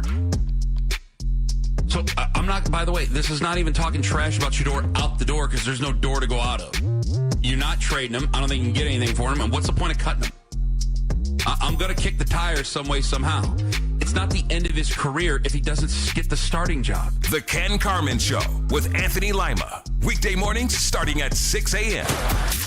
We are Sports Radio 92.3 The Fan. Take the fan with you wherever you go. Listen to us on the Odyssey, iHeartRadio, or TuneIn apps. Nick and JP back on Afternoon Drive on a football Friday, on an F-off Friday, on a preseason football Friday. Again, to all the high school footballers out there, stay safe out there. Get some good football in. I found out that Black River and my brother Aaron play Hillsdale tonight. All right. And Hillsdale's done some damage here recently. So I got to tell Hillsdale it's their ass tonight. Screw you, Hillsdale. Yeah, I'm sorry. You find people there. It's a great community. Seems like a nice place. You will lose. You're going to lose. And if I have to come down there myself, I don't think they have a jersey my size. Unless I find out you're the favorite, then I'm going to flip the script on this. Oh, no. I think this might be the first year that Black River is the favorite because Hillsdale's been incredible the last couple of years. Your brother's been putting in work is what I hear. Yeah, that's all the people are hearing there. So down goes Hillsdale is what we're saying. Yeah. But we got a Browns-Bills preseason game. I love the idea of getting an email from someone in Hillsdale now, like actually pissed. Just like, how dare you? Just get actually pissed. My son is the starting fullback for Hillsdale. No one says nice things about us. There's a reason, Hillsdale. Oh. I'm just kidding. You guys are fantastic. They're nice people. Seriously, They're nice very nice. people. You're going to lose tonight, but very nice people. And Browns-Bills in Cleveland right after the joint practice yesterday in Berea to talk about the Bills side of things. We head out to the Weishart Right, We Make It Right. Call Kyle Wright hotline. You know him as a all-pro wide receiver and special teamer there for the Buffalo Bills. Once upon a time now, he's the co-host of One Bills Live on WGR 550 in Buffalo. Steve Tasker joins us now. Steve, welcome to the show. Thanks for having me on, guys. Appreciate it. Well, it's great to have you here. I guess we're just going to start at what I think is the obvious point here. What's it like to have a Josh Allen on your team? Because I really want one of those. We were laughing the other day. I mean, we lived in, quarterback purgatory for a long, long time, right? And, if you don't have that guy, your whole organization, your fan base is obsessed with finding him, as you guys well know, right? So we were standing around talking the other day. We were watching practice, and Josh makes, a throw. It's 45 yards. It never gets above 8 feet off the ground. It's spinning like it's mechanized, and it goes right into a guy in stride, and nobody bats an eye. That's how fast you get spoiled. The guy's an all-timer.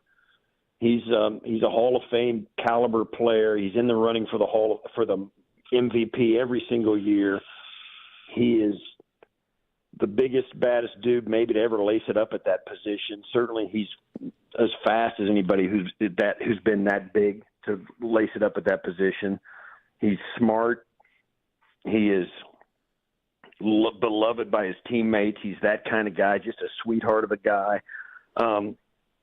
He's an all-timer, an absolute all-timer. And, yeah, you get to the point where you can't believe how good he is, and you can't believe he's on your team.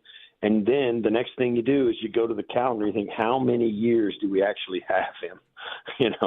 And that's where the Bills fans are now. He turned 30 this offseason, and you just lap up every time you see him play. You just can't get enough of him. Yeah, and I like Josh. I need to put this in the front of it, but well, I mean, at some point, his playoff history has to come back to bite him in some way, right, Steve? I mean, you put a lot on that, and I agree with you. I think he's great as well, but he'll be the first one to tell you that Denver game last year that was 5 turnovers. That one falls on him. And the idea that he hasn't made it to a Super Bowl yet, he doesn't take nearly the criticism I feel like for that maybe let's say Lamar Jackson does.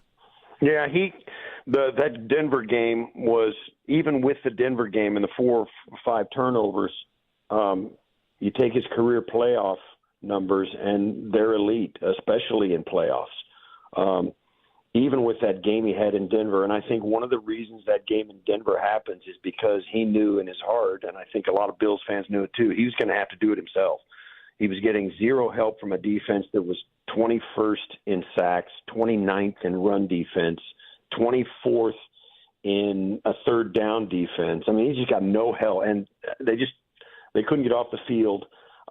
He knew he was going to have to do something special, and he turned it over 4 times, still scored 31 points, and couldn't win the game. There have been 4 franchises in NFL history who have gone to the playoffs at least 6 years in a row and won a playoff game in all 6 of those years. Only 4 teams have done that. The other 3 teams had 3 world championships in that stretch. The Bills didn't even make a Super Bowl in that stretch. That's why they needed to make a head coaching change.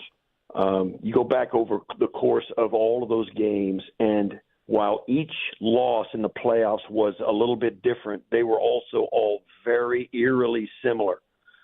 And not too many of them you could hang on Josh. You couldn't hang too many of them on, or if any of them, on the talent level of the entire team. Something was wrong inside that stadium inside that team because they kept banging their head on that same ceiling. So they decided to make the head coaching change, and we will see if they changed enough, if they changed too much, or if they changed the right amount. And it's a very high expectation floor this season for this team. If you don't get, let's think about it. If you don't get to the AFC Championship game this year, what are you doing? You know, and that's an incredibly high expectation. Steve, what's the biggest difference so far that you can tell from Sean McDermott going to Joe Brady? Well, mostly at this point, it's about the players they sign and the type of team they're putting together. They seem committed to putting young guys on the field. Sean McDermott didn't do that, at least not willingly. He would bring a veteran player in off the street and plug them in and keep the young guys off the field almost to a fault. Well, maybe to a fault. Joe Brady and Jim Leonard, his defensive coordinator, don't seem hesitant at all to give rookies and draft picks reps with the ones. It looks like this defense in particular is going to be riddled with younger players than the Bills have fielded in years past. That's really the one thing that is different. They also seem to be willing to sign guys with a little bit of grit that they didn't sign before. Certainly the culture was important under Sean McDermott. He was transformative for the franchise, no question about it. But they had reached their ceiling. And part of the reasons the ceiling was there was that they seemed a little soft at times.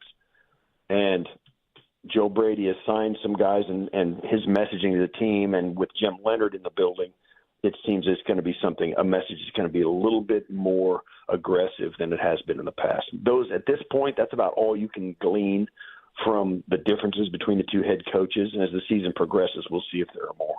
Yeah. All right. Before we get to your thoughts on some of the Brown stuff with quarterbacks and everything, I do want to ask you what you think about our wide receivers in particular. Concepcion and Boston, 2 new rookies that we're all really high on in what we've seen so far in camp. Well, I was talking to my co-host Chris Brown, who's the voice of the Bills on radio on game day. Nobody talks about the Bills more than he and I. We're on the radio every day talking about them, and both of us were sitting there looking at each other. And Casey Concepcion and Denzel Boston, along with Jerry Jeudy, I mean, come on. Those guys can go. We loved what we saw from those guys yesterday. They were really, really playing well against the Bills' defense. And the Bills have got some good corners. Max Harrison, first-round draft pick. Christian Benford, who is a really good player, big, tall, rangy corner. Davison Igbinosun's first-round draft pick this year. All 3 of those guys and all the corners those guys, Concepcion and Boston, were having a day against them as well as Jeudy. So Tylan Wallace was good, like Isaiah Bond. All of those guys were playing really well. Brownie and I both thought Chris Brown, that is. Chris Brown and I both thought your wide receiver room was really going to help your quarterback, whichever guy it may be. I think he's going to have some options when he drops back. All right, Steve, I guess that brings us to the quarterbacks. What'd you think about Deshaun and Shedeur? I think there's a question as to whether Deshaun can get back to where he was 4 years ago. I mean, that's the question, right? And I don't think there's any doubt that he's got some rust he's got to shake off. 22 months between games is a long time. and carrying around the baggage that he carries around has got to add some problems to it. Being with Cleveland in the building for as long as he has helps him, and you would think that he's going to start to feel like his old self the more reps he gets. The problem is Shedeur. He's not going away. I think when he came in, Todd Monken said, "Listen, just Deshaun Watson's done this. He's a veteran. He's been around the block more than you can count. I mean, Deshaun's in his 10th year. He's got some laps on him. He's going to be able to get back to this. But the minute you put it into a competition and give Shedeur some reps, Shedeur exceeds expectations. Certainly getting him in the 5th round says some things about those expectations. But man, oh man, the guy won't go away, right? He's not laying down in this competition. So now you keep pushing the deadline of the decision back further and further, and whichever guy it is has lost half the reps up to the point where you push the decision back. I think after this preseason game, I think Todd Monken will make a call, say he's going to be the guy, and start giving him the bulk of the reps, because I think the more reps either one of them gets, you're going to see a marked difference in their performance because the practice makes perfect. So I think the quicker Todd Monken makes his decision, the better. But I got to say, I see why there's doubt. Both those guys make some throws. Deshaun made a throw on yesterday in practice down the middle that was money. It was really good. And Shedeur, and I know that C.J. Gardner-Johnson, the safety the Bills signed, he wasn't even practicing. He was chirping at Shedeur about being a check down guy. Hey, man, completions are completions. And I am all about a guy who can keep his team on the field. So, yeah, I think the Browns have a problem. Shadeur's not going away. He's never going to fall down. And unless Deshaun gets back to being the way he was 4 years ago, that question is not going to get answered. I don't think either one of the guys – I mean, Deshaun certainly hasn't just, gone out and just flexed and said, yeah, this is my shot. And, this could have been over a week ago or 2 weeks ago, but it's not. And I think it's mostly on Deshaun rather than Shedeur. All right, let me ask you, what'd you make of Todd Monken? And he's obviously in his first season, and these practices, they're looking a little different than what we're used to with Kevin Stefanski. Most old-school football guys, and you're an old-school football guy, I hope you don't mind me saying that, they seem to love Monken. Do you love Monken? Yeah, I mean, here's the thing. I don't know Todd very well at all. I don't know if I've ever even actually met him, but I was observing his team, and I was observing the Bills as well. And I know this sounds a little bit – I'm in the weeds when I'm talking about this, but let me tell you something, what it takes to get a joint practice together, 2 first-year head coaches. And I'll say this, I watched that practice from start to finish yesterday, and those 2 teams, they had it going on. Man, that whistle would blow. Man, it was snap too. They had that thing. That thing was wired. Those 2 teams practiced yesterday after not having seen each other. They practiced like they'd been practicing against each other for 6 weeks. It was money. I mean, they were crisp. The changeovers were great. The fields were delineated. Man, they were on it. They didn't waste any time at all on that field. And I got to tell you, the organizations, both the Browns and the Bills, to pull that off the way they did in preparation for this game tomorrow, I got to say I was impressed with the logistics and the way the Browns handled themselves, the way the Bills came in, handled themselves. Both those teams looked crisp as a potato chip. I got to tell you, I was really impressed with both squads. I think the Bills had a little more energy yesterday, but I think that was because Todd had his guys practice yesterday. The Bills didn't, the day before. 2 days ago, the Bills didn't practice. They had a day off. The Browns had a full practice on Wednesday, and it showed on Thursday, but the Bills showed up a little fresher, and that was basically the only difference. Those 2 teams were on it yesterday. So I think Monken has his guys sharp. They're efficient.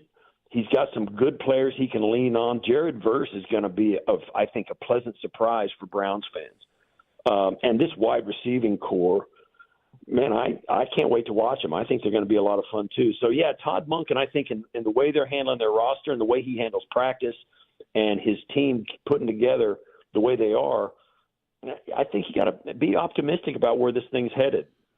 Steve, we really appreciate your time today. Obviously, if you're still in town, we hope you're enjoying the fruits of Cleveland, and we appreciate your time, sir. I am a big fan of Cleveland. Thanks for having me, guys. Thank you so much. Steve Tasker there, former Bills wide receiver, co-host of One Bills Live on WGR in Buffalo on the Wise Heart Right, We Make It Right, Call Kyle Wright hotline. We'll react to what he had to say and double back on Todd Monken's comments on what a victory yesterday was for the Browns in 5 minutes on 92.3 The Fan. If you dread dealing with your insurance company more than you dread running out of Buffalo chicken dip, Guess I should have made more. at a Browns watch party, you're hosting. And it's only the first quarter. Crudité, anyone?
Freeway across Northeast Ohio. The two right lanes are blocked on I-90 East near Sperry Drive due to a crash. And the right shoulder is blocked on State Route I-76 south beyond Spring Road, also due to a crash. With your Odyssey traffic updates, I'm Mackenzie Flume. This is Browns head coach Todd Monken, and you're listening to the number one sports station in Cleveland, 92.3 The Fan.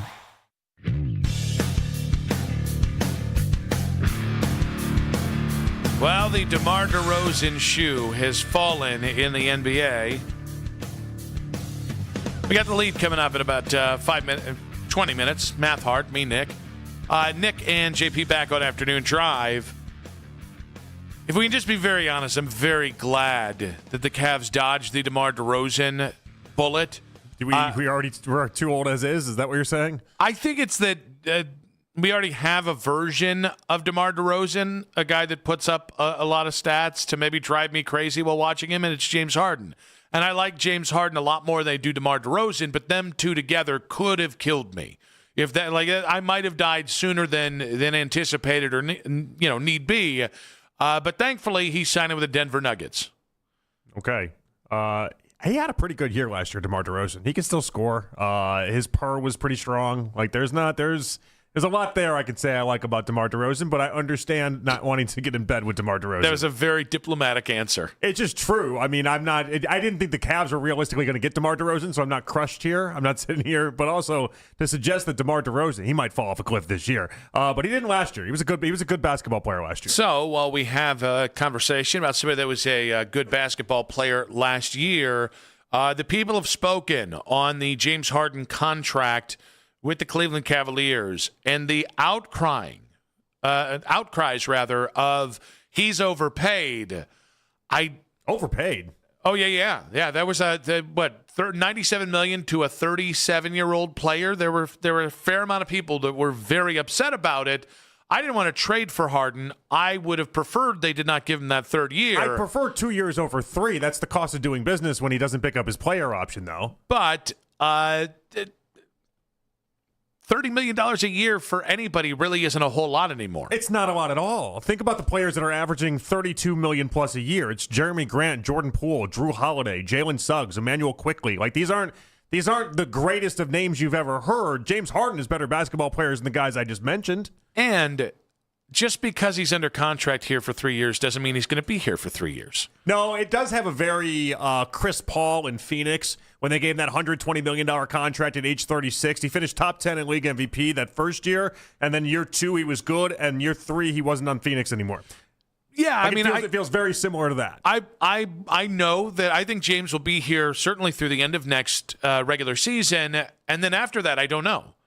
I think the longer this contract goes on, let me put it this way. I would be shocked if he finishes this 3-year contract and has played all 3 years with the Cleveland Cavaliers. I will also be shocked if he's really good in basketball at 3 years from now. I don't see that being on the docket. But if what you're paying for, well, first off, is the idea that he'd let you sit around all summer and then try to go after anybody. You wouldn't have Peyton Watson on this team if not for James Harden and his efforts there. But the idea that he's making $32 million a year, that's what guys that play like James Harden right now cost. Well, and I think where I landed is, again, I don't really care about the money side of things because contracts are movable, and Kobe Altman painted himself into a mighty interesting spot and worked his way out of the second apron, and I would say got better, or at least got different this offseason. So, I didn't think Kobe was going to be able to do what he did, so I give him some credit that if this doesn't work out, he'll find a way out of this.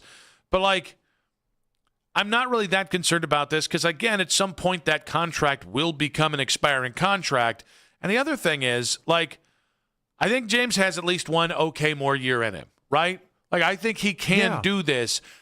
I think so much of how this contract ages and not how it ages, but how people react to it, how people feel about it a year from now or 2 years from now is what happens around James Harden. If Peyton Watson super serves his contract and all of a sudden becomes, you said, what was it, Jaden McDaniels yesterday? That's my comp for him, yeah. But some people said OG Anunoby. But the OG Anunoby one's not realistic. Well, but I think my point is if it becomes OG Anunoby and Evan Mobley finally takes a step forward, I'm going to care less about what James Harden does. Like, James Harden's contract will be a touchstone for anyone if the Cavs disappoint and the young players don't take steps forward in the next year or two. It shouldn't be. His should not be the contract that breaks people. You had to pay Donovan, but Donovan making $70+ million a year is going to be something. And then Mobley, if he doesn't continue to keep going and get better, that's going to be the contract that people latch onto, not a guy making $32 million a year. Yeah, but you paid a guy that's 37. Like, this is the point where it's like the whole James Harden experience is worth it to me. If the other kids around him can start to grow into roles so that as his ability shrinks or as his production shrinks, people can backfill that around him. Sure. But again, people are acting like they just gave him a supermax and it's costing you $70 million a year. That's just not the case. Like, this is not NBA superstar money that they offered up to James Harden. This is very equitable to the type of role that he's going to play. And I would make an argument that this is a bargain relative to the role he's going to play if he's actually asked to be your second best player. I do think more people have a problem with the third year than just the $30-some million a year, though. Because, again, like, I do think if he is here, I don't think he's going to be here all 3 years, but if he is, that third year is so likely to bite you in the ass. It is. He's Probably, one but cheeseburger binge away. Probably, but at that from point, falling off the face of the cliff. And at that point, Donovan will already starting to decline. You'll have to see where Mobley is at that point in the development. Like, this, the thing is not really. We're set up for maybe the next 2 years, not really even 3 years, and that's maybe the sad reality for people within this offering more than the idea that you actually gave James Harden a contract that's going to take him into the time he's 40. I think it's going to be a really interesting couple years here because, again, I don't think the Cavs are going to stop having success. Like, part of the reason why I don't really have a reaction to James getting the contract he did. I wouldn't have paid him for 3 years.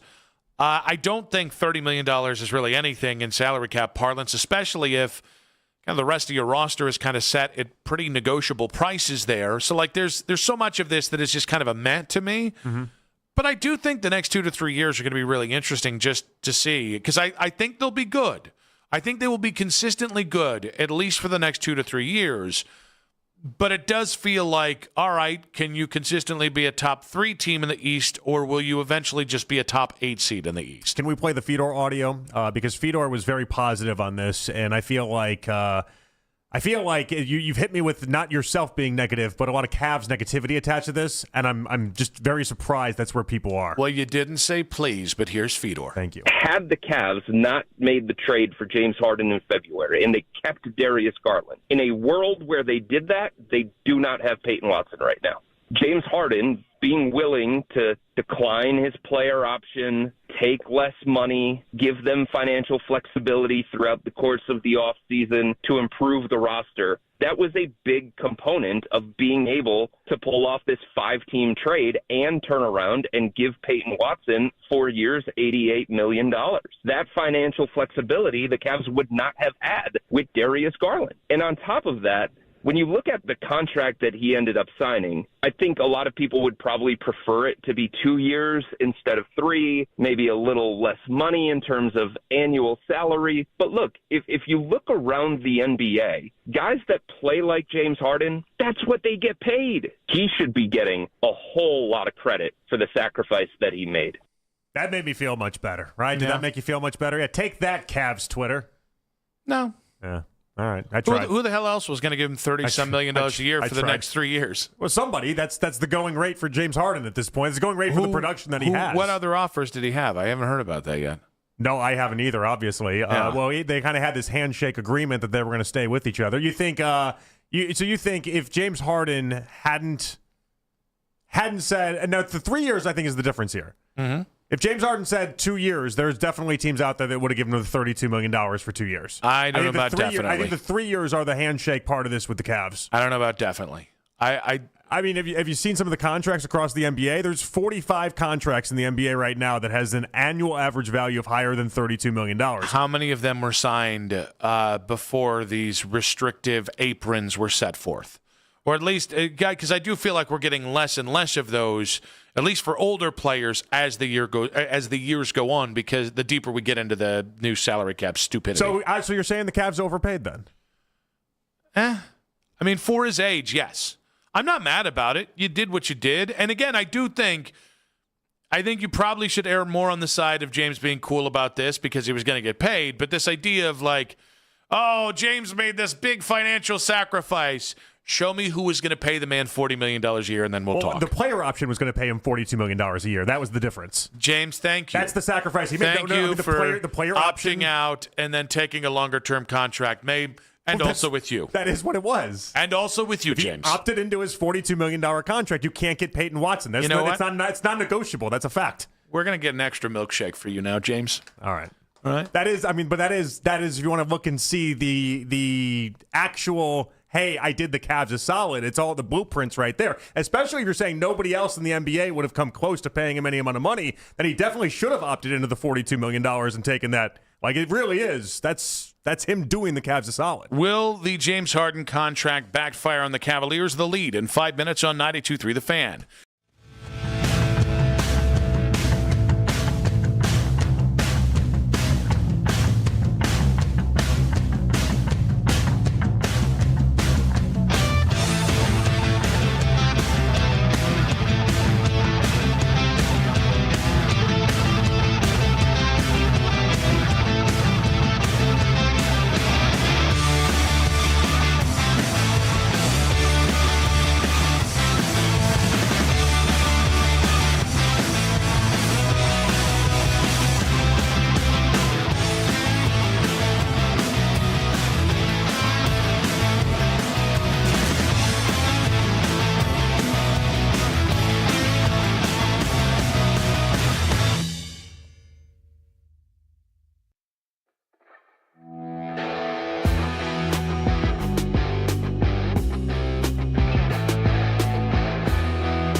have never gone out. I get all of that. But can you at least just say maybe he's actually happy?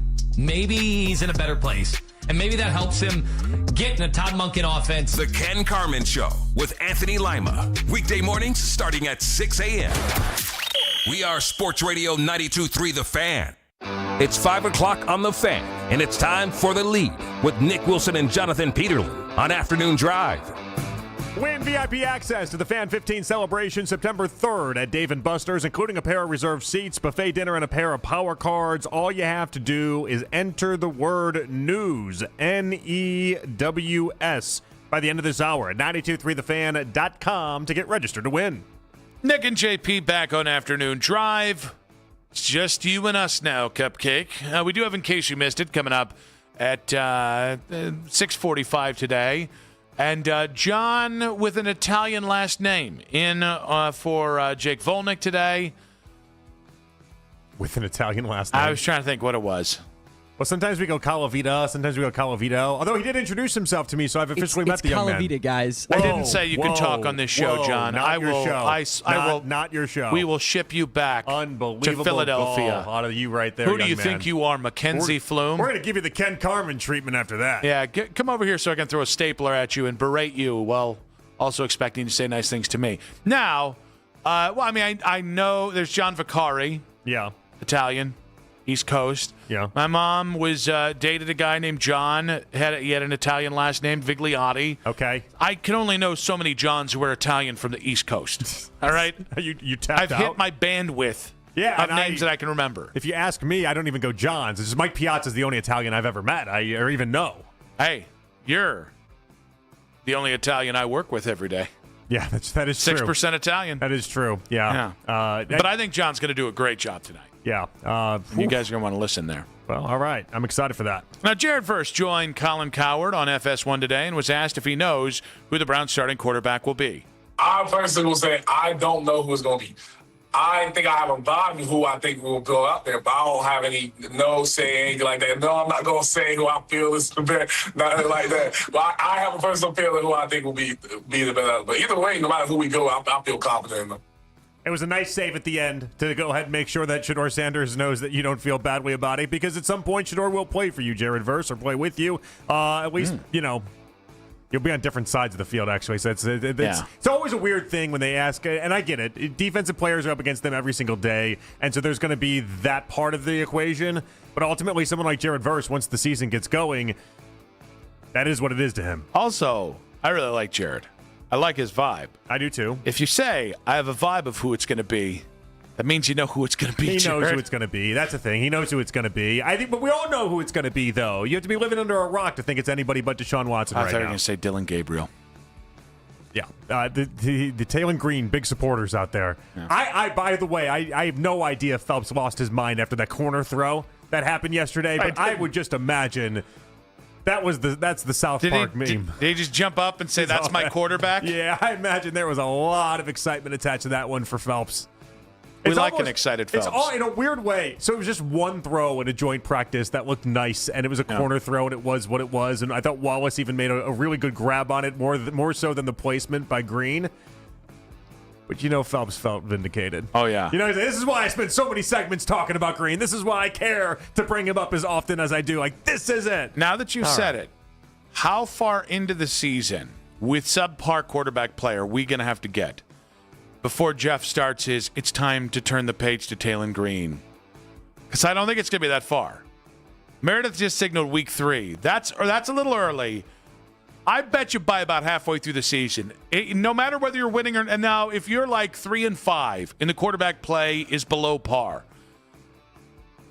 he's going to start the Taylon Green stuff. I'm going to have to say mean things about him. I don't know if this is just a hot take or the right take or a normal take. I have no idea what this is, but I think I'm oddly enough, if you have to go between Dylan Gabriel and Green, I just want to I want to see what Dylan Gabriel can do. I mean, he is the opposite of a short king quarterback. That is a giant king quarterback. He's massive. He is, but there is a part of me, just the same as I felt like Shedeur, magnum quarterback. Just the same way I felt Shedeur was wronged in the entire process of last year and all the existence of it. I didn't feel like Dylan was robbed in any sort of way, but I do want to see if Shedeur happens to get injured and we're down to quarterback number 3, I'd rather see Dillon than I would Green. I would. It is what it is. Bills legend Steve Tasker joined us last hour. He talked about the Browns quarterback competition after watching yesterday's joint practice. Being with Cleveland in the building for as long as he has helps him, and you would think that he's going to start to feel like his old self the more reps he gets. The problem is Shedeur. He's not going away. Shedeur exceeds expectations. Certainly getting him in the 5th round says some things about those expectations. But man, oh man, the guy won't go away, right? He's not laying down in this competition. So now you keep pushing the deadline of the decision back further and further, and whichever guy it is has lost half the reps up to the point where you push the decision back. I think the quicker Todd Monken makes his decision, the better. But I got to say, I see why there's doubt. Both those guys make some throws. I think the Browns have a problem. Shedeur's not going away. He's never going to fall down. And unless Deshaun gets back to being the way he was 4 years ago, that question is not going to get answered. I do like how earnest he treated this quarterback spot. Even Deshaun, hey, if he's trying to look like 2020 Deshaun Watson. I was like, I don't think that's what Deshaun's trying to look like. He's just trying to get through the season. He's trying to be a starter. I really like the earnestness with which Steve Tasker broke this down. I just like that he gave an interesting twist that in a world that was actually trying to support Shedeur there, he somehow found a way to make it seem as if Shedeur is keeping Deshaun Watson back. And that's funny to me. I don't think Steve did it intentionally, but it's how I took it initially. It's like, oh, so Shedeur staying in the race will actually deter Deshaun Watson, which I think is an understandable take, by the way. Now, the result of this is, if you're the Browns, and what you have to pay attention to is if you need Shedeur to start at any point this year, what's happened in these practices up until this point will be vital and do matter.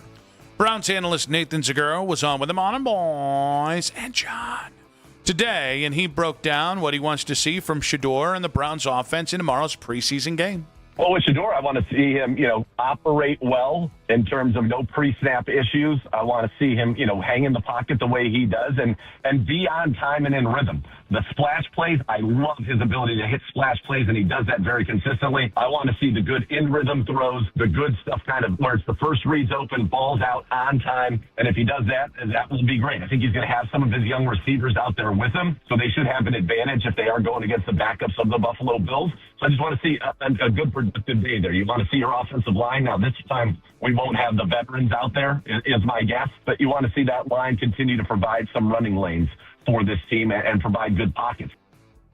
I just kind of want to see Shedeur do a bunch of fireworks and really just kind of light it up and make a bunch of big plays and then just kind of run around and just kind of I know that he wants to do dump offs to Amani Marshall, and I get that, but you've already lost the race. I'm ready to just see some fireworks tomorrow. No, what I want to see is everybody who has taken the Browns bait and said, hey, Shedeur's not operationally ready, right?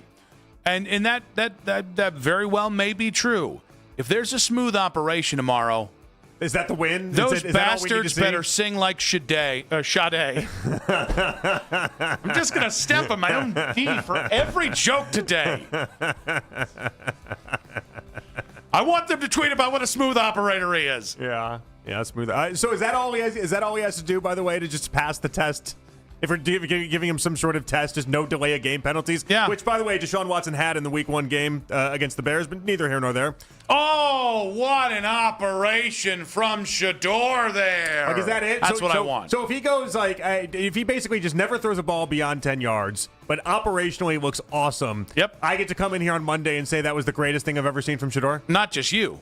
I need it from everyone. All right, good. Because all I hear... Easiest bar in the world to clear, by the way. All I hear is people parroting what Todd Monken has said about operation as if they know what that means, and I'm sure they do because they're all such football guys.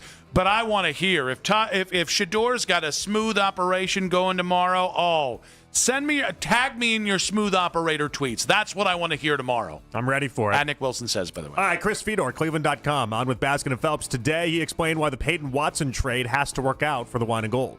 They have to be right on this. They can't whiff on this one the way that they whiffed on Okoro. They can't whiff on this one the way that they whiffed on DeAndre Hunter. If you think about it, trading for DeAndre Hunter, a lot of people around the organization, including the players in the locker room, were saying that he was a missing piece. He was the kind of player with the kind of skill set that they needed on the roster for them to take the next step as an organization. Did it work out? No, it didn't. But if this one doesn't work out, then yeah, they're going to be in a situation where the only way that they can make up for it is by breaking up the roster even more and trading away players that are part of their every night rotation. They better be right when it comes to Peyton Watson. They have to be right on this bet on Peyton Watson.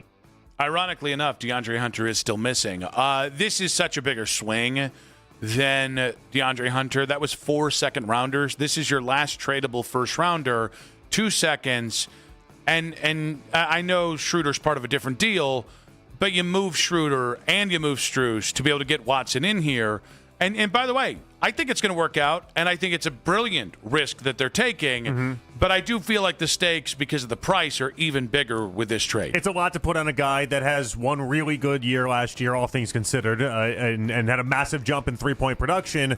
I like the risk, though. I like them taking this chance. They had to shake it up some sort of way. Chris isn't wrong. They got to be right, but I like the move. Why do the Browns insist Shedeur can still win the job? We'll tackle that in 5 minutes on 92.3 The Fan.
also due to a crash.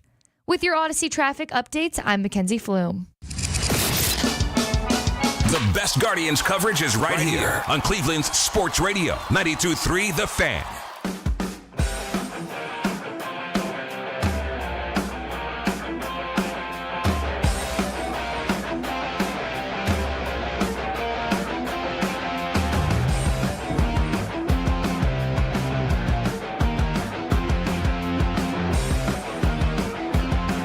Nick and Jonathan hanging out here on a Friday. Feel good Friday. Feeling good on a Friday? Yeah, I mean, the protein shake just kind of, now my throat's all weird. I don't know why. I use this blender. Yeah. It's a new blender, and I put like a banana in there, and it's supposed to crush everything up the way that blenders are supposed to work. Yeah. And it is just not working properly. So you've got a bunk blender. So now I have like something in my throat right now that I don't know if you noticed or not. In between the break, I almost died like 6 times. I did not notice. In between our convos of congratulating James Rapine for his 3rd kid. Yeah. How about that? Didn't see him having 3 kids. Congrats now he's got 3 on kids. the lovemaking. And it's fantastic stuff for our buddy James. So here I am, almost dying. Well, good luck with that banana in your throat. Thank you. Welcome. It's supposed to blend it, make it all good. Yeah. So is it like, do blenders need broken in? Is that what this is? I'm hoping that's what this is. I have no idea. Did you go cheap on the blender? Is that what happened? It's supposed to be an expensive blender, but you know me. I'm always trying to find a way to go frugal. Am I right? It's not like Jax's Cardinals hat that he got on Whatnot for $3, right? No, not that. Okay, I didn't know if you found it for like, well, it's really supposed to be $1,500, but I found it for $3. No. Got it from a guy named Big Guido. I did do online shopping, and the funny thing about online shopping that way is it's supposed to be a $175 blender that I got for $72, and I'm like, but it's a $175 blender. That's still just like a $72 blender. Although, by the way, don't try to shop at real stores for blenders. Why is that? Incredibly, insanely high prices for blenders. Okay, maybe if you bought one of those incredibly high-priced blenders, you wouldn't be choking to death right now. I'd rather choke to death every segment at 5:20 in between the breaks than choke on financial inflation. Then pay $600 for a blender, the way I saw it at the store. Cheapest one I was at the store. Cheapest one was $3.99, and it just kept going higher and higher. This economy. There's a $1,200 blender out there. I could not believe it. I bet you know. I know you well enough to know. You want to know how well it blends. You do. Well, who doesn't? You got some blender curiosity over there. What features does it have? What makes it a $1,200 blender? I need to know. Yes, and would I die in between breaks? No, I wouldn't. I promise you, I wouldn't. So we spent. Here I am. We spent like $225 on a coffee maker, like 3 years ago, and we were wondering. We honestly did it. We had a little extra money at the time. We were like, well, we've been doing the the $30 coffee makers, $50 coffee. Let's see how. And the coffee was better. The only thing that wasn't better was it breaking down after a year. And I got so furious that I paid $225 for a coffee machine that then broke a year in. Yeah. That I swore to never pay over $100 again for it. Really? No, I'd be so pissed. Furious. Yeah, I'd be pissed about that breaking. Yeah. But like they do say, if you use something Get every on day, your bleep there, Braun. Something like a coffee maker, though, if you use it every day, those are the things you do want to go a little bit more expensive on. Yeah, not anymore. Yeah. I did. And it was a glorious year. The coffee was fantastic. I got screwed. Now, all this being said, Browns, Bills, preseason game number 2 tomorrow. We started the show talking about whether their excitement for this game or not are deflated, and it really isn't for me. The thing that I enjoy most about this team, the thing I'm looking most forward to, is all the young talent. So if you're competitive, even if that just means 7 wins, but you have a chance to win a couple more games after that, and you just don't because you're young and because you still have a problem at quarterback there, that's like the best of both worlds. Young players balling out, competitive football, and still staying in the range to trade up to get your quarterback.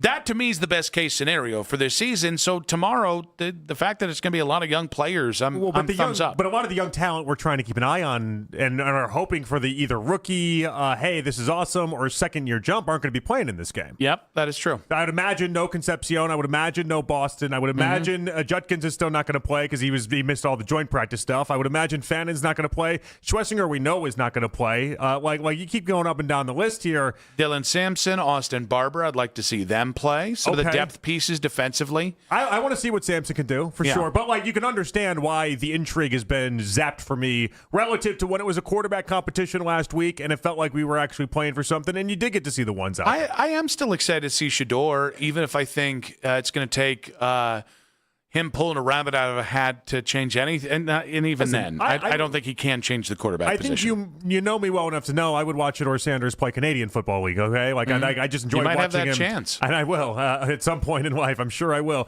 But, like, I just enjoy watching him play football. So I'll have fun doing that exercise of it all. I also then might turn around and this is also how I work. I might just get pissed while watching the game, being like, oh, great. He just gets to only throw to Gage Larvidan again. His entire existence is around these offensive linemen that are backups and these wide receivers that are third and fourth string, and he just tries to make something out of basically nothing. That actually is the only part that I'm going to be a little eye-rolly about tomorrow, is if Shedeur has a good game. We should look at that as in spite of who he's playing with, not who he's playing against. And I think the latter is how people who've just decided, I mean, so much so that they'll support Deshaun again, that they're just not in the Shedeur Sanders business because of, I don't know, Boog on Twitter being an absolute jackass. Boog's been basically he just kind of sucks now. Oh yeah, we're out on that guy. Yeah, very out on him. Yeah, very out on him. But you know, only the worst to him. That being said, but like, I look at this and I go, if Shedeur plays well tomorrow, we should look at that and go, oh, that backup offensive line isn't great. Oh, you aren't throwing to Denzel and KC. Instead of how I think people are going to say it on Monday, which is, well, of course he looked good. He was playing up against second and third teamers. I want to know, and I think we'll be able to tell this pretty early on. Last year, the Carolina preseason game, Shedeur Sanders balled out, and he was awesome. And you could tell at that point, even though he didn't think he was really going for the starting job, I think he really believed he was playing for either to be the backup or some sort of, I got to show everyone what's going on. And then he got deflated once he realized that he was probably throwing to ball boys and didn't have as many opportunities. And Stefanski had blocked him, and it was what it was. And you saw the Rams preseason game, and he was just bad in that preseason game. There's no other way to put it. I want to know if mentally, he knows where this race has gone. It's gone to Deshaun Watson. I want to see if last week I feel like he felt like he was still in it, and he tried his best, and he tried to make plays. I want to know what his mentality is like. And now understanding that everything he does right now is going to be built towards week 7, week 8, week 9, week 10, not necessarily trying to impress Todd Monken as much as he possibly can. So while we talk about the quarterback kerfuffle and Shedeur's chances tomorrow to do something, Nathan Zagura was on with the Morning Boys earlier today and talked about the state of the Browns quarterback battle.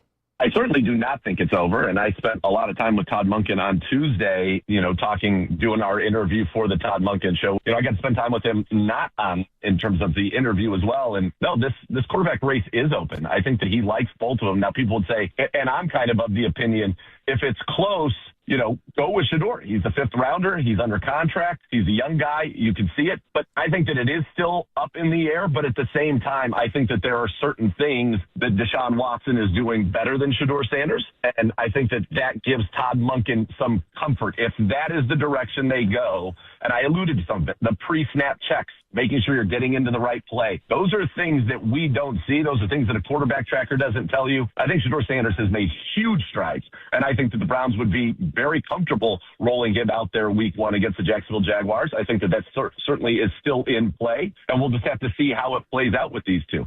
So I think, obviously, Nathan is an extension of the Browns. He does have his own thoughts. He's allowed to voice his own thoughts and has previously. I do think it's really interesting that while I can't find any media member that isn't employed by the Browns to say the quarterback competition is still going, anyone actually affiliated with the Browns, including their head coach, continues to insist that the quarterback battle is still going on. Yeah, I mean, we played the clip from Andrew just yesterday on Baskin and Phelps, same thing. Siciliano says this is still going on. Nathan says this is still going on. Are they trying to sell a fight? Are they just trying to and again, if these guys they're actually talking to Todd Monken daily. And Nathan said that in the clip, or not daily, but at least before the coaches show. Is Todd Monken trying to make sure that they know that this is still a quarterback competition? You sell it whatever way you want. I'm of the belief that it's over. And there's not much that is going to change my mind off of that. I think why the Browns continue to insist that Shedeur can still win the job, I find that really interesting. And I think there's a few different reasons it could be. This might also spark maybe you having something on this too. Okay. I think the simplest idea is you've got to keep this thing going up because Deshaun is still proving to you that he can stay healthy. And that if something happens in preseason game number 3 and he gets dinged up, that might be the thing that says, you know what? We actually are going to start Shedeur because we can't trust this guy to stay healthy. I think that is one potential explanation for why they just haven't closed this thing when it felt like the thing was over on Monday. I mean, that makes sense. That makes a lot of sense. I'm of the belief that it's still going on because if you called it after week 1 and one preseason game where Deshaun Watson didn't really even look that good, I think a lot of people would just scream fraudulent. And I think they're trying to protect the idea that people want to scream fraudulent. Now, if I was going to argue against that, Nick, what I would say is, well, they continue to split reps. Isn't it really important that you make sure that your number one quarterback, if it is called and decided, gets as many reps as possible? It is. Yeah, no, it is. But the reps that Shedeur is getting right now still benefit the team if they believe that Shedeur will play at some point in the season. I think that's another potential opportunity here of you might be taking 10% effectiveness away from Deshaun for the first couple weeks of the season, but if you think you've got a pretty short leash on Deshaun, well, Shedeur's not going to be getting a lot of reps once you get into September, so you got to try and make hay while you possibly can right now, and extending this thing in name only allows you to justify continuing to give Shedeur every opportunity to continue to be as ready as possible for when they finally do go for him, whether that's in September, October, or November. It's a way of basically like watering both plants, making sure that both players get some development, both players get a real opportunity and a real chance, and it does. It keeps both players invested. It keeps both players feeling like the team is buying in a certain way, and it just kind of makes the most sense to me. So we've given you two takes there, and that I don't think it's just one reason, by the way. So it could be both things. And I think there's something tied with the last thing that you said that is like the third thing, but it's kind of like of a 2B. I think there's also a chance that they don't want to hurt Shedeur's confidence. They do want him to feel like he has made tremendous strides. Nathan himself said the tremendous strides Shedeur has made, and they don't want to stall his confidence, and ergo, they don't want to stall his development. And if they feel like they're still kind of digging back ground from how Kevin Stefanski, I do really think, hurt Shedeur's confidence, whether he'll admit it or not, with the way he was handled last year, I can understand continue to draw this out to the last possible second and giving him those reps is in service of keeping this young man as confident as possible, because once again, you do know you're going to have to play him at some point this year. Yeah, they know. They're not stupid. They know they're going to have to play him at some point, and so you want to make sure that he feels good and is ready to go when given that opportunity. It makes a lot of sense to me, and this is all. I'm not blaming the Browns in any bit of this. I think they've handled this a fine way if this is the route that they wanted to go, but I do think the race has been over for a while now. 216-474-0092. Why do the Browns continue to insist Shedeur can still win the job? More on that and hype outside of the quarterback position in 5 minutes on 92.3 The Fan. I'll never buy jewelry another way. Nick Wilson.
on Spring Road, also due to a crash.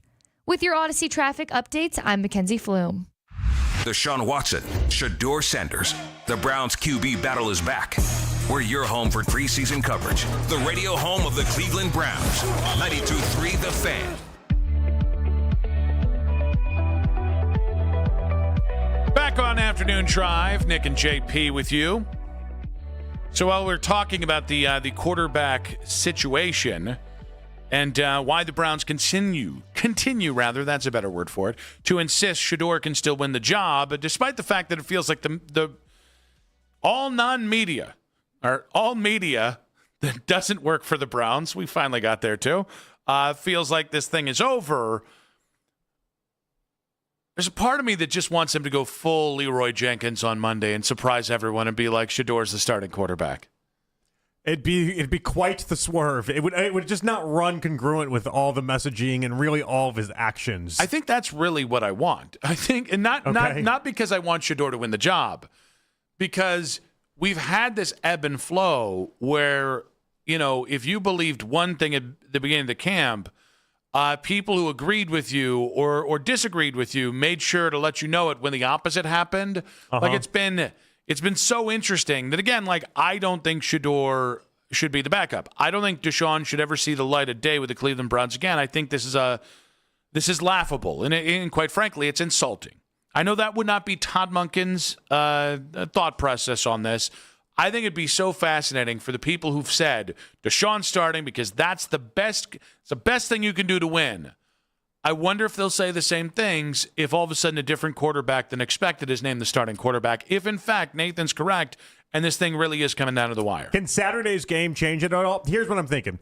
If Nathan says it's still coming down to the wire and it's still up in the air, and then Andrew Siciliano yesterday says the same exact thing, how bad does it look for the Browns if on Saturday Shedeur plays awesome, Deshaun enters the third quarter and stinks, and then on Monday or Sunday they name Deshaun Watson the starting quarterback? You did lose me at some point. I thought you were going Shedeur there. Can you run your hypothetical by me one more time? Sure. All right.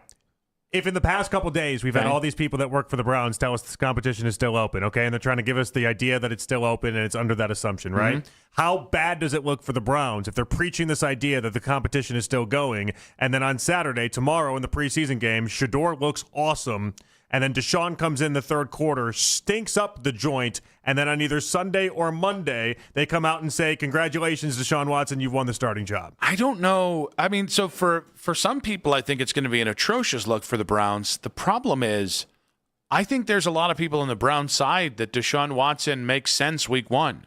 The Browns, and I will give them credit for this. This is not a cynical response to it. It's not a Randy Quaid in Major League 2. But the decision would have already been made up is the point. No, it is. But I think people are so prepared for Deshaun to be the starter, going all the way back to JW, appearing on countless programs this offseason and saying nice things about Deshaun and how he's looked and the fact he's healthy.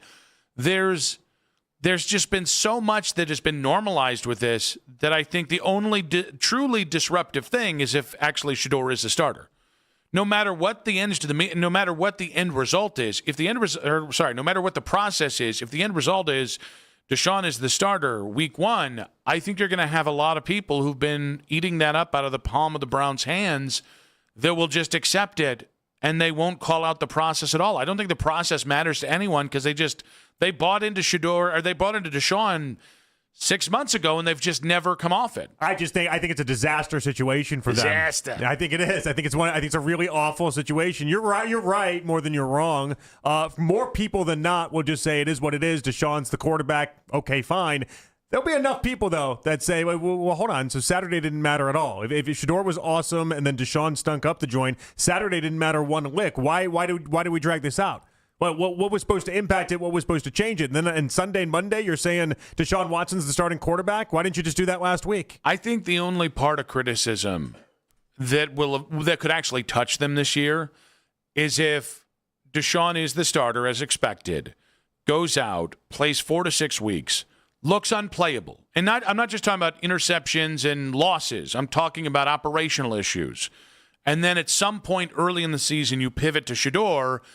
You start winning. Shedeur grows each week the way he's reportedly grown all off season, and then you end up like a 7-win team because of the 4 to 6 games that Deshaun started. I think that's going to be one of every person who's normalized this on behalf of the Browns who have said, of course it's going to be Deshaun. He's the most talented quarterback. Those people will conveniently forget their entire 7-8 month arc they had about Deshaun the second that all of a sudden the results on the field look different. Oh, by the way, I heard a young guy, John Colavito, mention that same thing this morning, get credit for mentioning that same thing this morning to Ken and Anthony. And you know what was funny? Ken goes, oh, John's been trying to get us this whole topic and been trying to do all this. I don't know. I thought I've heard you say it all week there, Nick. Are you saying that young Colavita? Is Colavita, is he ripping off topics from you, crediting himself? Is he taking takes? I think he might be. I don't know, but it certainly sounded like at least Ken is of the belief that that John was the originator of that. Well, in fairness, I think that is something you could just do on the station. You could just rip somebody's take off and then just not attribute to him. I mean, I honestly do think this actually happens a lot in the national media, where people see a take, they like it, and then they just claim like, well, I've really been thinking about it, really been putting my brain power in. And no, I'm not talking about any of Dan Orlovsky's non-football takes. Those are truly organic. Are pure American trash that he created organically. Maybe just 2 fleeting thoughts. I don't know. Or maybe just is what it is. Well, listen, he's going to be on tonight, so if you'd like to hear more of my opinions, John Colavito's. He's got to be furious in the back now. We're just messing with you, buddy. The funny thing is, it's not a big deal. I tried to throw in a Colavita there so that you would know it's because it sounds like you've been saying Colavito.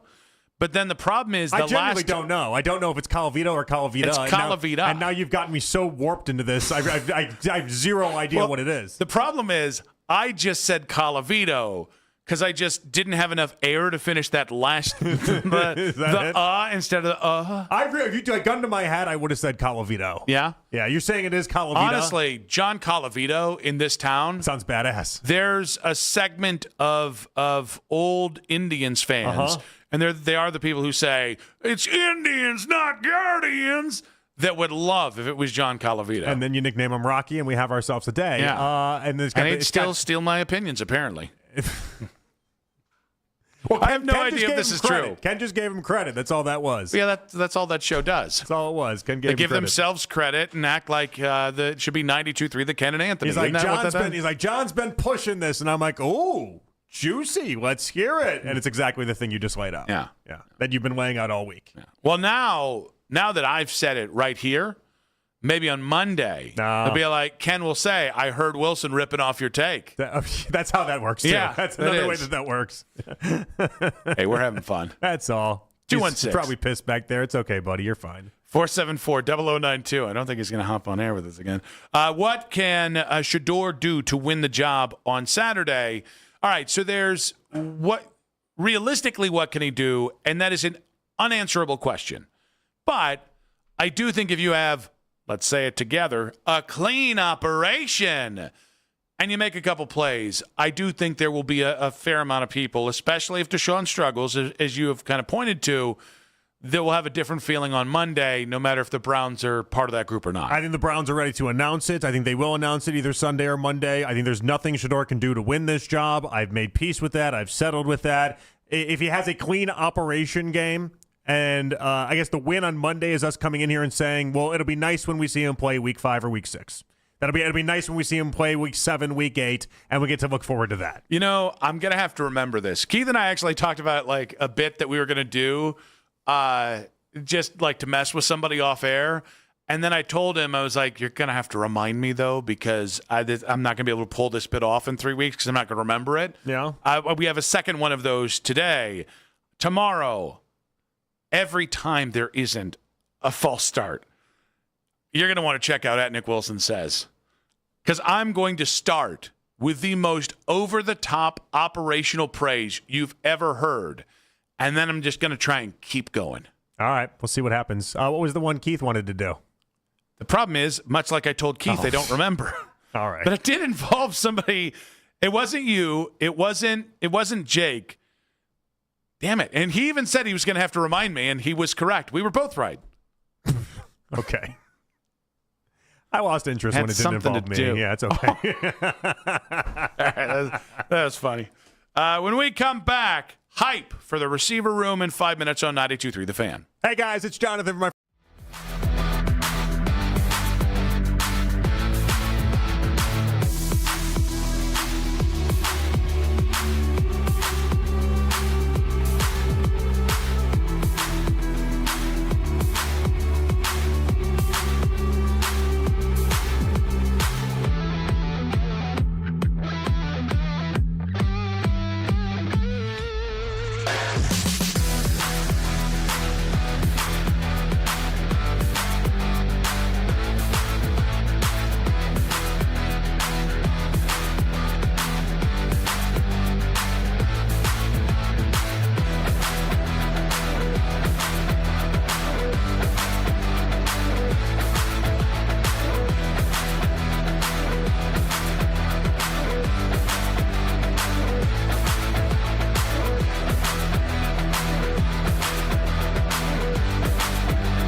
manager Stephen Vogt said that DeLauder is trending towards a return off the bench tonight. Headline Sports News continues every 20 minutes on 92.3 The Fan.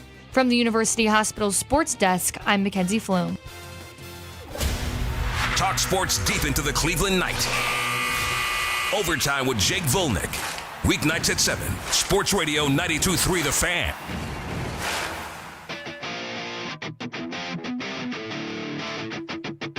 And football talk coverage on The Fan, presented by Xfinity. Score the most reliable Wi-Fi. One price, 5 years guaranteed. Xfinity, imagine that. 1 hour to go on a football Friday, on an F-off Friday, on a high school football Friday. I'm not suiting up today, though, JP. Oh, yeah. Well, I'm just seeing all these guys who are, suiting back up for college football because they haven't exhausted their eligibility. Not only do I have college eligibility, I still have high school eligibility. And I'll tell you right now. You're the reason why college stopped at 5 years after your 19th birthday? That is correct. Now, I can forge those documents. I will go Denny Almonte on this. Yeah, Almonte, yeah. But, yeah, I mean, if any school out there except Hillsdale, not this week. I like Hillsdale every other week, playing my brother in Black River, not this time. But starting next week, I will suit up for the right amount of NIL, which is money. So, yeah, obviously the high school thing is, it's ridiculous. But the college thing, are you saying that there's somebody that could deal with this 6'4", 1% height, 1% weight unit? Well, no. So the college thing before they made these changes, and I don't know if is that just for D1 or does that extend all the way to D2, D3? Every year we get a story about someone that's like 55 years old that goes back and plays college football. Did I ever tell you that there was a guy that at Bolden College, obviously we're well established that there was a 40-year-old that was on our team at that time. Really? Yeah, and he specifically went to go do his undergrad and finish out his college that he never finished, so he could bowl at Lindenwood and get that all done. He was not scholarship the way I was, but he was a pretty good bowler. He was pretty decent, and he was 40 years old. And we used to make all sorts of old jokes at his expense. It was what it was, but he traveled every weekend with us to the different tournaments. Did the thing, and I always thought you should really let this go, man. I don't know what college is going to do for you here. I don't know, but he wanted to do it. He was there for the chicks, Jonathan. Don't be judgmental, everything okay? that comes with women's college bowling be attached to men's college bowling. Yeah, it's great. Yep. But every year we get some of these stories. 55-year-old you, 50-year-old you, 45-year-old you. You want to get to a D3 school and maybe just go play some football, finish up that degree that you never finished? Listen, I'm going to tell the good people at John Carroll, all right? The Polian family is running that joint right now, and I will tell you, for the price of, now let's just say this, free education, and then just give me a nice NIL deal. Nice little NIL biscuit to chew on. I'll still do the show. But I'll just come in on Saturdays and you want to be paid for these endeavors. Yeah, yeah. I'm not doing this for free. You think you're gonna? What do you think? You're gonna throw 19-year-olds around and as if they're like bags of potatoes? Oh no, they'll probably kick the living crap out of me. I would think you're gonna get. But I will be top 1% height, top 1% weight. Yeah, You're by the way, have an injury so quick though. Who are we kidding? How dare you? What do you mean? You get an injury every other week? I'm injury. No. Those are little injuries. You legitimately told me the other day, and I saw you power walking, and that was your new thing is going around downtown power walking. And I wanted to tell you, don't do it a couple days in a row because you're going to end up injured. Yeah, that's not. By the way, my feet are sore as hell today. It was a good walk though. The amount of leg injuries I've seen you have in the past 6 months. That's a lot. Gout. It's a lot. And a heel spur, and then another heel spur, and tendonitis. That's the weight talking. If you get me down to 305 at D2 at John Carroll, I'm the biggest hoss there is there. Get ready for it. But again, a nice NIL package there. I will receive it thusly, and then 4 years of I'll be in my mid-40s by that point. But again, old man strength kicks in. Do you ever think that's sad when you hear those stories, or do you think good for that guy for just going out there and doing it? I don't think it's sad. I don't really think anything of it. I know people throw up their arms when older people go play college sports, and I know why now, because they feel like it's an abuse of the institution. I don't. If you're good enough to do it, and two, it means something to you. I don't know about an abuse of the institution. I think it's ridiculous that people think that. Yeah, it's not an abuse of the institution. Well, but I think that is the tried and true. I just don't know what it does for these guys, I think would be the point. I think it's an achievement. Whether you're going back or whether you're like, who did Ohio State just sign? Ohio State basketball just signed like a 21-year-old kid. From La Liga. From La Liga in Spain. He averaged 18 points a game last year, and he's 21. He's been a professional basketball player in Europe. Which, by the way, for like these 6 type years. of players are very commonplace now in college basketball. Yeah. Check Illinois' roster. It's filled with a bunch of 21, 22-year-olds that used to play Euroball. Yeah, one of the Cavs draft and stash guys, Saliu Niang, is playing for LSU. He's got 2 years of eligibility. Yeah. And it might actually develop him into an NBA player. So it's great for NBA teams as well, because the development just continues to push. Oddly enough, they're making more in college sports than they are playing some of the Euro leagues that they play in. But I am getting old enough that I just try really hard not to yuck anyone's yum on this. Like, I look at my lack of football career as a huge missed opportunity for me. Like, and I understand why it happened. And it wasn't a lack of athleticism, although that didn't help. No. I thought you were going to try to rewrite it there for a second. No. Okay. I actually, again, you put me in a phone booth, and I'll work my way out. Okay. You make me run 40-yard dash, or make me run a couple 400s, and I got nothing for you. Well, that's kind of to be expected, though, when you were 300 pounds in high school. 1% white, 1% height. I don't know why I said that. 1% white. I am in the 1 percentile of white. I think so. Yeah. Maybe. This flannel don't lie. I think so is John after what I heard earlier. Might be. Now, all this being said, I don't yuck anyone's yum because, quite frankly, if you have a chance to right a wrong, right, do something that you felt like maybe you missed an opportunity to previously. This sounds like you really want to play. No.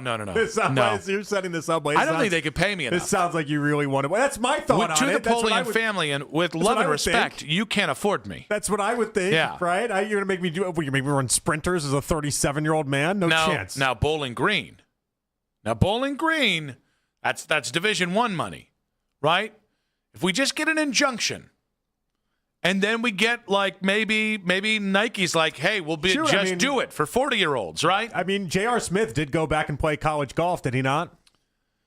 And he was higher than hell that whole time. He was very high. Yeah. And that, I think, is also a little different than college football, too, in many respects, right? What do you mean? Well, college golf, you're just going around and playing all the really nice courses. Now, J.R. Smith could do that independently because he's J.R. Smith. I still don't know what J.R. was doing there, if I'm being honest, though. A lot of weed and some golf. You can go play the best courses anyway. You can go play. You have access to everything you could ever need in the golf world. You don't need college athletics to do that. But didn't he come into the NBA Smith. at 19? Yeah, but what is J.R. Smith's going to go back and do it for the camaraderie of 19 to 22-year-olds? No, there was money in it. He made NIL out of it. He got a free education out of it. How much NIL did J.R. Smith make out of this? Anything's more than nothing, friend. I don't know that they were ponying up NIL money for J.R. Smith. I distinctly remember reading something about at North Carolina A&T. I don't know that that's the real thing. I actually distinctly remember that was a thing. I don't remember the exact dollar amount because I don't think that was put out there. Did he pay his own NIL to make it not look bad? Yeah, I don't think JR cares that much. The beauty of JR is that he's the most laid-back individual you've ever seen. Unless it's the end of game one of the NBA Finals and somebody does or doesn't have to call a timeout.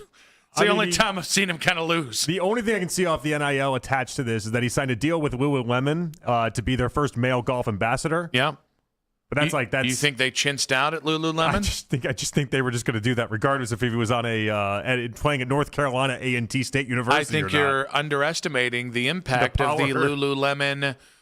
The hell's the NIL deal? And the power of North Carolina A&T State University? The power of J.R. Smith going back to college and representing a school. I feel like there's like a documentary or something that probably should have been made and attached to this that never got off the ground. So if Lindenwood comes and says, Jonathan, Lululemon is going to pay you $1 million, and you get 2 more years of you can stop paying me $1 million. It doesn't matter what. Where does the money start where that happens? We're doing it, huh? Is it $250? Oh, he's thinking. He is thinking. You're gonna go pay me to go golf essentially for 2 years? Oh, not golf. No, you'd be bowling or just again. hang out. You'd be back in bowling. Yeah. Yeah. It's not as enticing to me. What? Oh, I was about to say, what's the difference between 250,000 and $1 million? I know the difference. It's $750,000. Thank you. You are the math guy on the show. It's $250. I would have to leave the job, I would imagine, and I'd also then have to go live in St. Charles, Missouri again for 2 years. And there's a lot that accompanies what you're describing. Elise can raise the children. Yeah, there's a lot to describe. She won't have a problem. The money train's coming in. The $1 million money train coming in, then we could do that. The $250,000, I don't know that I'm as excited to go do that. Let's move the goal down. We'll do the reverse yodeler. I don't know why. I don't know why we have to settle on a number. 750 to go back and bowl at Lindenwood. Yes, for 2 years, 750. 2 years. Yeah, I'm gone. I'm back in St. Charles, Missouri. 600,000. Yeah, still gone. Still 500. Gone. Still gone. 400. I think that's where we have a real conversation. 350. We're getting less and less interested. 300. Probably not. Okay, all right. Yeah. We got that. Lindenwood, you heard the numbers there, 216-474-0092. Now, the thing is, Odyssey might just be cool with letting you have like a Comrex, and we just do the show via that way. I think you'd get very angry if we did a show that way.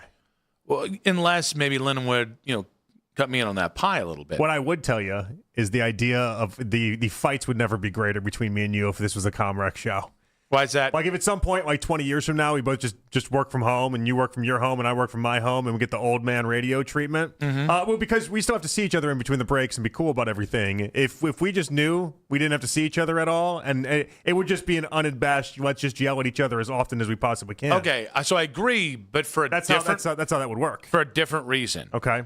In person is basically acting as like a good third base coach, in that I start to see your hands tremble or your eye twitch, or you start to see my eye twitch, or start to see that look like I might actually murder you. And then you get to tell, like, is this the one I really want to piss him off greatly for? And usually we say yes. Usually there's a green light, but every now and again it's like, it's not. This is not the time. I'll pick a better battle. I care more about the relationship than right now making sure I really squash him in this take. And the human being does take over, because I'm like, well, I'm upsetting my friend. I don't want to do that, and I think you do too. For sure. Yeah.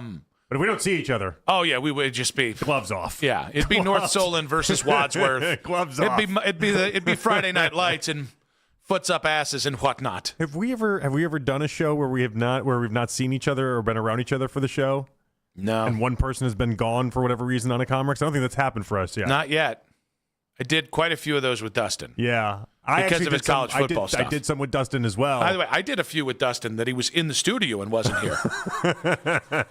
Did I set that all up to make that joke? You darn tootin', Rasputin. Hey, we're having fun. Hey, did you see he was on the youngest Manning, Marshall Manning's game last night? I did. I knew he was in Tennessee, and we actually texted about the game he was. I had no idea that was Marshall Manning's game, though. That was Marshall Manning's game, which, by the way, I've now adopted a new take on the Mannings. Are you ready for this one? Yeah.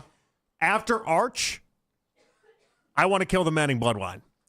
Okay. I'm done rooting for any Manning family member after Arch. This is very Russia, circa like 1918, by the way. I'm rooting for Arch. I'm already invested in Arch Manning. I like Arch Manning. I want to see Arch Manning do well. Everyone after Arch Manning, if you're in the Manning bloodline, I'm rooting for you to fail. What if Arch stinks? Aren't you going to then turn to Marshall and say, he's my great white hope? No, then I guess I chose wrong is all that is. I'm choosing Arch. Outside, way too many Mannings involved for me. I cannot possibly root for every one of them to succeed. Listen, I feel like I get an extra gimme because I wanted Eli to fail. And and now I want him to fail getting to the Hall of Fame because he's the most overrated NFL player ever. Funny guy, though, by the way. We actually like the person. Just very annoyed at how people talk about Eli. I did not see you thinking Eli was funny. Yeah, I mean, I don't mean funny intentionally. Okay, good. Okay, yeah. Because you're a hard pull to be like, that guy's funny. Yeah. I didn't think Eli Manning is where you started. He's funny in the way Forrest Gump is funny. Okay, good. All right. That's a little much. Yeah, we all knew what you meant, though. Yeah, I paint an accurate picture with my words, and that's why people like me. Eli pops in, I was running. I was throwing. Is that how Eli got into Ole Miss? Okay. By the way, imagine seeing that scene with Sally Field and that weird character actor who plays the principal. And imagine seeing that scene with your parents flanking you on either side. That is uncomfortable. Mm-hmm. Is that your experience? It's pretty awkward. Really, yeah. That's how that happened? Yeah. That is that stuff. And here's the thing. I couldn't even be like, I don't know what that means. I knew exactly what it means. Yeah. And both my parents were kind of laughing, but also looking at me. And I was like, please stop looking at me. You're making it worse. Well, they also knew it was awkward. Yeah. And then my dad and I went to see, I think it was Ransom, like 6 months later with Mel Gibson, and Gary Sinise was in it. Mm-hmm. And when his name came up on the screen, my dad yelled, Lieutenant Dan! Lieutenant Dan's got no legs. In the theater. He's got magic legs. I don't have a half bad forest. That's pretty good. Yeah, that was pretty good. Yeah. Your dad just screaming Lieutenant Dan at the movie. It's really funny. The theater laughed. He got a big laugh at the which movies? was not maybe what Mel Gibson and the folks there wanted going into that movie. No, that movie gets dark real quick. But we had that might have actually been the only laugh in that movie. Well, you're not supposed to yell things out during the movie. That's not supposed to be. It's not stand-up hour. I do feel like there was a time where that existed, and now I feel like people don't scream as much in the movies. I'm going to bring it back. I feel like people yell at people now that scream in the movies, and they try to make that don't even think about it. There was a time. I'm bringing it back. I do remember growing up going to movies, and it felt like everyone was trying to one up each other the entire movie. I'm like, how is this happening? It's going to be open mic night at the Funny Stop the next time I go to the Medina movie theater. Get ready for it. Joe Burrow. Big Mad Ultimatum. That's coming up in 5 minutes on 92.3 The Fan.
on I-90 East near Sperry Drive due to a crash. And the right shoulder is blocked on State Route I-76 south beyond Spring Road, also due to a crash.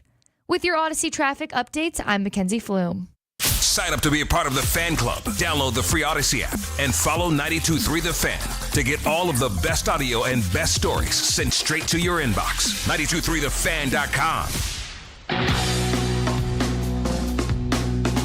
Daryl Leiter and Coach Riz's Daily Browns training camp recaps on the Fans YouTube page. Daryl and Coach Riz breaking down the storylines from each day's practice and, of course, your daily quarterback competition updates. And you can catch the recap each night on Overtime with Jake Volnick at 8:40. Subscribe to the 92.3 The Fan YouTube page now. A little bit of interesting news here coming from the NFL. It actually happened in that last segment. Apparently, Ravens wide receiver Rashad Bateman was arrested back in June on domestic violence charges. And according to a Georgia court record, he faces 3 charges stemming from a June incident. The Ravens gave the obligatory PR statement. We're aware, we're in contact, and we will have no further comment. So they passed the buck on that one. But that is the latest in the AFC North. You actually just pointed out something I didn't know, that it looks like the game I'm going to, and it's actually nice. Usually I really have to scurry wherever Wadsworth is playing to watch my kid march at halftime. I don't have to do that. It's right down the road. Yeah. Relatively. It's like 20 minutes down the road as opposed to a 45-minute drive like it normally is. Yes. So what part do you want to credit me for pointing out? The Fox 8 part. Okay. Well, at least Alant is there. Alant's there, yeah. Alant's there, which means... Does that mean Ken will be there? I feel like they're tied at the hip. Is the cruiser going? Is that how that works with Alant? I really don't know. Is he in charge of the cruiser? I would not put him in charge of the cruiser. I don't think he doesn't drive the cruiser. I'm sure of that. That would not be a smart play there. Is he just Ken's lackey on that? Or does he... He might have his own assignments, though. He might be doing one of those, like, he goes out on his own and then... Well, all right, he doesn't have his own assignments. That's okay. I don't think it just sounds like Anthony wants to go to high school games for potential reasons. I really don't know what he does at all in any of these scenarios. I don't know what anyone in TV does other than people who are on the TV. Yeah, that's fair. Oh, I'm an assignment producer. What's the assignment? I think that might be what it is. Yeah. They create the assignment. Oh, I'm a desk producer. You produce a desk. Okay. Yeah. Like you're just putting words or inanimate objects around the word producer and expecting people to know. A lot of jobs and Great Lakes Emmys for everybody. Like, for instance, I loved the show Newsroom. I really liked the first couple seasons. Yeah, the third one has its real flaws. Yeah, it fell off. Yeah. But the first 2 are as good. Even parts of the second one. Sloan Sabbath. You know, my little brother named his dog Sloan, and I was always convinced it was after the Newsroom Sloan Sabbath. Oh, that's not great. He never admitted to it. But Yeah, I wouldn't either. I knew. But I watched that show, and I've watched it repeatedly, and I still don't know what any of those people beyond Jeff Daniels did. I know the woman he eventually marries goes around and tells everybody, like, you can't do this, or maybe you can, and then they do it, or they don't. And they do it. Yeah. Yeah. Now, she produced some things. That was Mackenzie on that show, right? Wasn't her name Mackenzie, I think? Yeah. Yeah. I've had enough of that name. I like that show. That was a good show. And then they would do really dramatic things of like, news doesn't pronounce people dead, doctors pronounce people dead, and then Jeff Daniels would get all crazy and up in arms and yell at everybody. Yeah. I loved it. That was a great show. Yeah, my favorite part was when he objected to them putting basically a scroll with tweets on it and comments from people, and then basically 15 years later, that's all news is. That's all news is. Yeah. Oh, Jeff Daniels in that show would be pissed at what news has become. God. He would be livid. Yeah, actually, he would have his own YouTube channel. The question is, which way is he going on that one? Are we going Olbermann, or are we going the other way? I think, which way is he going? Yeah, I got a real Adam Carolla on our hands here, don't we? Yeah. Who knew? Whichever side pays the most. Yeah. Gosh. In case you missed it, coming up in about 10 minutes' time. So Joe Burrow, as we stick with the AFC North, had an interesting statement the other day talking about his quest for a Super Bowl and a Super Bowl title. I'm trying to put it out into the world. I'm trying to manifest it. I'm trying to show our guys the urgency that I have and that I want us to have as an organization to go and make it happen. You can keep pushing it down the road, or you can talk about it now and say this is the year. I'm tired of saying next year. This is it. your life is too short to keep pushing things down the road, and trying to instill some urgency and some intensity in everybody to go and be great every day and try to go make it happen. Ironically, this is how I handle the lottery. Yeah. Yeah, I just keep trying to manifest it and just keep trying to say, this is the one, this one. And by the way, it's all levels.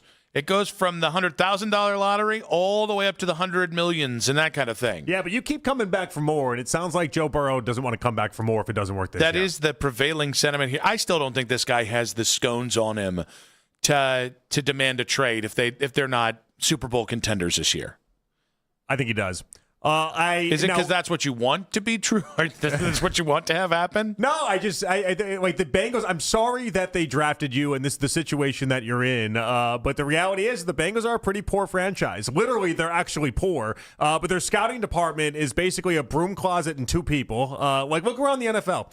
NFL scouting departments are 15 people deep, and if you go on the Bengals website, there's 4 guys in their scouting department. They have a bare bones operation. They're constantly working from behind. They did better this year to address the D-line, but in the Joe Burrow era, they are second to last in rushing. They are dead last in defense, and their offensive line ranks 27th. In the Joe Burrow era, in the time he's been there, they have not lived up to their end of the bargain, even though they have paid some guys, but they haven't lived up to their end. So I think the problem's twofold. One, Joe really wanted to pay 2 wide receivers $30 million a year while also making sure he got paid $55 million a year. And there is a bit of know thyself. You should have probably just chosen Jamar Chase and see if they could turn T. Higgins into a defensive player of value. So part of this is on Joe. I don't think Joe gets to complain this year. It might not work. Their plan for their new defense might not work this year. But they tried. They have drafted a lot on the defensive side of the ball the last 2 years. They went out and got Dexter Lawrence. They've added a couple other pieces. I don't think Joe's going to be upset about this. I don't think he has the same right to be upset this year the way I think he had a real gripe and a real case to have a gripe last year. Well, and so here's the other side of this, though. If Joe Burrow has an injury this year, it's not that the Bengals are going to kick him to the curb, but I wonder if the Bengals would almost look at it and say, how many years can we deal with your injuries as well? And so we might just be getting to a spot where both sides hit a realization that this marriage together isn't going to be the greatest. And if there's great quarterbacks that come out of the 2027 draft, maybe there's some teams out there that have a good roster, good offense, good everything, need a quarterback, and then all of a sudden we make a trade. There's a team in Cleveland that could be looking. A lot of people threw out the Jets earlier today as if the Jets, look at they got 2 tackles on either side that are under 25 that are really good. You have Garrett Wilson, you have Breece Hall. That's a really good offense ready to go. Not enough Browns conversation there. Mike McDaniel. Ohio Joe stays in Ohio. I was thinking Mike McDaniel and Joe Burrow on Broadway, or doing the Broadway Joe thing with the Jets. That'd be very annoying. Very annoying. Well, and so the question off that is how many first-round picks would it cost New York to do so? If they're giving up, let's say, the number 1 overall pick, because that's where I think the people think the Jets are going to end up being, you're basically you're going to give a team Arch Manning and then what to go ahead and acquire Joe Burrow? Is that 2 more first-round picks? It's difficult because the value of the number 1 pick in this draft would be perceived as 3 first-round picks. It's huge, yeah, but I think in an open scenario, absent of it being Arch Manning number 1. Deshaun Watson went for 3 first-round picks and 3 second-round picks. Joe Burrow in the open market, I think, is 4 first-round picks. Is Joe Burrow giving the Bengals a win or I'm out message? That was, I think Orlovsky was the one that tweeted that. It's so rare that guys at the peak of their powers, peak of their career, that are unanimously seen as top 5 quarterbacks actually follow through with forcing their way out. Deshaun did, and I don't know anybody else is looking at that precedent and saying, I want to meet that precedent. Yeah, that's oddly enough. Deshaun helped set that bar as far as when we're talking about multiple picks being transferred and multiple first-round picks. And in the case of Deshaun, 3, you have to go to Deshaun. He's part of the precedent. So, ultimately, I don't think it'll happen. But it's interesting to see the dynamic. Zach Taylor, is that maybe where the threat was actually at? Zach Taylor? Yeah, I just wonder, what's the... is a 10-7 and you win a playoff game? Is that enough for Joe this year? Well, at least they're winning playoff games. They haven't done that in 3 years. 216-474-0092. Is it a make or break season for Joe Burrow in Cincinnati? In case you missed it, in 5 minutes on 92.3 The Fan. Hey, it's Nick Wilson here for Universal Windows Direct. Can you believe we're already talking about the end of summer? It feels like we've got, this school just started for a lot of us, football coming back, and before you know it, that means the holidays will be here, and that's why it's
Here overnight, low of 65. Weather brought to you by Staples. It's the most wonderful time of the year at Staples. They've got back-to-school supplies as low as 25 cents, up to 40% off select tech and more at staples.com/back-to-school. Staples, that was easy. Hear from Todd Monken immediately after the game. The official Browns postgame show is only on 92.3 The Fan.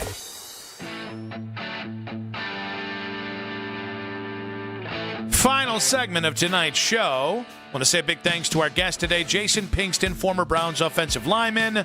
He joins us at 3 today. And then Steve Tasker, Bills legend, WGR host at 4 o'clock. A lot of stuff on the court. And not surprisingly, great stuff to say about the Browns' young receivers. Interesting take on the Browns quarterback as well from Steve. If you guys missed a moment of today's show, listen back on the free Odyssey app. You can catch all 5 hours video-wise on 92.3 The Fan's YouTube channel. Don't forget to ring that bell and subscribe, except you, Cornlito. Suck it, Cornlito! And, of course, like our videos. We desperately need to be liked. Somebody on the YouTube chat was asking, why do they say that to you? And Cornlito had some response to it. I told him the truth. And it's like, no, you're a clown. That's why we do it. Yeah. It's because we don't like you, Cornelito. Yeah. Face the music. Oh, no, we can't handle the heat from Cornelito. Yeah. All right. Suck it, Cornelito. Yeah. Easy. Talking about the heat from Cornelito. Yeah, Cornholio over there is giving us the old Jimmy leg. It's because you're a troll, and we're never going to let you forget it. Yeah. Chaser's just lucky we don't go after him. Is he still hanging around? Yeah, but he mostly trolls you. Oh. Smart move by him.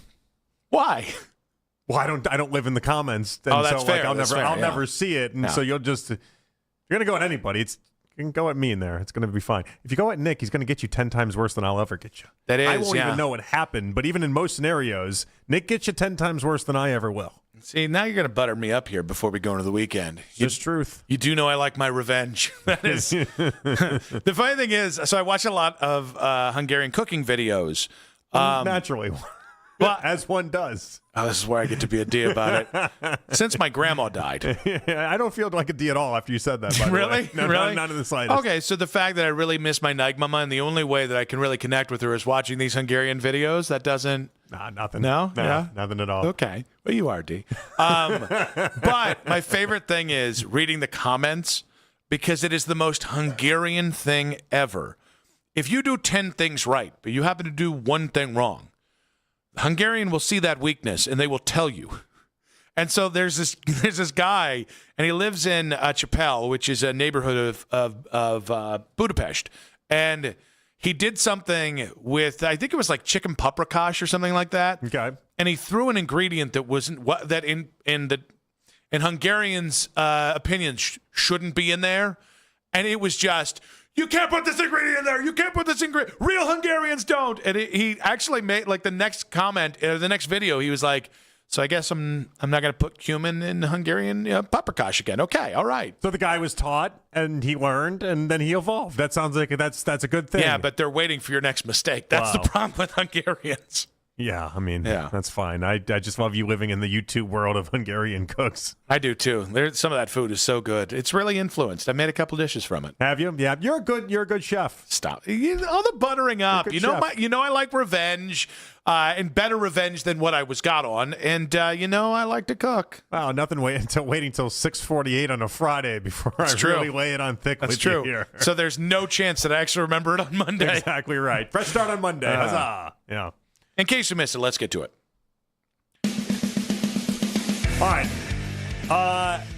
NFL execs are expected to schedule Wednesday games selectively in the future, is the news here. And so, obviously, they've already started this upcoming season. You're going to have the Super Bowl rematch between the Seahawks and the Patriots, NBC opening night. Also, they're doing the new Thanksgiving Eve game. That's the Packers and the Rams. That's going to be on Netflix. That's the day before Thanksgiving. Be ready for that one as well. Do we love the idea? And they're not doing every Wednesday. This is not an every Wednesday thing. Yeah. But we have two. It seems like now they're way more open to, again, they say selectively, which means there'll probably be like 3 or 4 games next year.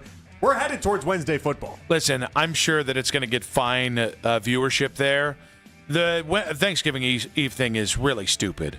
You're going to have no one under 25 is going to be watching that game because they're all too busy going out and drinking and trying to score. That's Drinksgiving right there. Yeah, Wednesday, the day So, before. that's Everyone's just in town. Everyone's hanging out with their high school friends. Just a foolish idea there. Or they need something to watch at these bars, right? You throw on a little Netflix action, Packers, Rams at the bar. You're going to let the Packers, Rams distract you from the knockout, the Cleveland 9 at the bar? It's not how I would have done Drinksgiving back in the day, but I'm sure there's a lot of people that are like, That's the problem with this generation. Not really hanging out with the knockout at the bar. That's the problem with this generation. They don't have the focus that our generation had. There's a lot of single-mindedness is what got us where we needed to go. They're going to cozy up to that Thanksgiving Eve game. You know what? That's what I'm going to do. I'm going to be the ghost of Thanksgiving Eve current.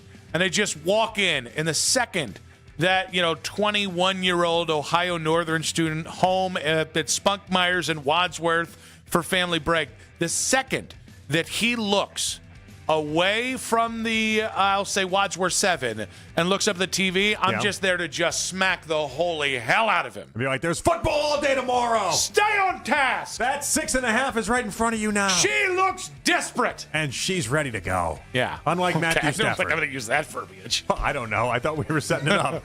Yeah, I mean, she's a person. I'm saying she's ready to go. She's just ready to go. I mean, you're painting her to be some sort of harlot here. I painted her to be the harlot. There's some sense of romance here. It's the last time I go down this road with you, okay? Next time, I'm going to just be like, what are you talking about, Nick? I don't know. What are you talking about in your stupid plans at a Wadsworth bar? I don't know that I've jammed you up that successfully since Siciliano earlier this week when you said all sorts of terrible things about Siciliano. That was a bad one by you. Yeah. And before that, it was when you said Baskin had a fat ass on air. Yeah, that was also bad by you. Yeah, by you. Yeah. It's called personal accountability, Jonathan. I had to actually explain to Baskin and basically rework on that relationship with comments I never even said. That's the dumbest part about that. That's the best part about that. That's the dumbest part about that. The best part about it. You know it. I know it. Baskin will never know the difference. Like, I'm a little worried. He just thinks I'm out here saying he's got a fat ass. I mean, you said he had an ample badonk. Thank goodness Siciliano didn't text me yesterday. Yeah, that's actually So because we don't know Andrew enough. All I said was nice That things. is my fear that the next time you see Andrew, he's just going to, punch you in the stomach or something and be like, what did I ever do to you? Actually, that's not my greatest fear. It's kind of my greatest hope.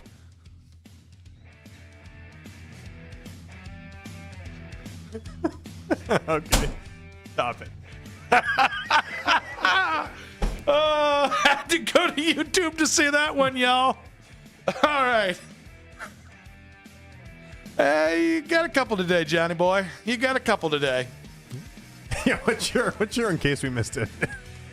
Sports. Yeah, it happens. All right, guys. John Calipari next. All right, you're 4 for 4 today. The buttering up's good, making me belly laugh, and I have an ample belly. That makes me even happier. Big thanks to Meredith Kane on the board. Yes. Big thanks to Jake Murren. Big thanks to Mackenzie Flume, a.k.a. Flume Dog Millionaire. John Gabagool coming up in just about 7 minutes' time. He's going to hit you with this, and he's going to hit you with that, and he's going to talk about this, and Maragon. I don't even know what that means. Probably should know what I say before I mean. Yeah. Anyway, Jonathan, outstanding show. I had fun. Enjoy your weekend. We'll do it on Monday. You as well. Look forward to doing it with Jonathan on Monday. See you guys tomorrow. See you guys on Monday. Keep it spicy, baby. Let's go. I love you. Have a great day. Take care, Nick. Take care of him. He needs help. This is an Odyssey Sports Network.